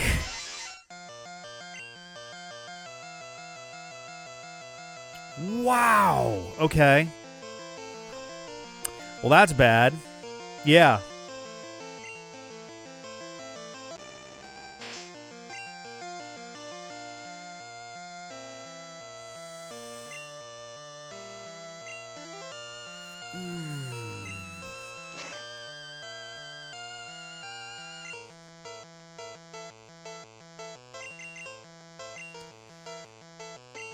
Oh, fuck. Don't do this shit to me now. Come on. Dude, what?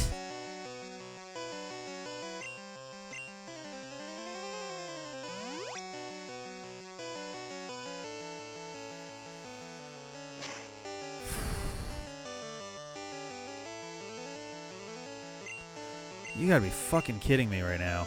All right.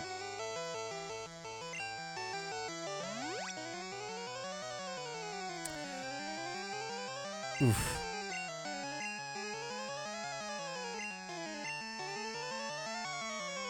Thank Christ.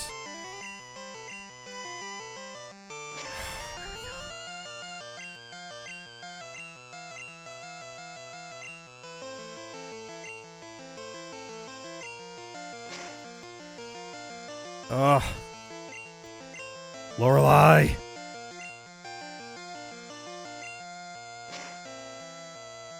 Come on.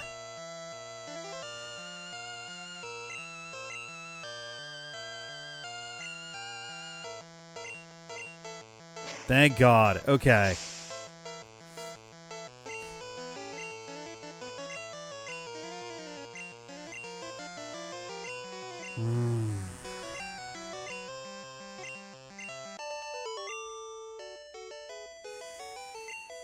Well, that could have gone better. Literally, that crit must have been like the upper bound of damage there. Yeah, Zapdos is dead.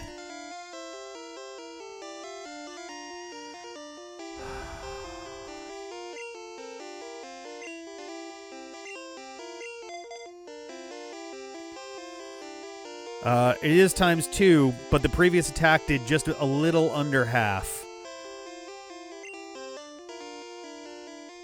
Okay. Pretty sure it's going to be an Onyx first.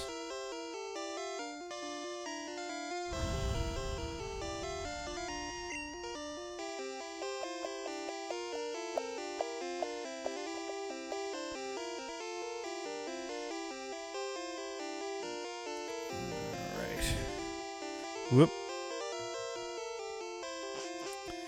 All right, we are in for Bruno. Let's get my lights. Get my lights going here. There we go.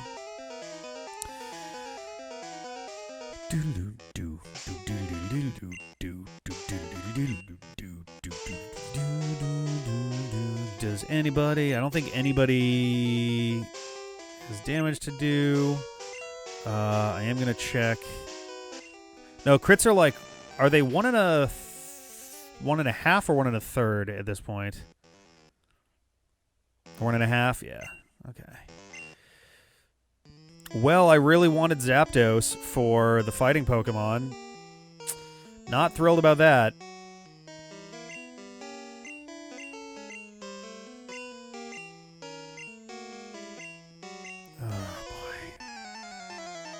I'm also not gaining levels all that quickly. Basically at all. Like, I know the EXP all is like... Articuno is neutral to fighting, though, is the problem. Like, it's still fine, it's just not as good as it would have been with Zapdos, who is resistant to fighting types. Right.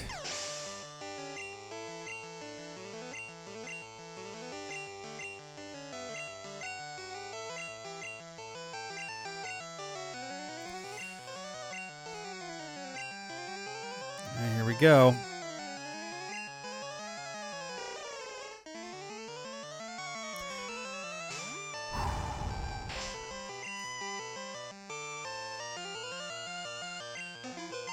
Alright, I'm faster. That's good.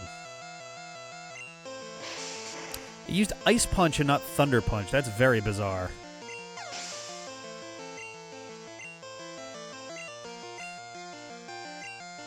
Charizard is an option, but he's a lot lower in levels, unfortunately.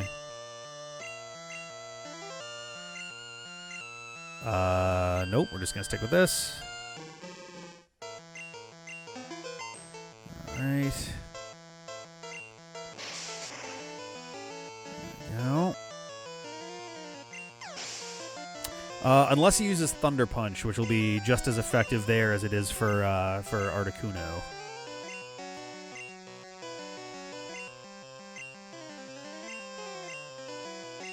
Right.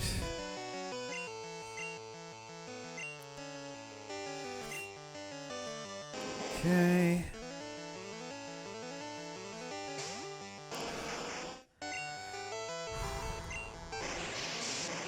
I mean, true, if I had to lose somebody, I think I'd rather lose Charizard at this point, but... Right.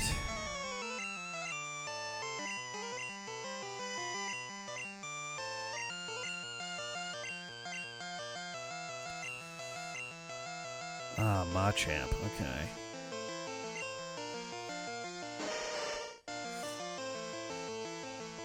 Okay.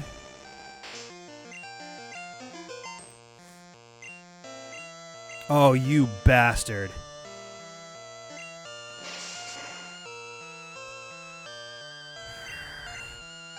Dude, what?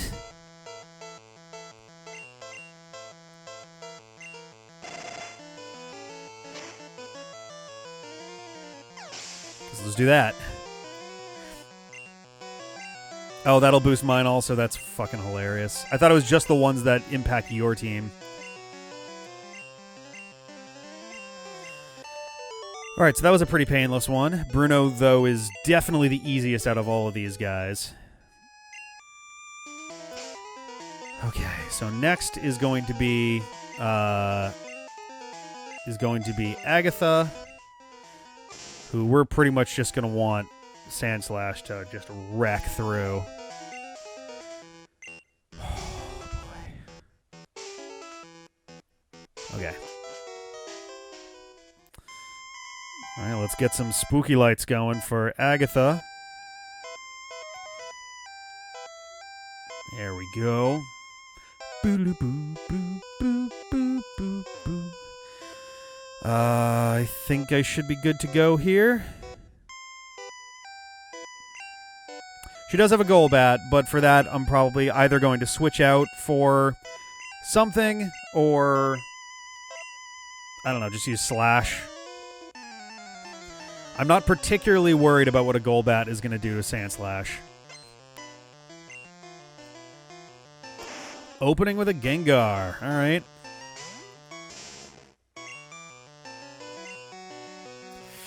Well, that's rude.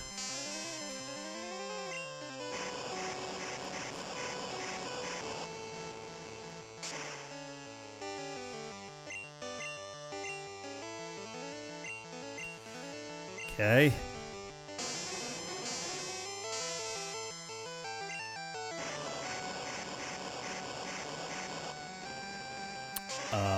Right.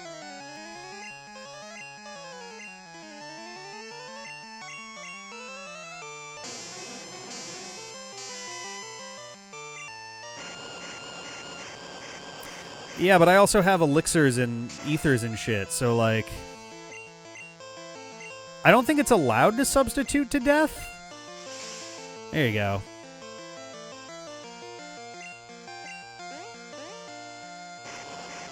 Alright. Don't like being confused, though.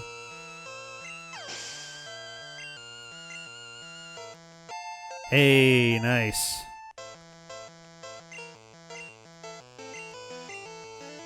Alright.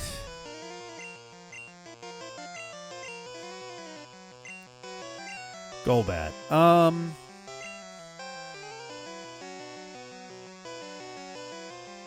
feel like Pikachu will get himself fucking killed if I... Actually, no, let's do Articuno. Ice. That makes this easy. Yeah.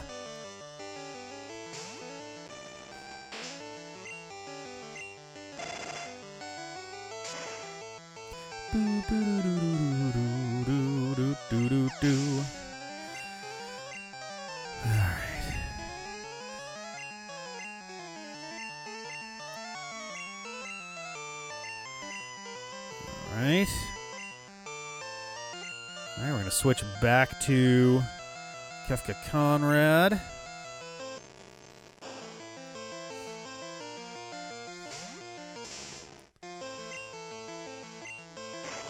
And I'm faster, that's good. I don't remember the last time I used Pikachu in gym battle. I would have to go back and look. But it probably hasn't been for a while at this point.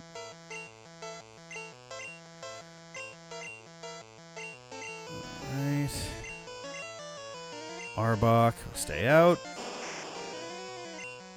Yeah, there's a part of me that's always just kind of like, ooh, God, levitate when I see them, even though, like, this is way before that. Oh, alright, okay. Last one should be another Gengar, I think, right?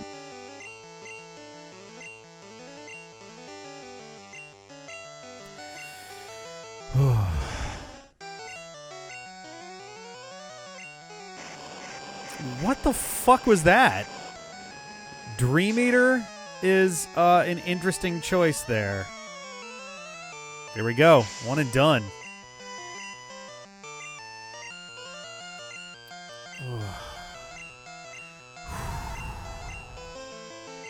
Yeah, pretty clean on both of those.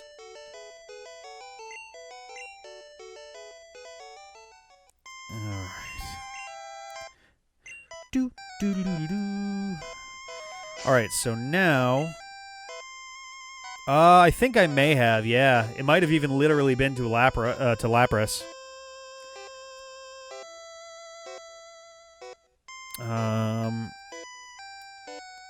Let's see. So... Earthquake is low.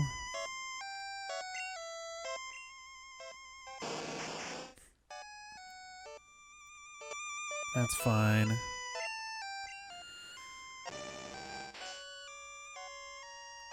Oof.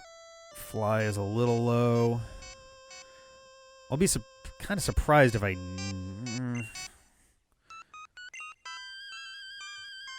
Let's use the Max Ether on Sand Slash.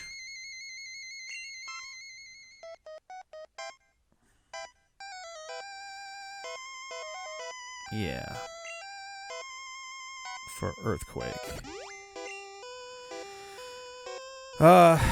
Yeah, that's what I was kind of thinking about, because I think he does start with Gyarados, and, like, Zapdos would have been the better choice there, but the real question... Actually, Pikachu's pretty fast. That is the one thing. Also lost his Zapdos to Blue. Oh, fucking hilarious. Yeah, Pikachu is pretty fast. I hope that he's fast enough to make it past Gyarados. It's gonna get real ugly. Can you swap team members after Lance before Blue? No, I don't believe so. I think you literally go directly into the fight with Blue. Like you're scripted to get yanked into the room.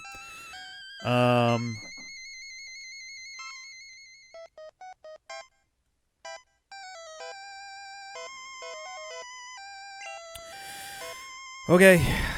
Fuck.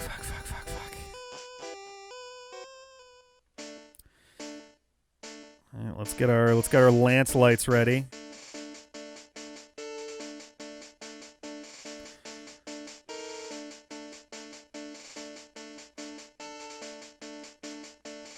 I think I just there we go. I think I stuck with similar to what I had for Agatha. Oh.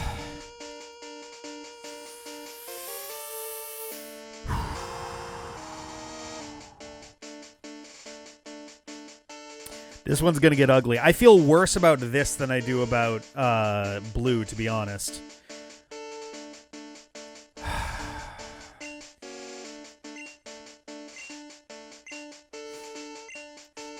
Just one.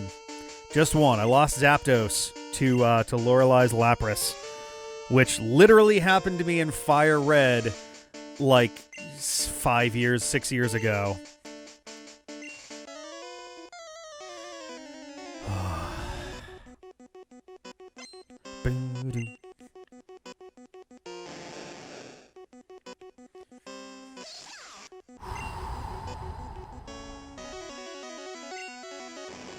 Come on.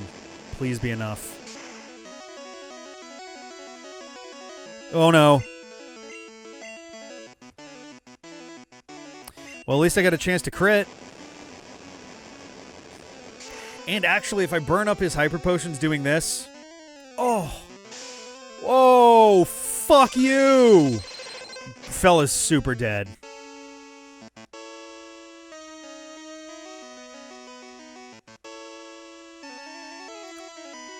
Unbelievable.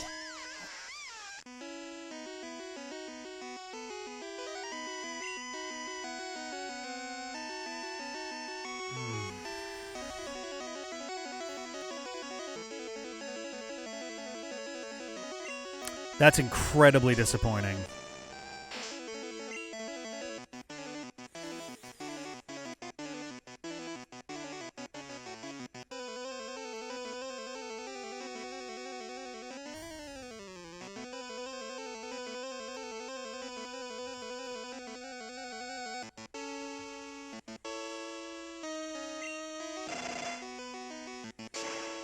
I'm so upset about that. Like, I'm just like, really? It was like a hit point. Fuck. Fella's been with me literally since the beginning, obviously.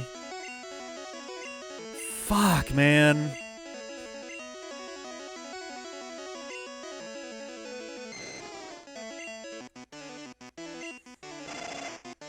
God damn it.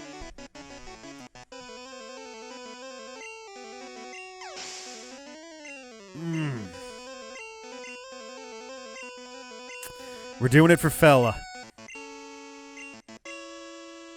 And also for E.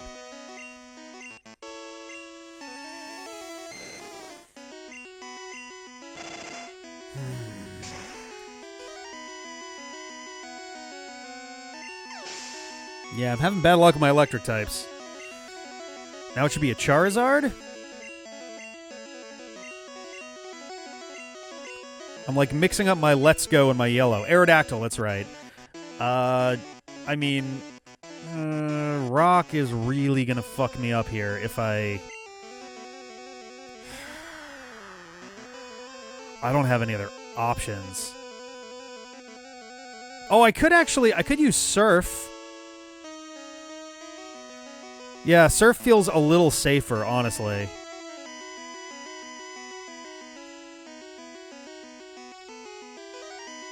He is fast, though, isn't he?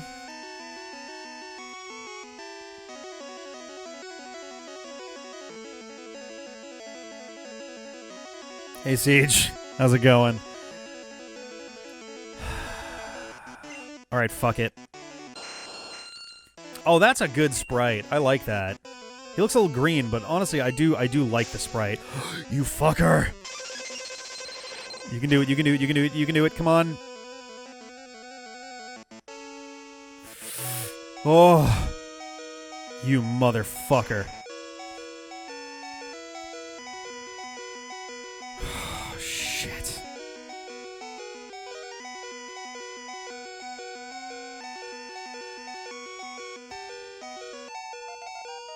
Oh boy.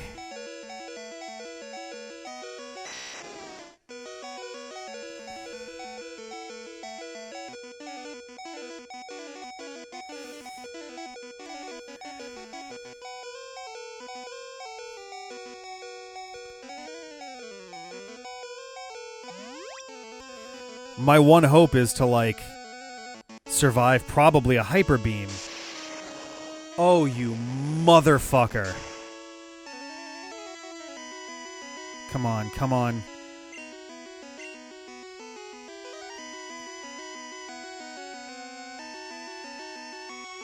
If it crits, I'm dead.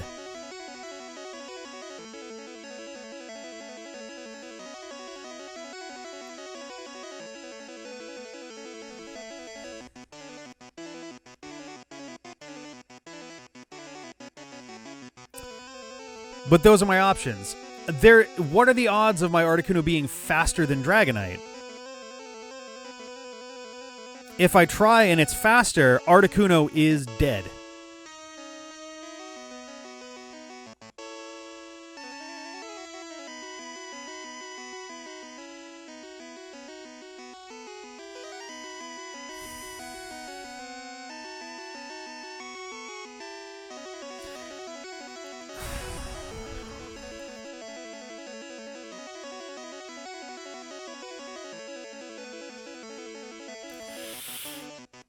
It's got a couple levels on me, too.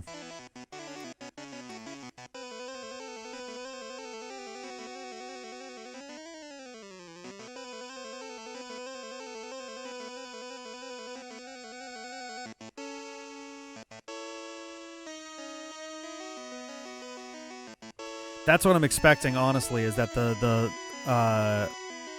he's going to be faster than me. I have three options. One, I heal and hope that Thunder misses. It is a 70% accuracy move. Fire Blast, if he has it, I think is slightly more accurate. If he crits, Articuno is almost certainly dead. So option one.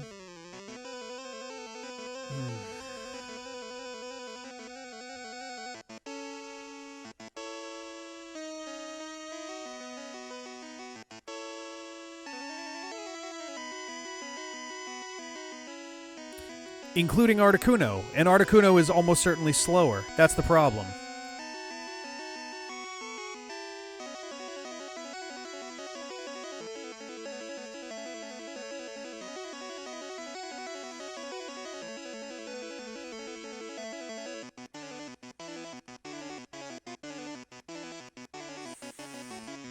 If he crits, anybody's dead.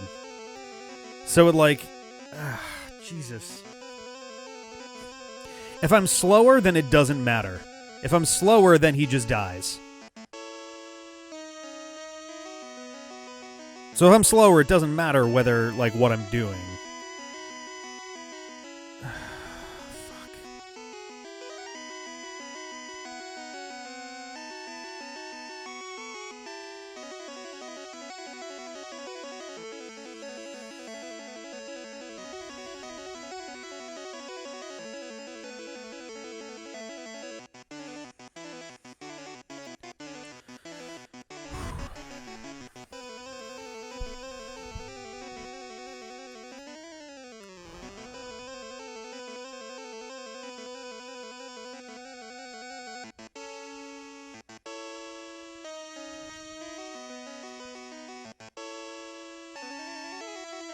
I've got tons of healing. The amount of healing isn't the issue.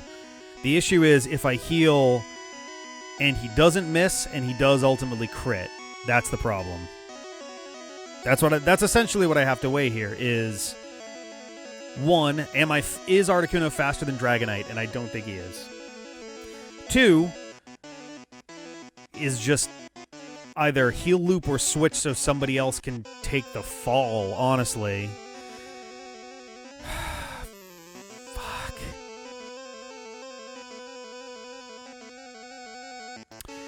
But if he's faster, then luck doesn't matter. If he's faster, then I'm already dead if I don't heal. That's the problem. And I don't know because I haven't had a chance. Charizard's weak to Thunder. Charizard will get absolutely obliterated, and then I'm back in the same position I'm in right now.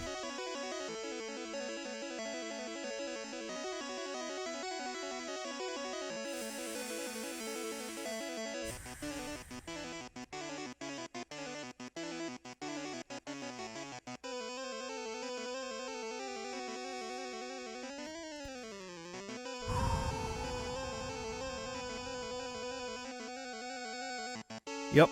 That's the thing. I can't be sacrificing a bunch of dudes for this.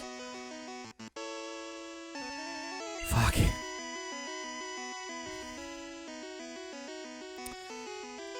So, here's the thing. Take a look at this.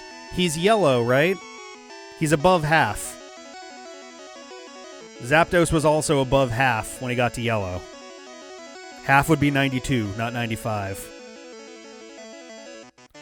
There's a certain level of fuzziness in the numbers here.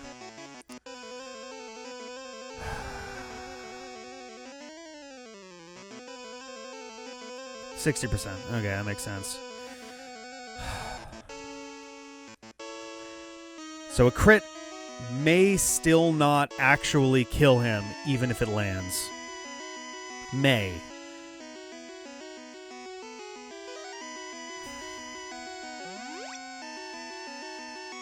Here we go.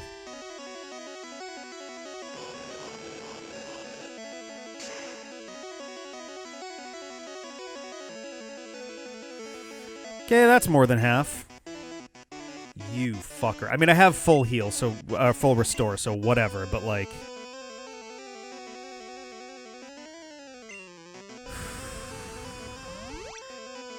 Oh boy. Come on. Miss once, please.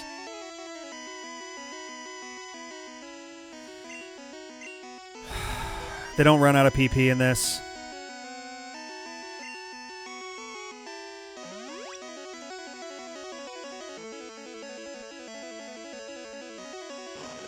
Come fucking on, please.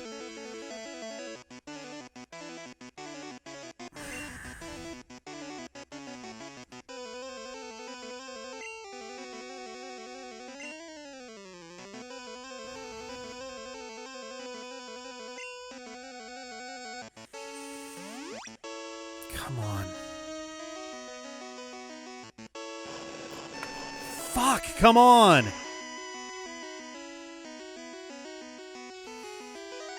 Ugh.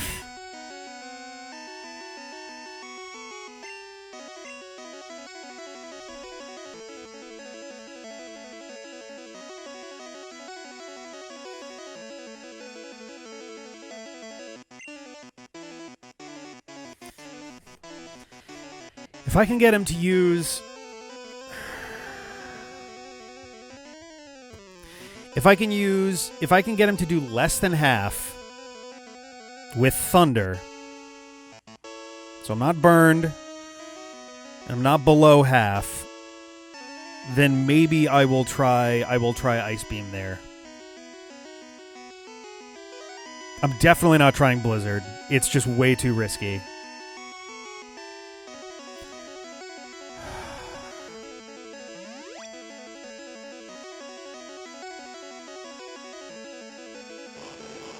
Fuck off with Fire Blast. Come on. Ugh.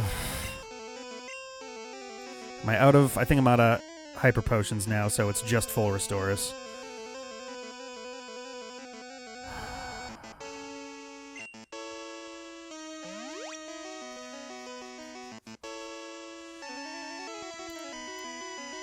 Thank you. Holy shit. All right, let's do this. Come on. And I'm faster. Yes!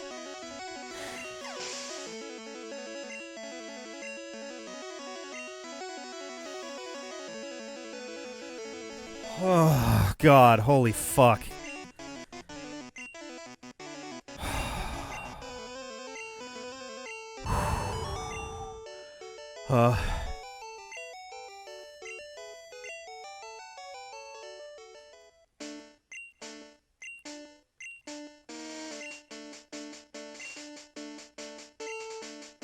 All right.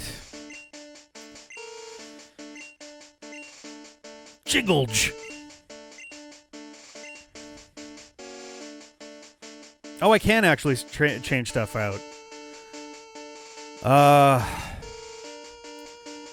So he normally starts with a Pidgeot in Red and Blue. Is that still the case? Oh, he starts with a Sandslash of his own. All right, well. Actually, I should start with Articuno there. Since I'll be immune to the ground moves. Let's also take a look at our stuff here, because where are we at for... Oh, he doesn't have Pidgeot at all? Oh, weird. So Ice Beam could use some stuff.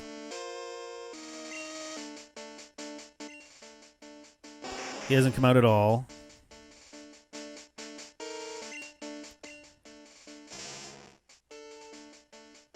All right, those are fine.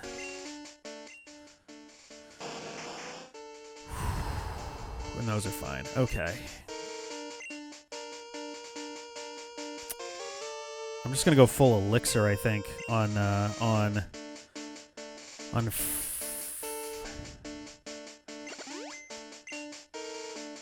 Oh God.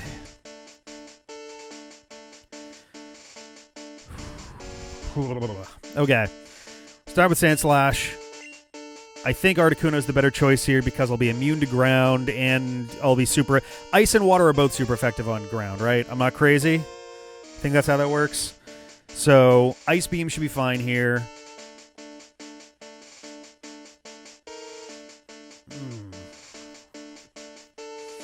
Okay, and then I'll probably use Fly on Alakazam.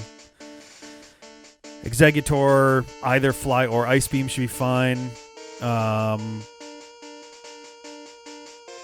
Cloyster's gonna be tricky. I guess Blastoise, since he'd resist water and ice. Ninetales will keep Blastoise, and then Jolteon, it's Sandslash. Yeah, agility wouldn't be bad.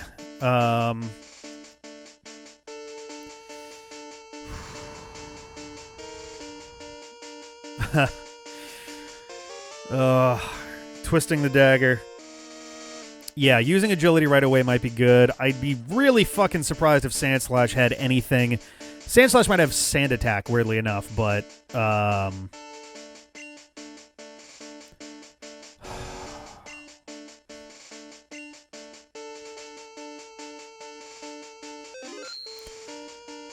Alright, you guys, you ready?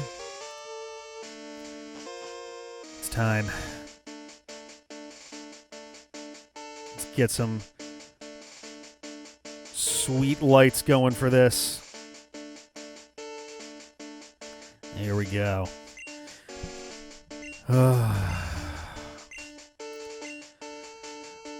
don't know if Sandslash gets rock moves.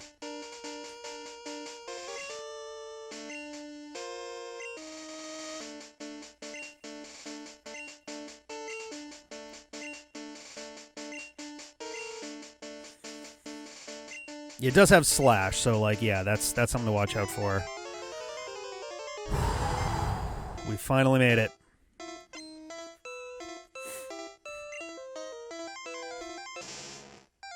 Alright, 61 to start.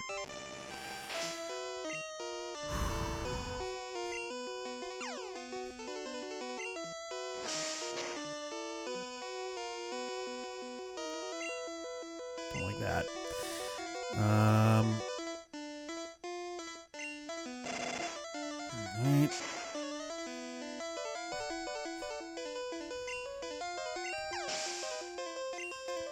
One down.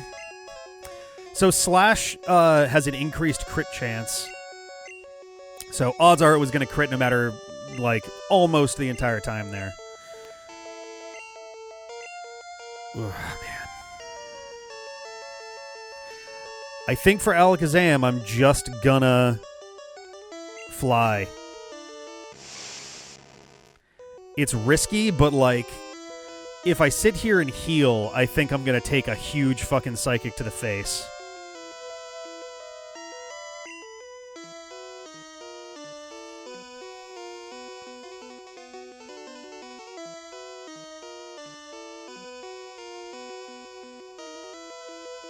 Probably has fucking Recover, doesn't he?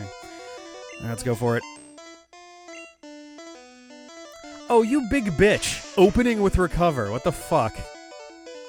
Ah. I don't even remember what the fuck that does. But we're going to Ice Beam to finish this. Alright, 2 down, 4 to go.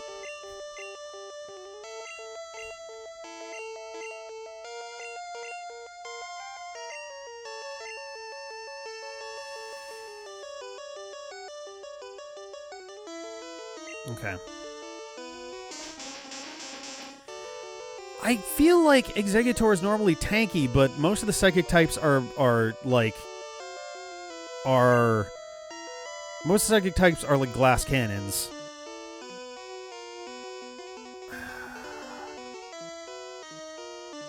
Fly and Ice Beam are probably pretty comparable in terms of stuff, isn't it? I mean, yeah, this would have been a good spot for Charizard, but I'm just like, I don't wanna. Yeah, so Fly and Ice Beam are both gonna be equally effective against grass. It's more just like thinking through, like,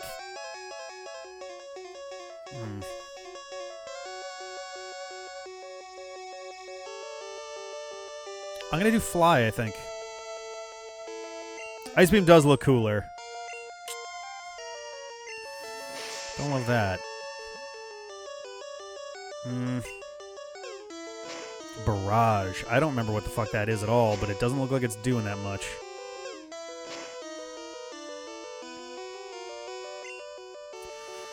I don't think I need Articuno for any of the rest of this, so I guess let's just...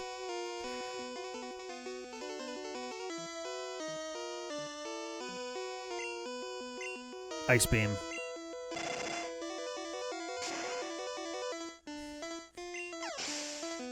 Alright.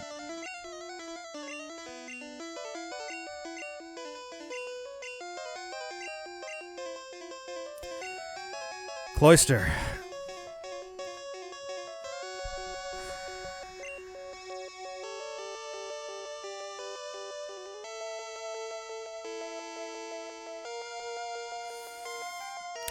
So I think the right answer here is Blastoise. Because Blastoise is going to resist both water and ice. The problem is, I don't know if Blastoise has a good move to use. Like, Surf will only be resisted once, whereas...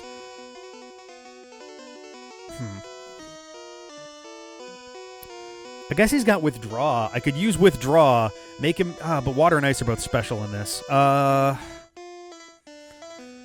Definitely can't use Charizard. Yeah, Withdraw to boost stats is probably the way to go. And then I can stick it out through Ninetales from there. Oh, those are like some dorky moves on Exeggutor. I guess Comet Punch.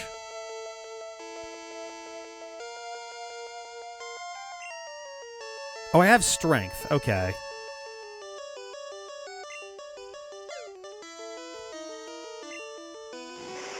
Spike Cannon. Oh.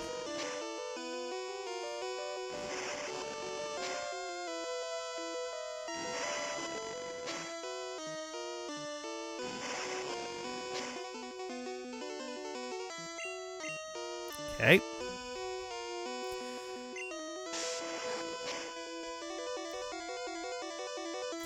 Oh, Jesus. Okay. This is going to take a minute.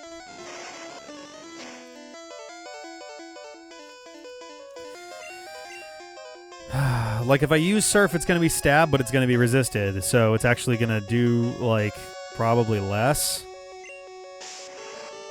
What I should do is just withdraw a bunch of times so that I'm maxed out on defense and I get a shitload of boosts.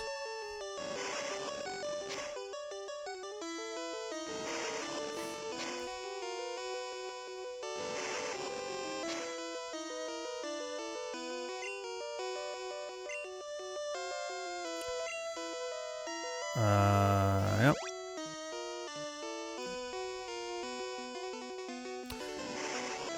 So that's the thing, right? So Stab makes it 1.5 multiplier. Oh, Cloyster is just special weak. Okay, that's fair. I might do Withdraw one more time, just because I think Ninetales is kind of quick. Though, granted, it's not going to have anything particularly good against a Blastoise. So, it's not like that big of a deal, but I get all my stats boosted from doing this, so... He 2-hit once. Yeah, I was thinking about... I think I might actually do that. I might full restore Articuno here. Like, I really shouldn't need it, but just in case.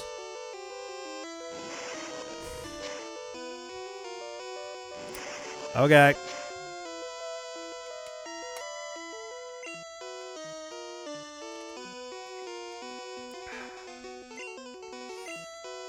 Alright, we're going to heal up, and then we're going to surf.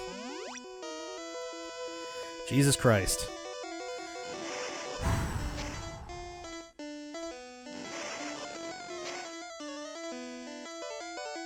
There we go. Oh, Clamp is water type? That's fucking hilarious.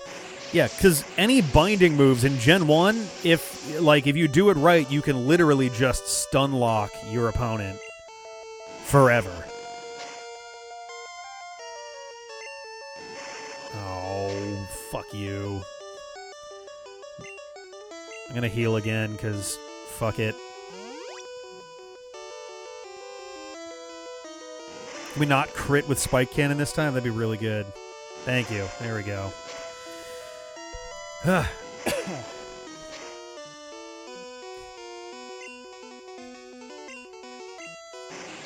we go.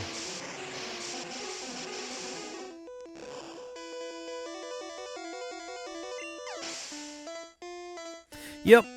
If one crits, they all crit, which is pretty bad when you're like, haha, this is dumb. Uh-oh. The first one crit. Oh, shit.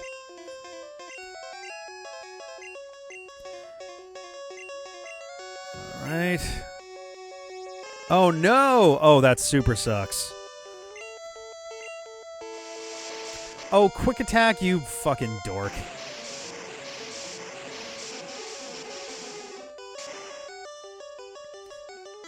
This might be a one-hit. Here. Oh, what? Oh, there we go.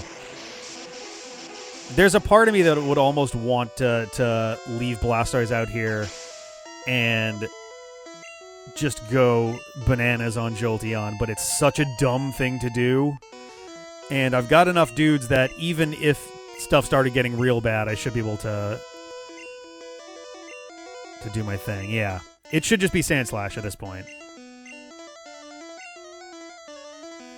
There he is. Because Jolteon usually gets, was it normal moves, electric moves, and like Pin Missile, I think? So fucking nothing that it has should be of any real concern here. And that's its fucking critical, too, is 10 damage per. So yeah, it's stuck between Quick Attack and Pin Missile, so this dude's fucking dead.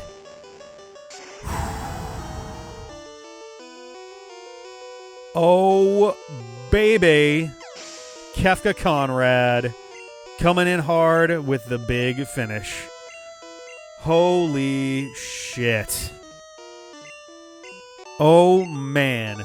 We fucking did it, you guys. We fucking got the... It took almost 5.5 goddamn years, but we did it. Oh, yes. I would yell louder, but it's 2:30 in the morning, and I shouldn't wake up anyone downstairs. But fuck yeah. Oh my god. We fucking did it, guys. We finally fucking got there. Oh.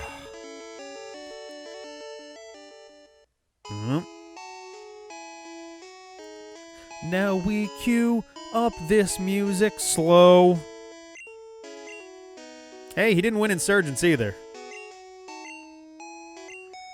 Oh. Man, oh man. Thank you, guys. JIGGLEJ, I'm disappointed. You suck. Oh, ho, ho, ho, ho, ho, ho. I can't believe that my run, I lost 4 Pokemon.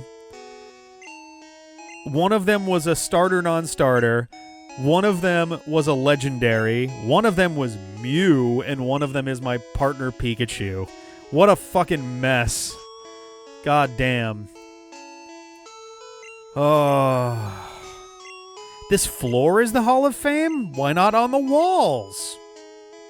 Why not a wall of fame? Why is this not the floor of fame? Or the Hall of Floor? Oh, man.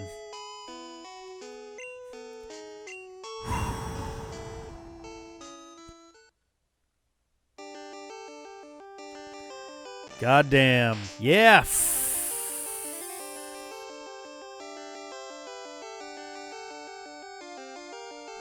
Rest in peace, E-zooming. Goddamn. You did good. You did real good. You were also there, Cake Soup. You were present. I'll count it. Fella. I'm sorry, fella. I tried. You were so close. I had bad luck with Pikachus, with electric types against Pokemon that they're supposed to be super effective against. Kefka Conrad. Ooh. And Shave Quiz. The Blastoise. Fuck. Yeah. 45 hours. Finally got at least 50 species. Be sure to get EXP all from my aid. Oh, man. No, Cake Soup did not come out at all against the Elite Four. Holy shit, you guys. We fucking did it. Holy shit. One more in the bag. So far, I haven't lost. So far, I have not failed at completing a Nuzlocke.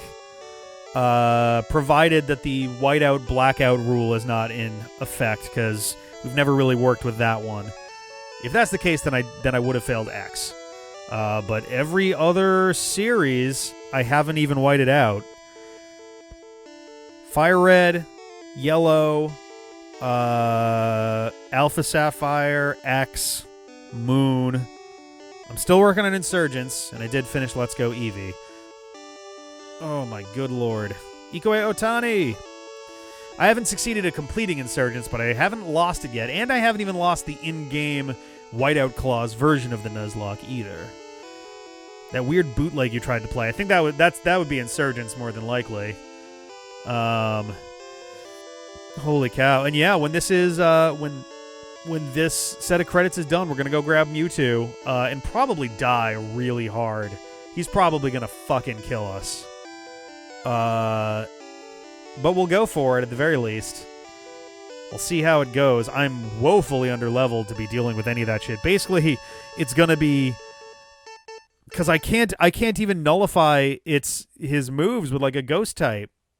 So I'm just gonna be taking it to the face, throwing Ultra Balls while my team just gets murdered. But honestly, that's the one thing we're doing. I'll live with it. Oh, man. Holy shit. Continue. I used my Master Ball already, unfortunately. Alright, we're going to fly to Cerulean City. I do get one more catch. I guess I do have to put two of my dudes away. Also, Pikachu's not following me anymore because he's fainted. And now he's going to go in the box. That's haunting.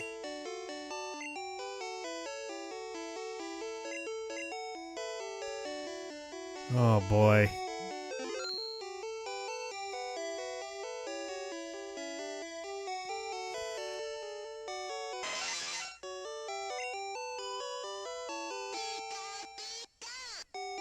I'm sorry, fella.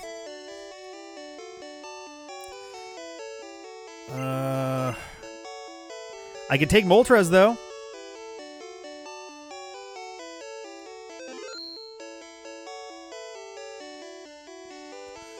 There he is.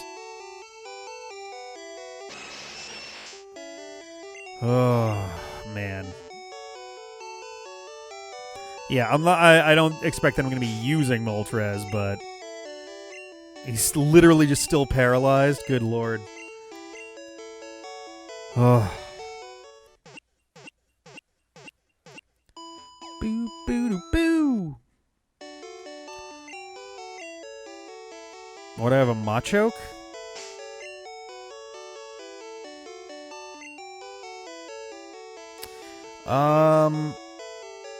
That's the real question. Do I have anyone who can... Oh, Pikachu had Thunder Wave. I got Blizzard. I got Ice Beam and Blizzard. The odds of me actually successfully freezing Mewtwo are, like, fucking awful, though, so...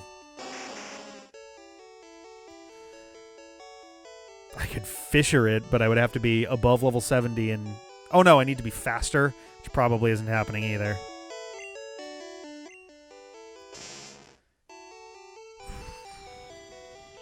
I could Sand Attack him, but I would have to be pretty fast to make that work. Actually, if I start with Sand Slash, Sand Attack, and hope I don't get instantly killed, that wouldn't be the worst thing. If I do freeze it, then it's, yeah, just throw balls, because it's never going to heal. I think freezing an enemy is permanent.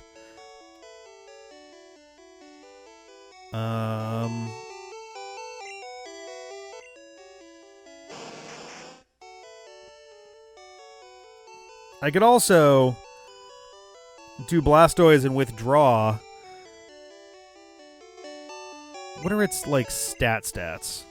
It's got a decent special stat, actually.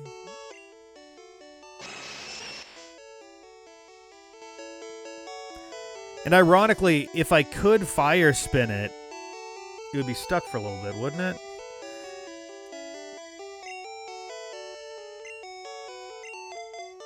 Let's do that, I think. Oh, boy. Oh, man.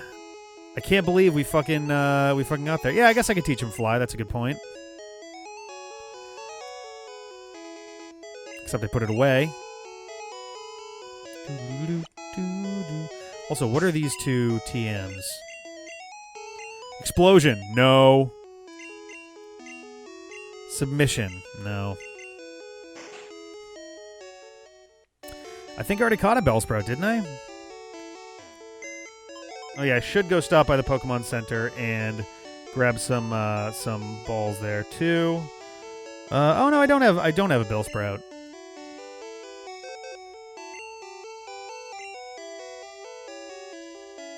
Alright.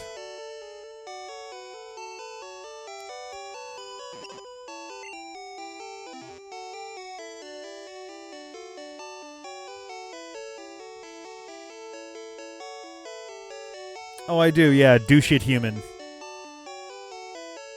Do shit human is our Bellsprout. Let's see. So I do need to buy more Ultra Balls because I have almost none at all.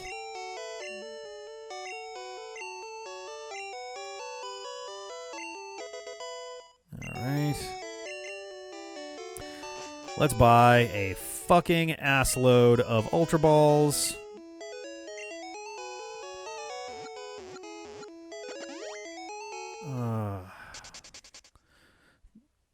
So I'll have to wait till tomorrow. Oh no. Made it to the boat in 2:15. Wait, what? I'm slightly confused. So I could get this Cirque Saw tonight. Okay, but I suppose I'll have to wait till tomorrow. I made it to the boat in 2:15.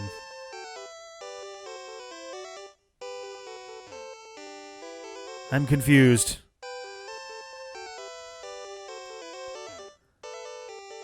Oh, God. Ultra Balls. Oh. Holy shit. Okay.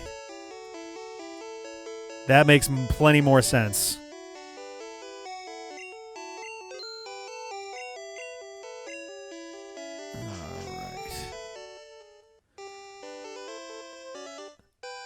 The boat in 2:15, so it's almost a certainty. Yeah, no, that actually sounds like a really good time.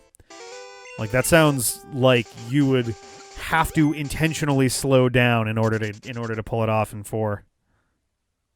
If you beat Resident Evil 7 in 4 hours, you can get the circular saw as a weapon, like as a weapon that you can use in the main game. All right.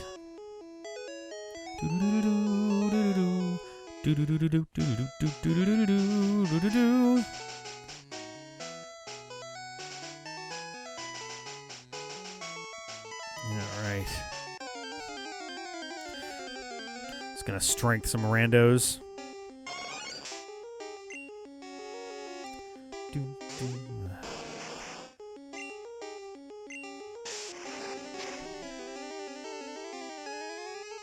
Oh, I'm surprised that I didn't actually pick up a Geodude anywhere. Huh.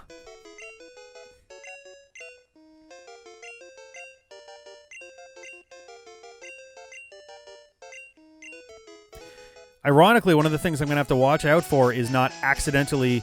I don't think I'm going to accidentally kill Mewtwo, but it's one of those things where, like, it's, like, the line between, like, weakening and killing Pokemon at certain high enough levels winds up being a pretty small difference.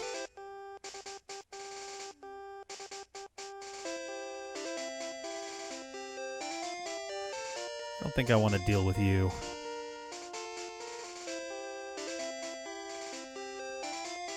I mean, I could just deliberately kill Mewtwo. I think I want to at least attempt, though.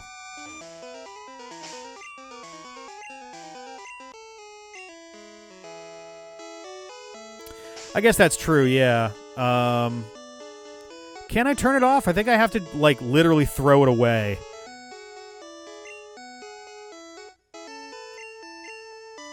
Ploof. Into the water it goes.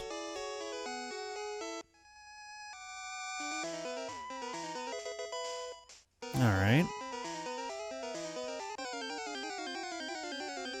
I guess that's true, yeah. Going status mode on it is... Oh, well...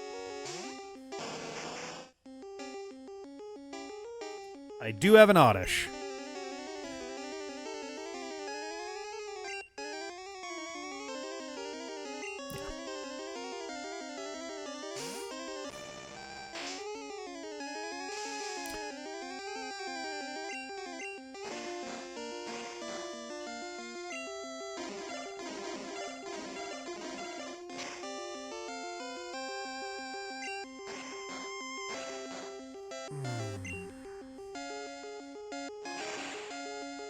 I mean, I'm going to resist it, but that's still kind of a scary thing to see come out of nowhere.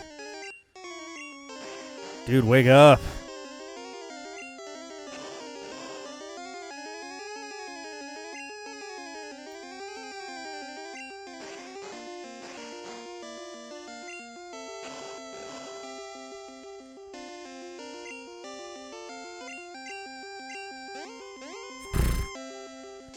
Oh, fuck you so much.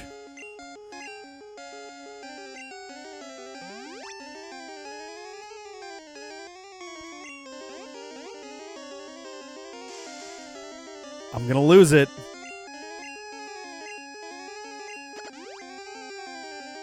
Oh, I do have the flute, but I got a bunch of full heals too.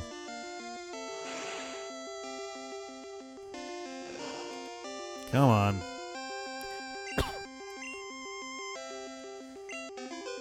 There we go.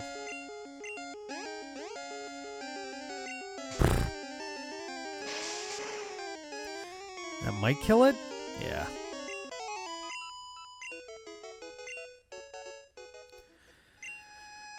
Okay. Continuing on.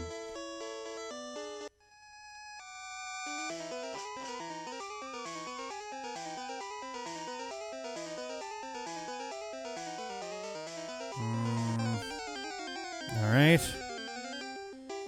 Oh. Well, that's interesting. All right. I don't think I caught a Ditto. Did I actually? Nope. All right.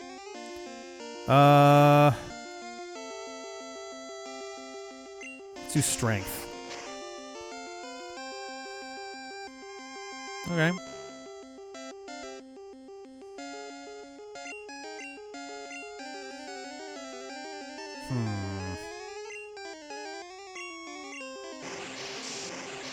Okay.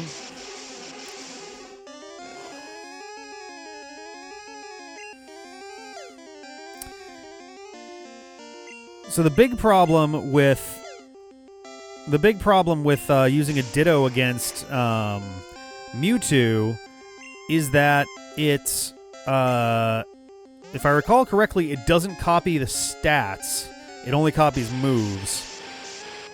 So more than likely, it isn't gonna do. It isn't gonna do.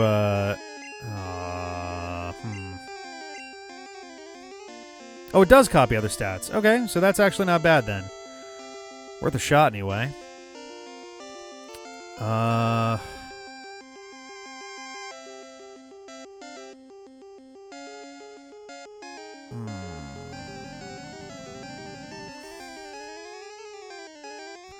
Surf has stab, but it does get resisted, so that would make it a little less than... I'm thinking strength, because it's not stab, and if he did copy stats, then his defense is going to be significantly better now. There we go.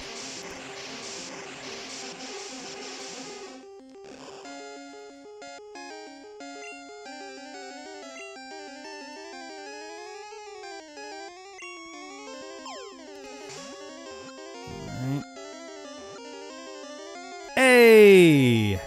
Alright, we got ourselves a Ditto! Transform. When it spots an enemy, its body transfigures into an almost perfect copy of its opponent. Alright, guys, name time.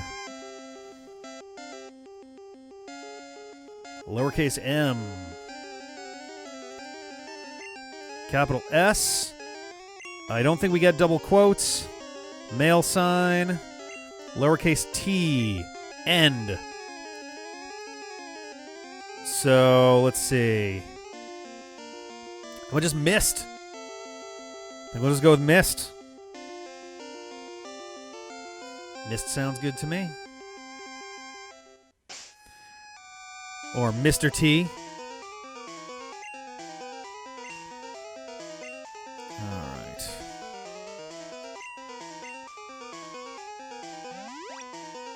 So now the real question is...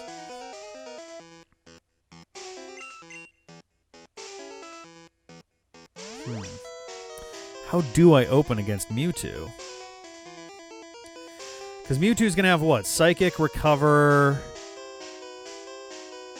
maybe Agility? I don't actually know what the other one's going to be. Maybe Confusion?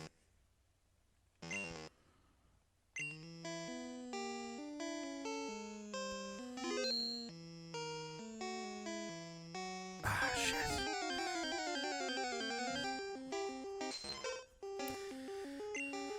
Oh, another Ditto.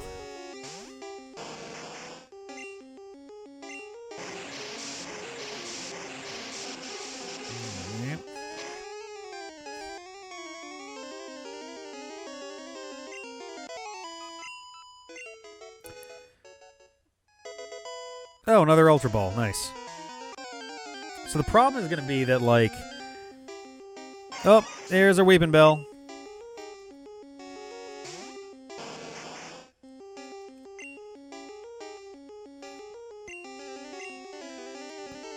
Alright. Enough with the acid, Jesus.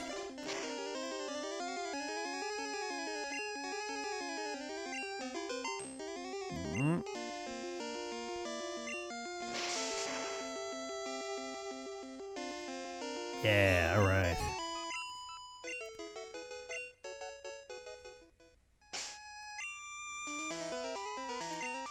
Starting to run a little low on full restores.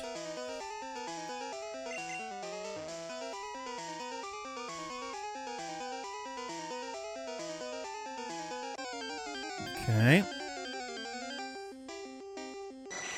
Globe it.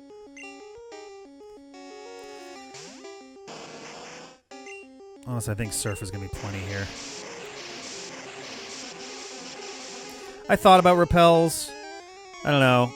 I don't know how well they work at this point, to be honest. But also, a little more experience wouldn't hurt on the way in.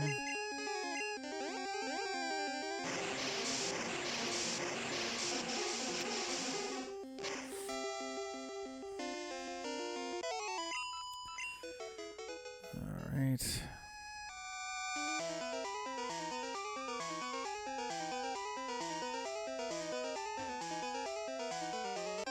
Oh, I gotta go down anyway. Alright. Another Ditto.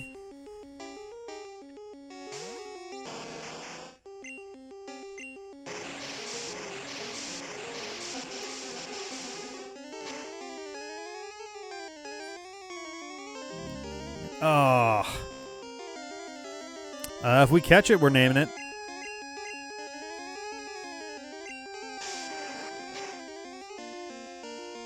Go.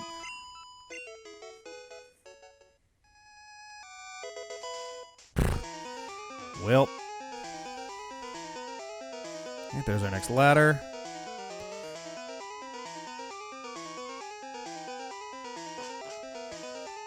All right. Oh my god. Oh, a Sand Slash.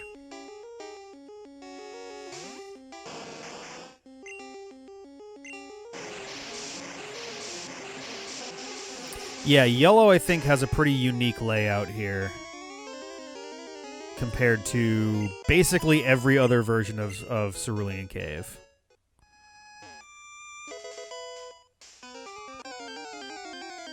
Come on, man. Oh, it's only level 55, so Surf should be plenty here. Yeah.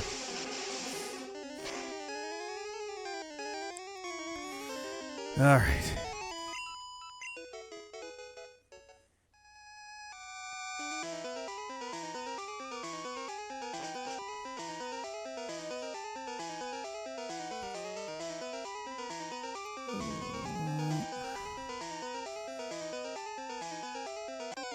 All right, we're just gonna make our way around here, then north. Oh boy! Oh boy! Oh boy! Oh boy!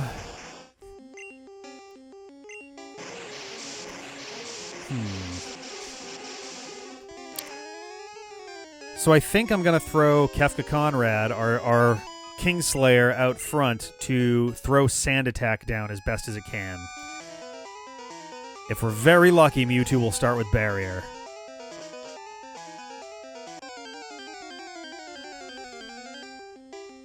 All right.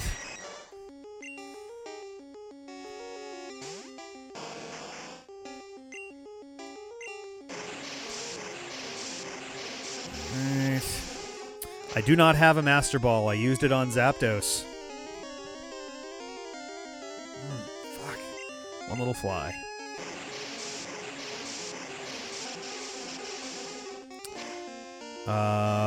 The red-blue out or red-green layout? Oh, you mean for Cerulean Cave.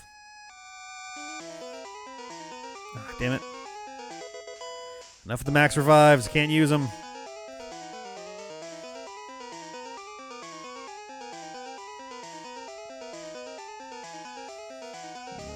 Alright.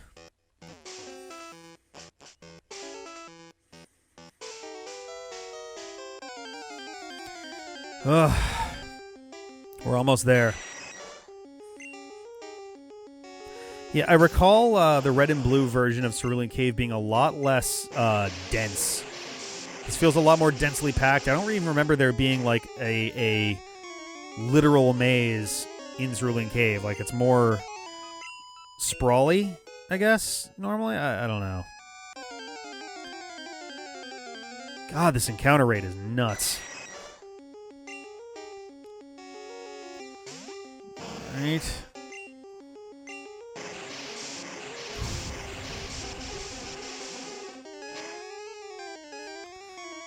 Come on.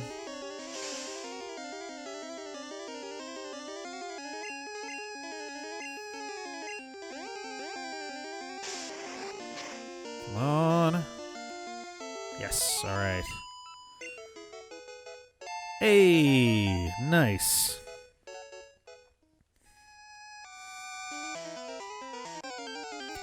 Come on. Jesus Christ.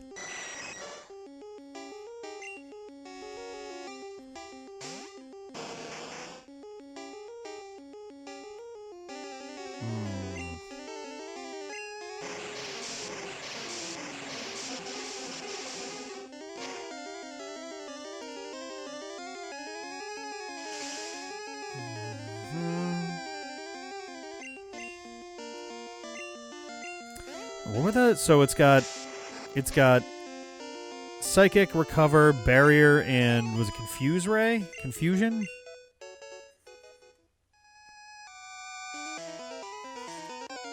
Oh, for fuck's sake. Oh, Swift. Yeah, okay.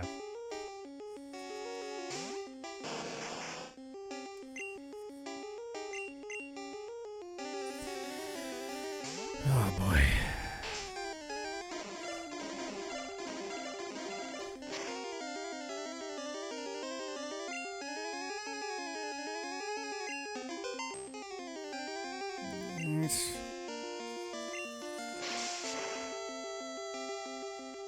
Psychic, Barrier, Recover, and Swift. Okay, so Psychic and Swift are its only two actual, like, moves.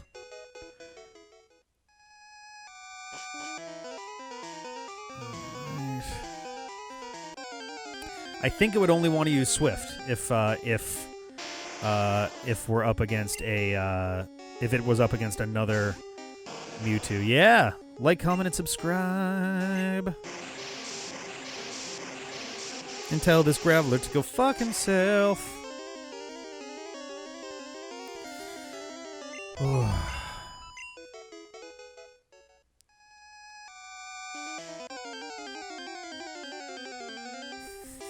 This encounter rate is absolutely absurd.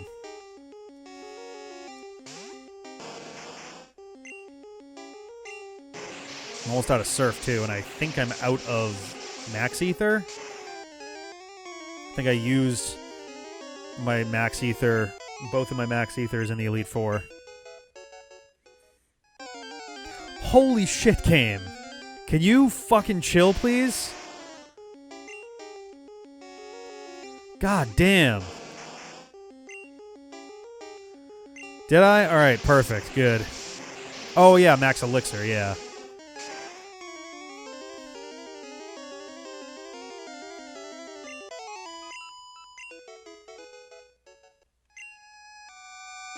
Oh, Max Ether. Even better.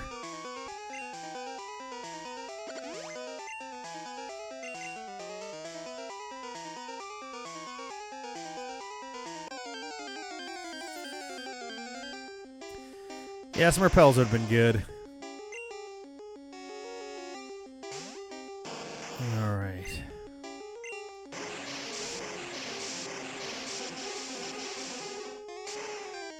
Alright.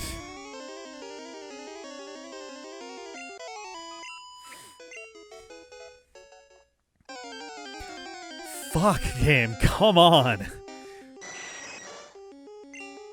Holy shit. This is crazy.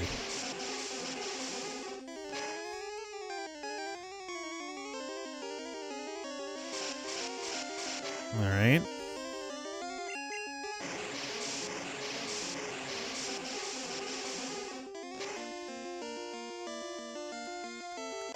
Alrighty.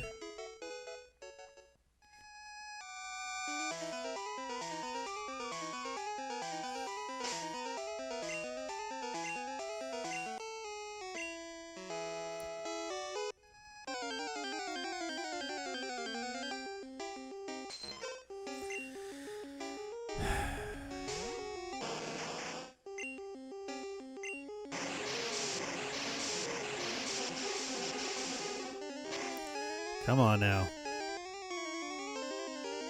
Thank you. God damn it. Alright, that's better, I guess. Holy hell. I am allowed to run, but it's not guaranteed, and I may as well just fucking go for it.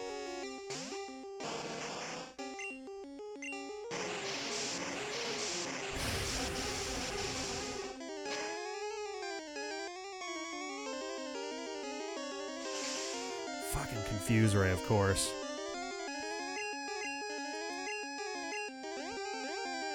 There it is.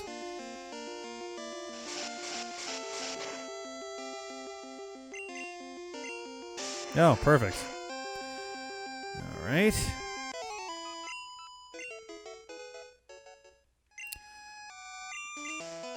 Okay.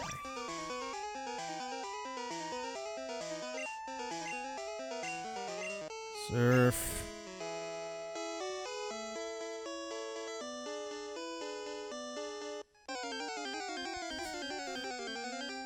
Literally the moment. Oh, hey, big boy. Holy cow.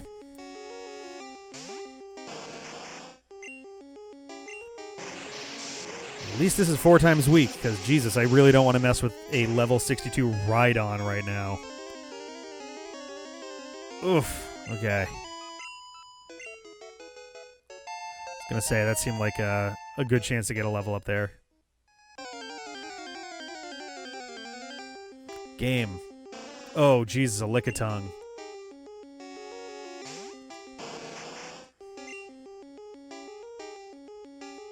I might actually run from this guy.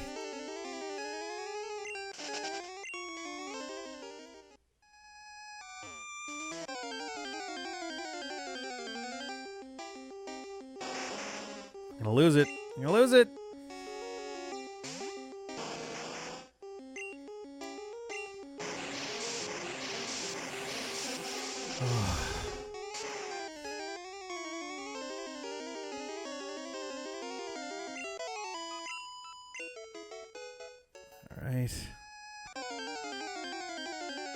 It's like literally like every 4 steps.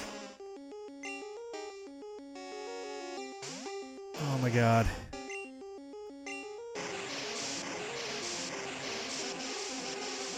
Here we go.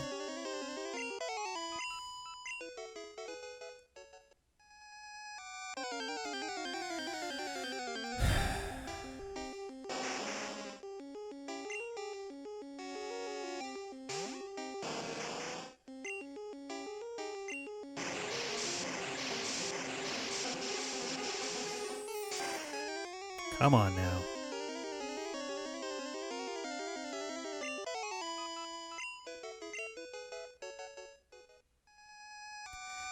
There we go. There's our boy. Fuck.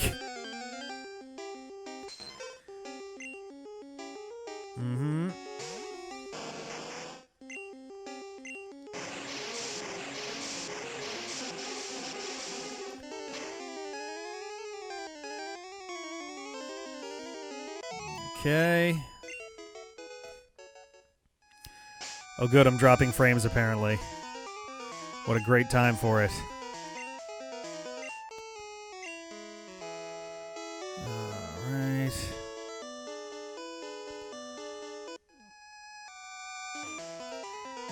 That doesn't look good. I'm going to give it a quick sec.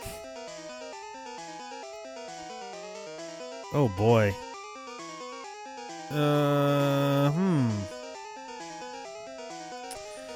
That's definitely not so great.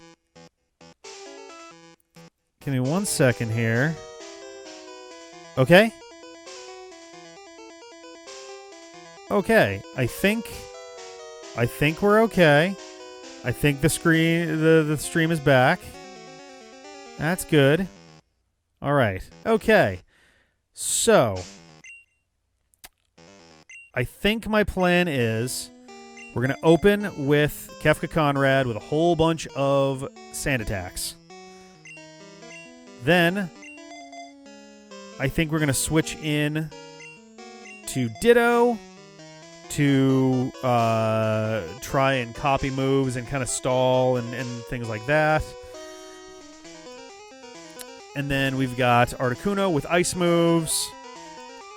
We've got our Blastoise with ice moves.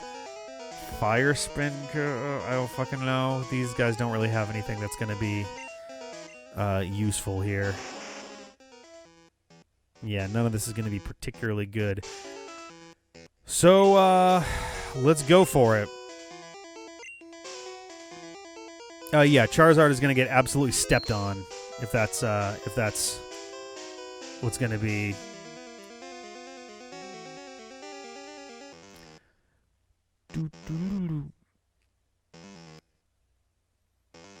Emergency burn, it does have recover. Yeah, I mean, honestly, if I got... Oh, no, never mind. I was like, Zapdos has Toxic. I was like, in the worst case, I could throw Toxic on it if I got very desperate. Nope, no stun, no sleep. I have some ice moves. That's about all I got.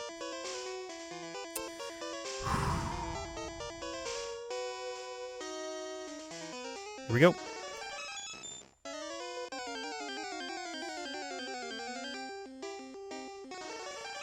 Hey, Mewtwo. All right.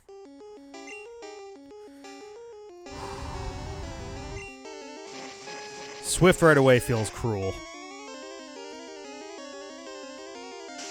All right, that's one.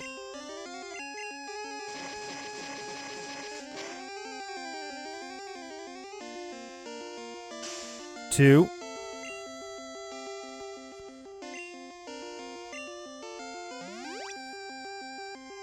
All right. That's fine.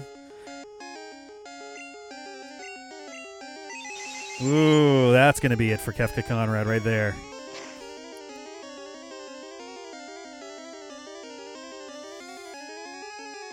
Ah, damn. All right, we got two off.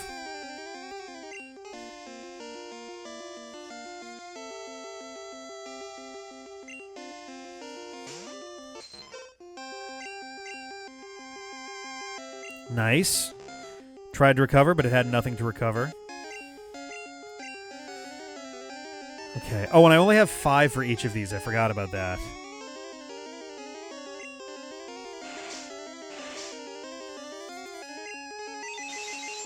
Let's see how this goes.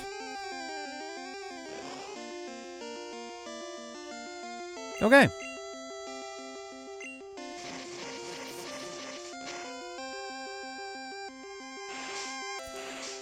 Right. Barrier is going to make it practically impossible.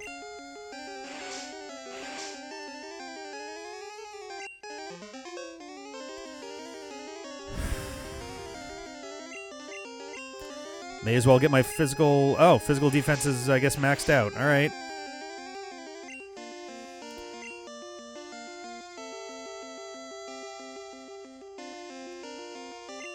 Let's try Psychic and just see how it goes here.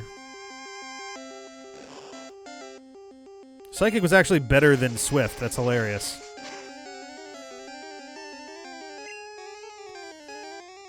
Oh, was it a crit? I didn't even notice. Oh, Jesus.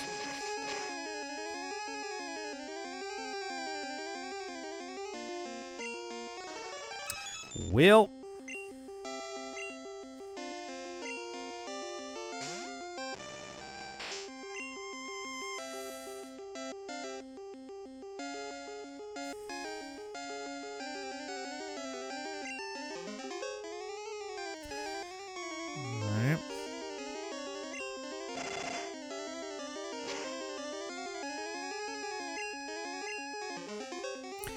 I'm actually fine locking into recovery here because it does mean I at least have a handful of chances to freeze.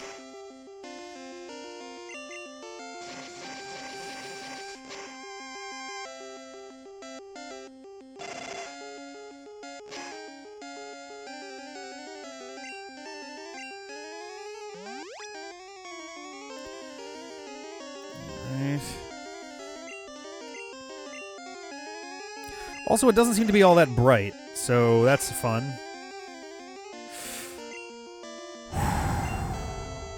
Ultra Ball time.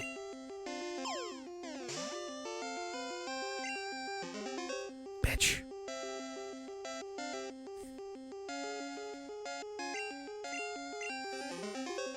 Double bitch.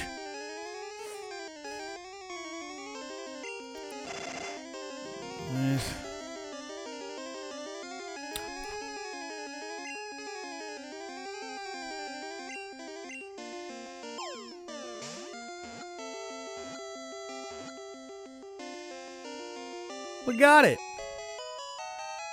Hey. Genetic.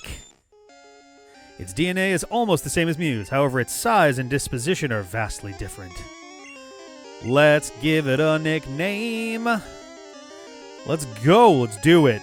Whenever you guys are ready, let's rock it. Whoa, that was fast. Okay, C, H, lowercase d. Oh boy. Exclamation point. Capital C again. Capital V. Capital J. Capital W. Capital D. Capital J. There we go. I think this has to be C. J. Also reminds me of Chiding in a big way. Chiding J. Oh my god. Oh. There we go.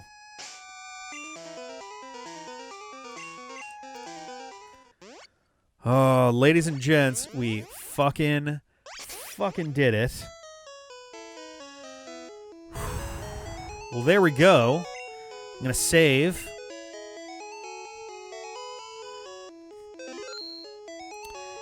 And I did have one more thing fairly quickly in mind. We're going to switch over to this for a second. Because we are going to be swinging into the Poké Transporter to see if any of these Pokemon we've caught along the way just so happen to be shiny. The odds are basically 0, but I figure why not. Let's get on in here. I did save, yes. Yep, that's the one.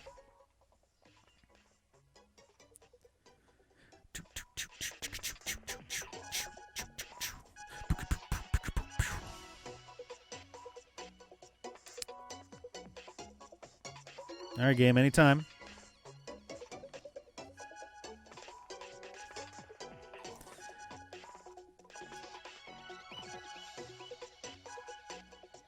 Take your time. Nickname or OT names of your Pokemon will be erased if they contain words per Oh boy, I think we're probably good.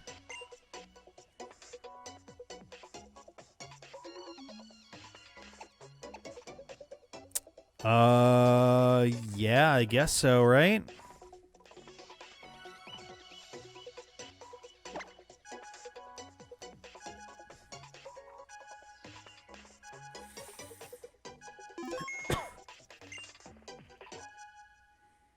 Well, don't, like, disconnect from the internet. I still want to, like, transfer my Pokemon over. Use this game, yeah. Wow, this was really coded very well. Oh, it has to be the first box? Can I not just say no when it's like, use this box and then choose a different one? I mean, as is, I'm going to have to go grab a different Pokemon.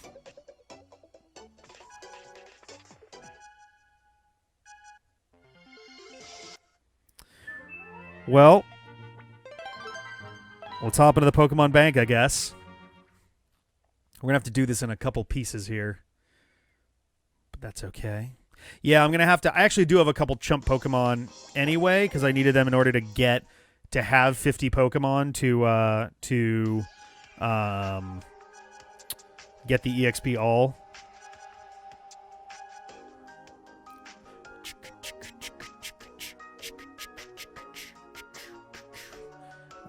Use Pokemon Bank. No, how do I...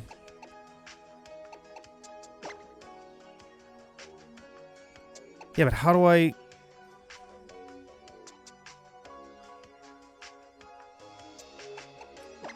Yeah, but it's not... Oh, I have to use a game. Okay, well... Then let's move them directly to Pokemon Home.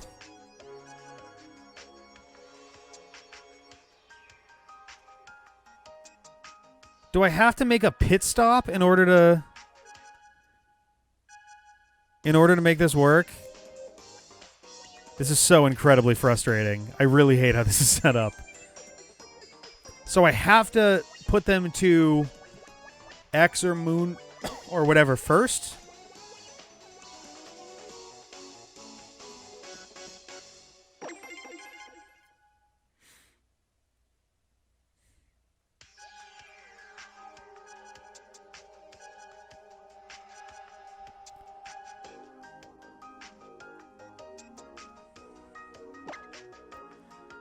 So, like, but I can't use...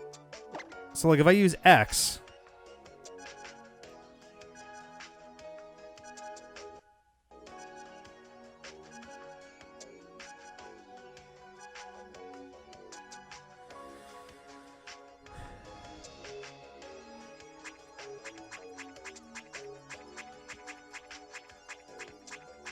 So... Transport box. Okay. So how do I... Oh, God. Do I have to move these one by one?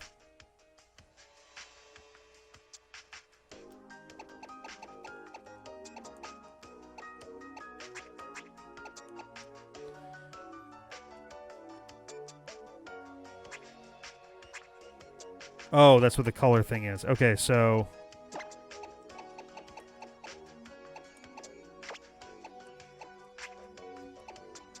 Okay. There we go. Okay, so we save and quit. Holy shit. Okay. So that's round 1. We gotta go back and do a round 2. Back in Pokemon Yellow. Nope, nope, nope.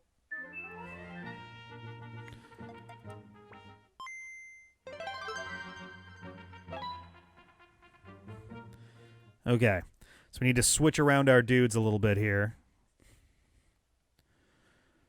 I'll leave the screens like this. We're only going to be in here for a minute.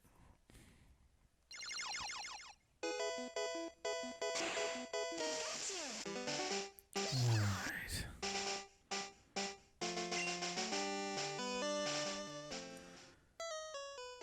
Okay, so...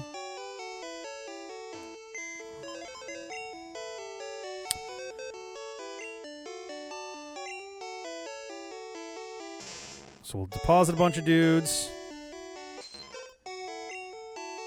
No, not... Box 1. Now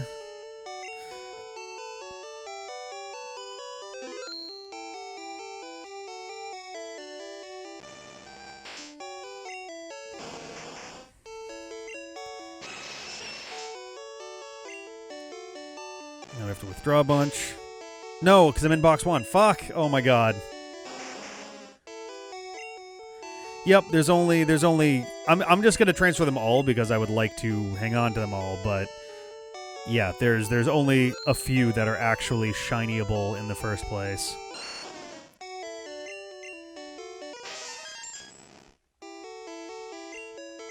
I'm going to take our dead ones in as well.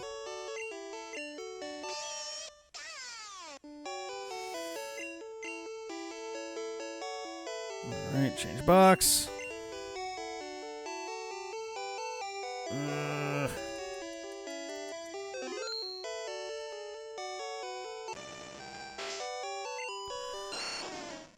we go.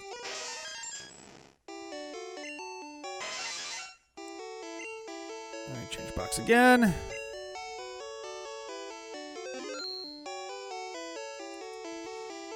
Alright, so that's definitely... And I didn't give nicknames to the fake Pokemon.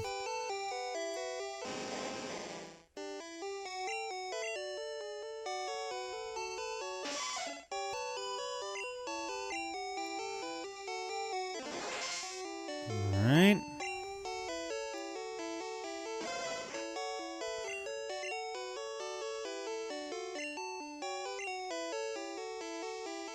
Okay. Huh.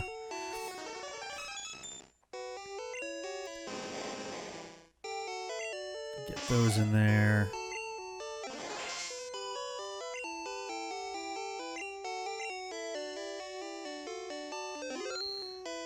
This should be the last batch.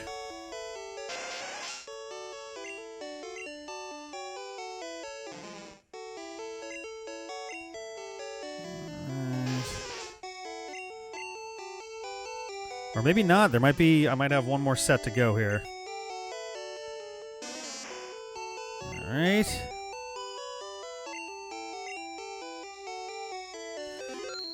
Oh, this isn't tedious at all.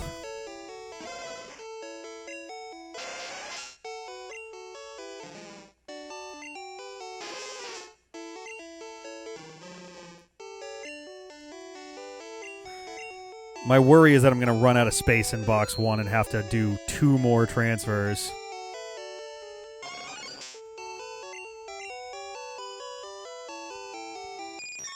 Oh my god.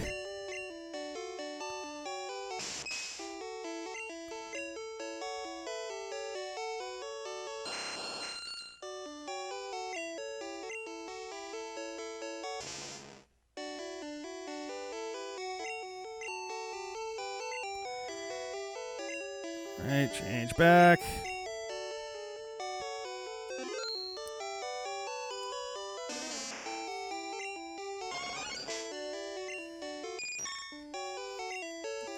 Oh, fuck you.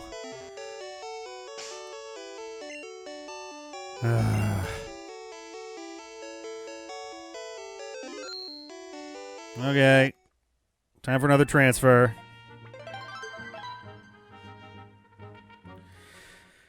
We're so close. So close.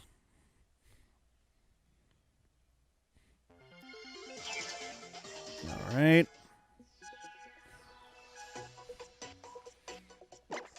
Use this game.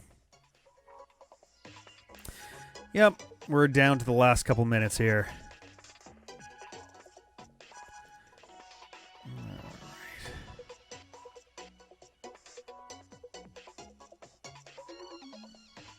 Anytime game. There we go.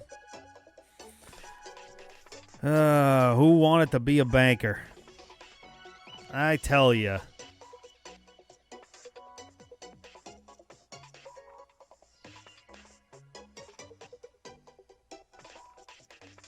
Oh, yeah. Glitch Mew cannot be sent like 99.9% of the time in Pokemon Yellow.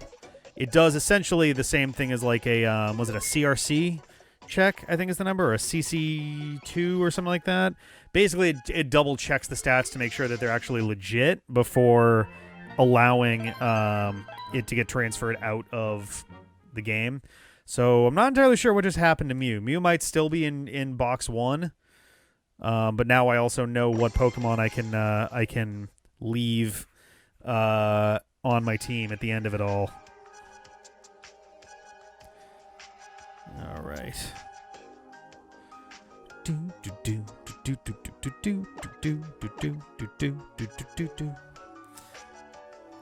right.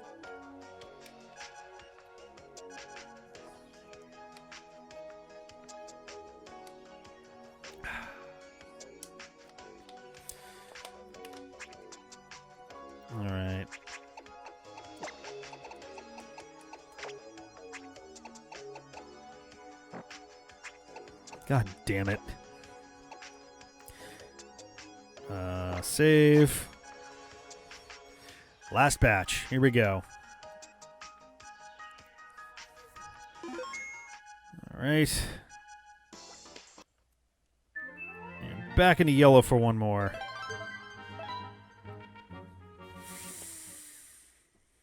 Holy cow.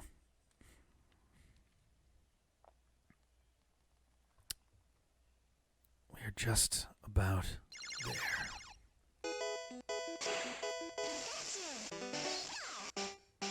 I can't believe I caught Mewtwo, honestly. I was legitimately expecting to go into that not getting Mewtwo. I thought I was going to get my ass kicked. All right.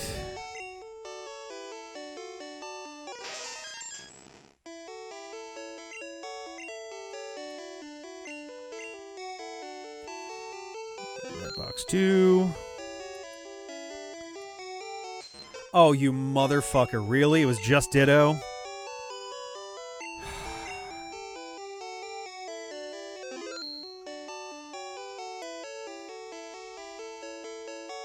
Alright, I had others in the team, but...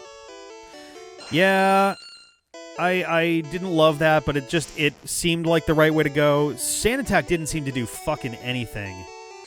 At all.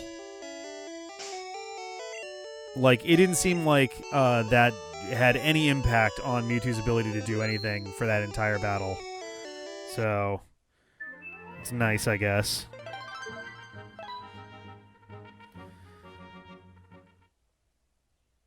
It was about 1 in 6. Okay, all right. Not bad. And I caught on, what, the first try, I think? Yeah, 6 deaths, 2 in the post game. That's not bad, all things considered. I can certainly live with that. Who went down? It was Kefka Conrad, the Sandslash, and Articuno? No, Ditto. Ditto went down. They're the 2 most normal Pokemon that died in the entire thing. All right.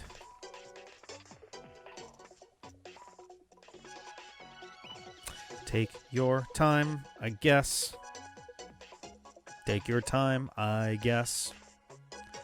We're not in a rush at all. Yeah, with the big, big win. Yes. 6 might be the lowest. It's gonna be close.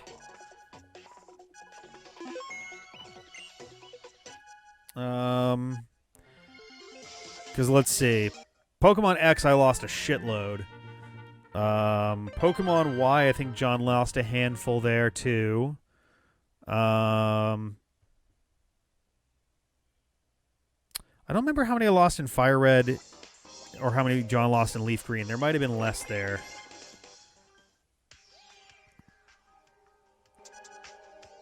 I also don't know how many I lost in Sun. John lost a handful.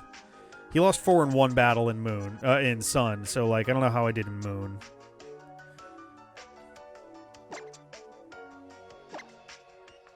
Alright. Oh, yeah, that's right, yeah, that's true. And I certainly didn't have a I don't think I had a perfect run up until that point. I'd be pretty surprised if I had. Alright.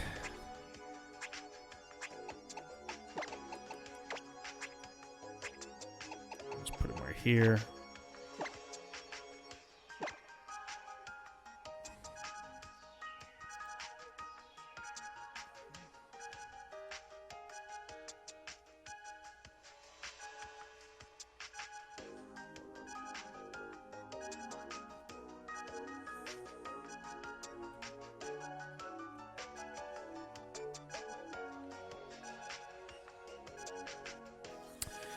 All right, come on, take your time.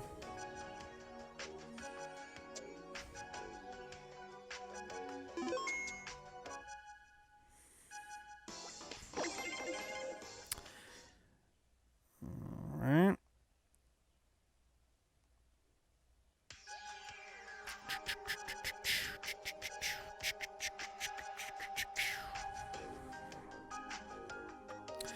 And for my last trick, I guess I could look at the screen up here.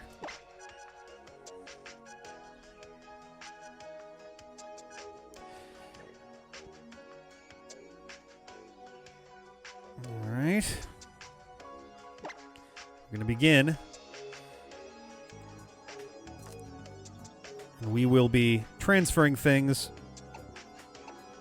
into Pokemon Home. I believe these are the ones we want. Bank 1, Bank 2. Yes. All right.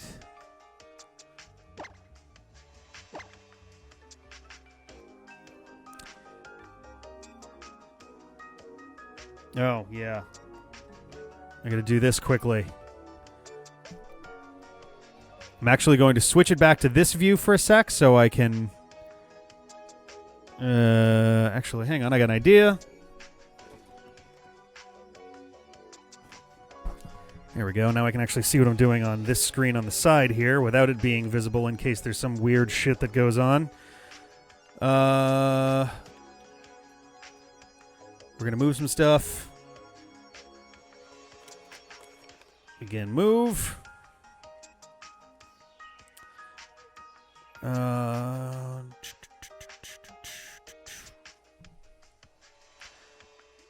All right.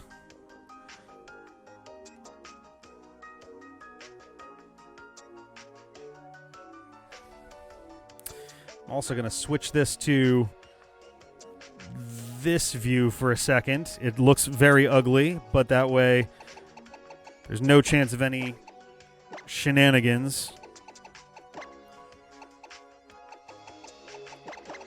All right.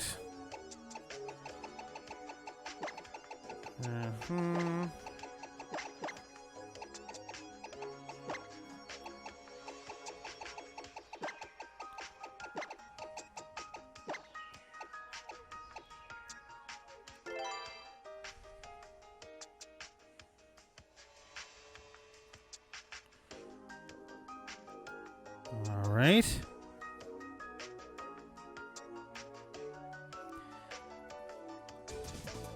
All right, we should be good.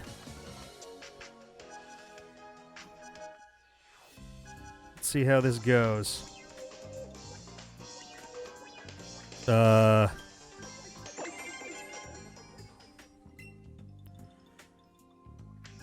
Is it working? I'm not...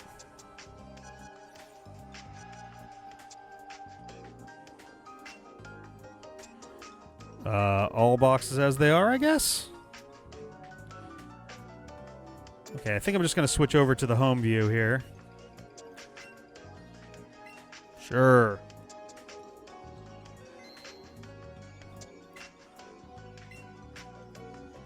Oh, neat. We got 3,000 home points. All right, let's check out our Pokemon.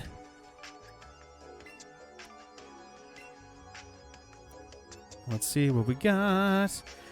Now, okay, yeah. So this I think you just kind of get for using home in the first place. But let's take a look here. I also don't entirely know where it would show me if one is shiny. I feel like it'll kind of jump out at me if it is, but... and again, only some of these even have the ability to be shiny in the first place. But... let's see here. So far, nothing. I'm not expecting any of these to be shiny, but I'm just kind of like intrigued by the possibility that one of them could be. Especially since if it's early enough into the thing, it means that like one of these has been shiny for like an eternity at this point.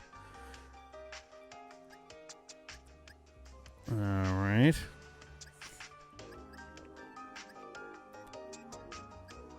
So far, nothing.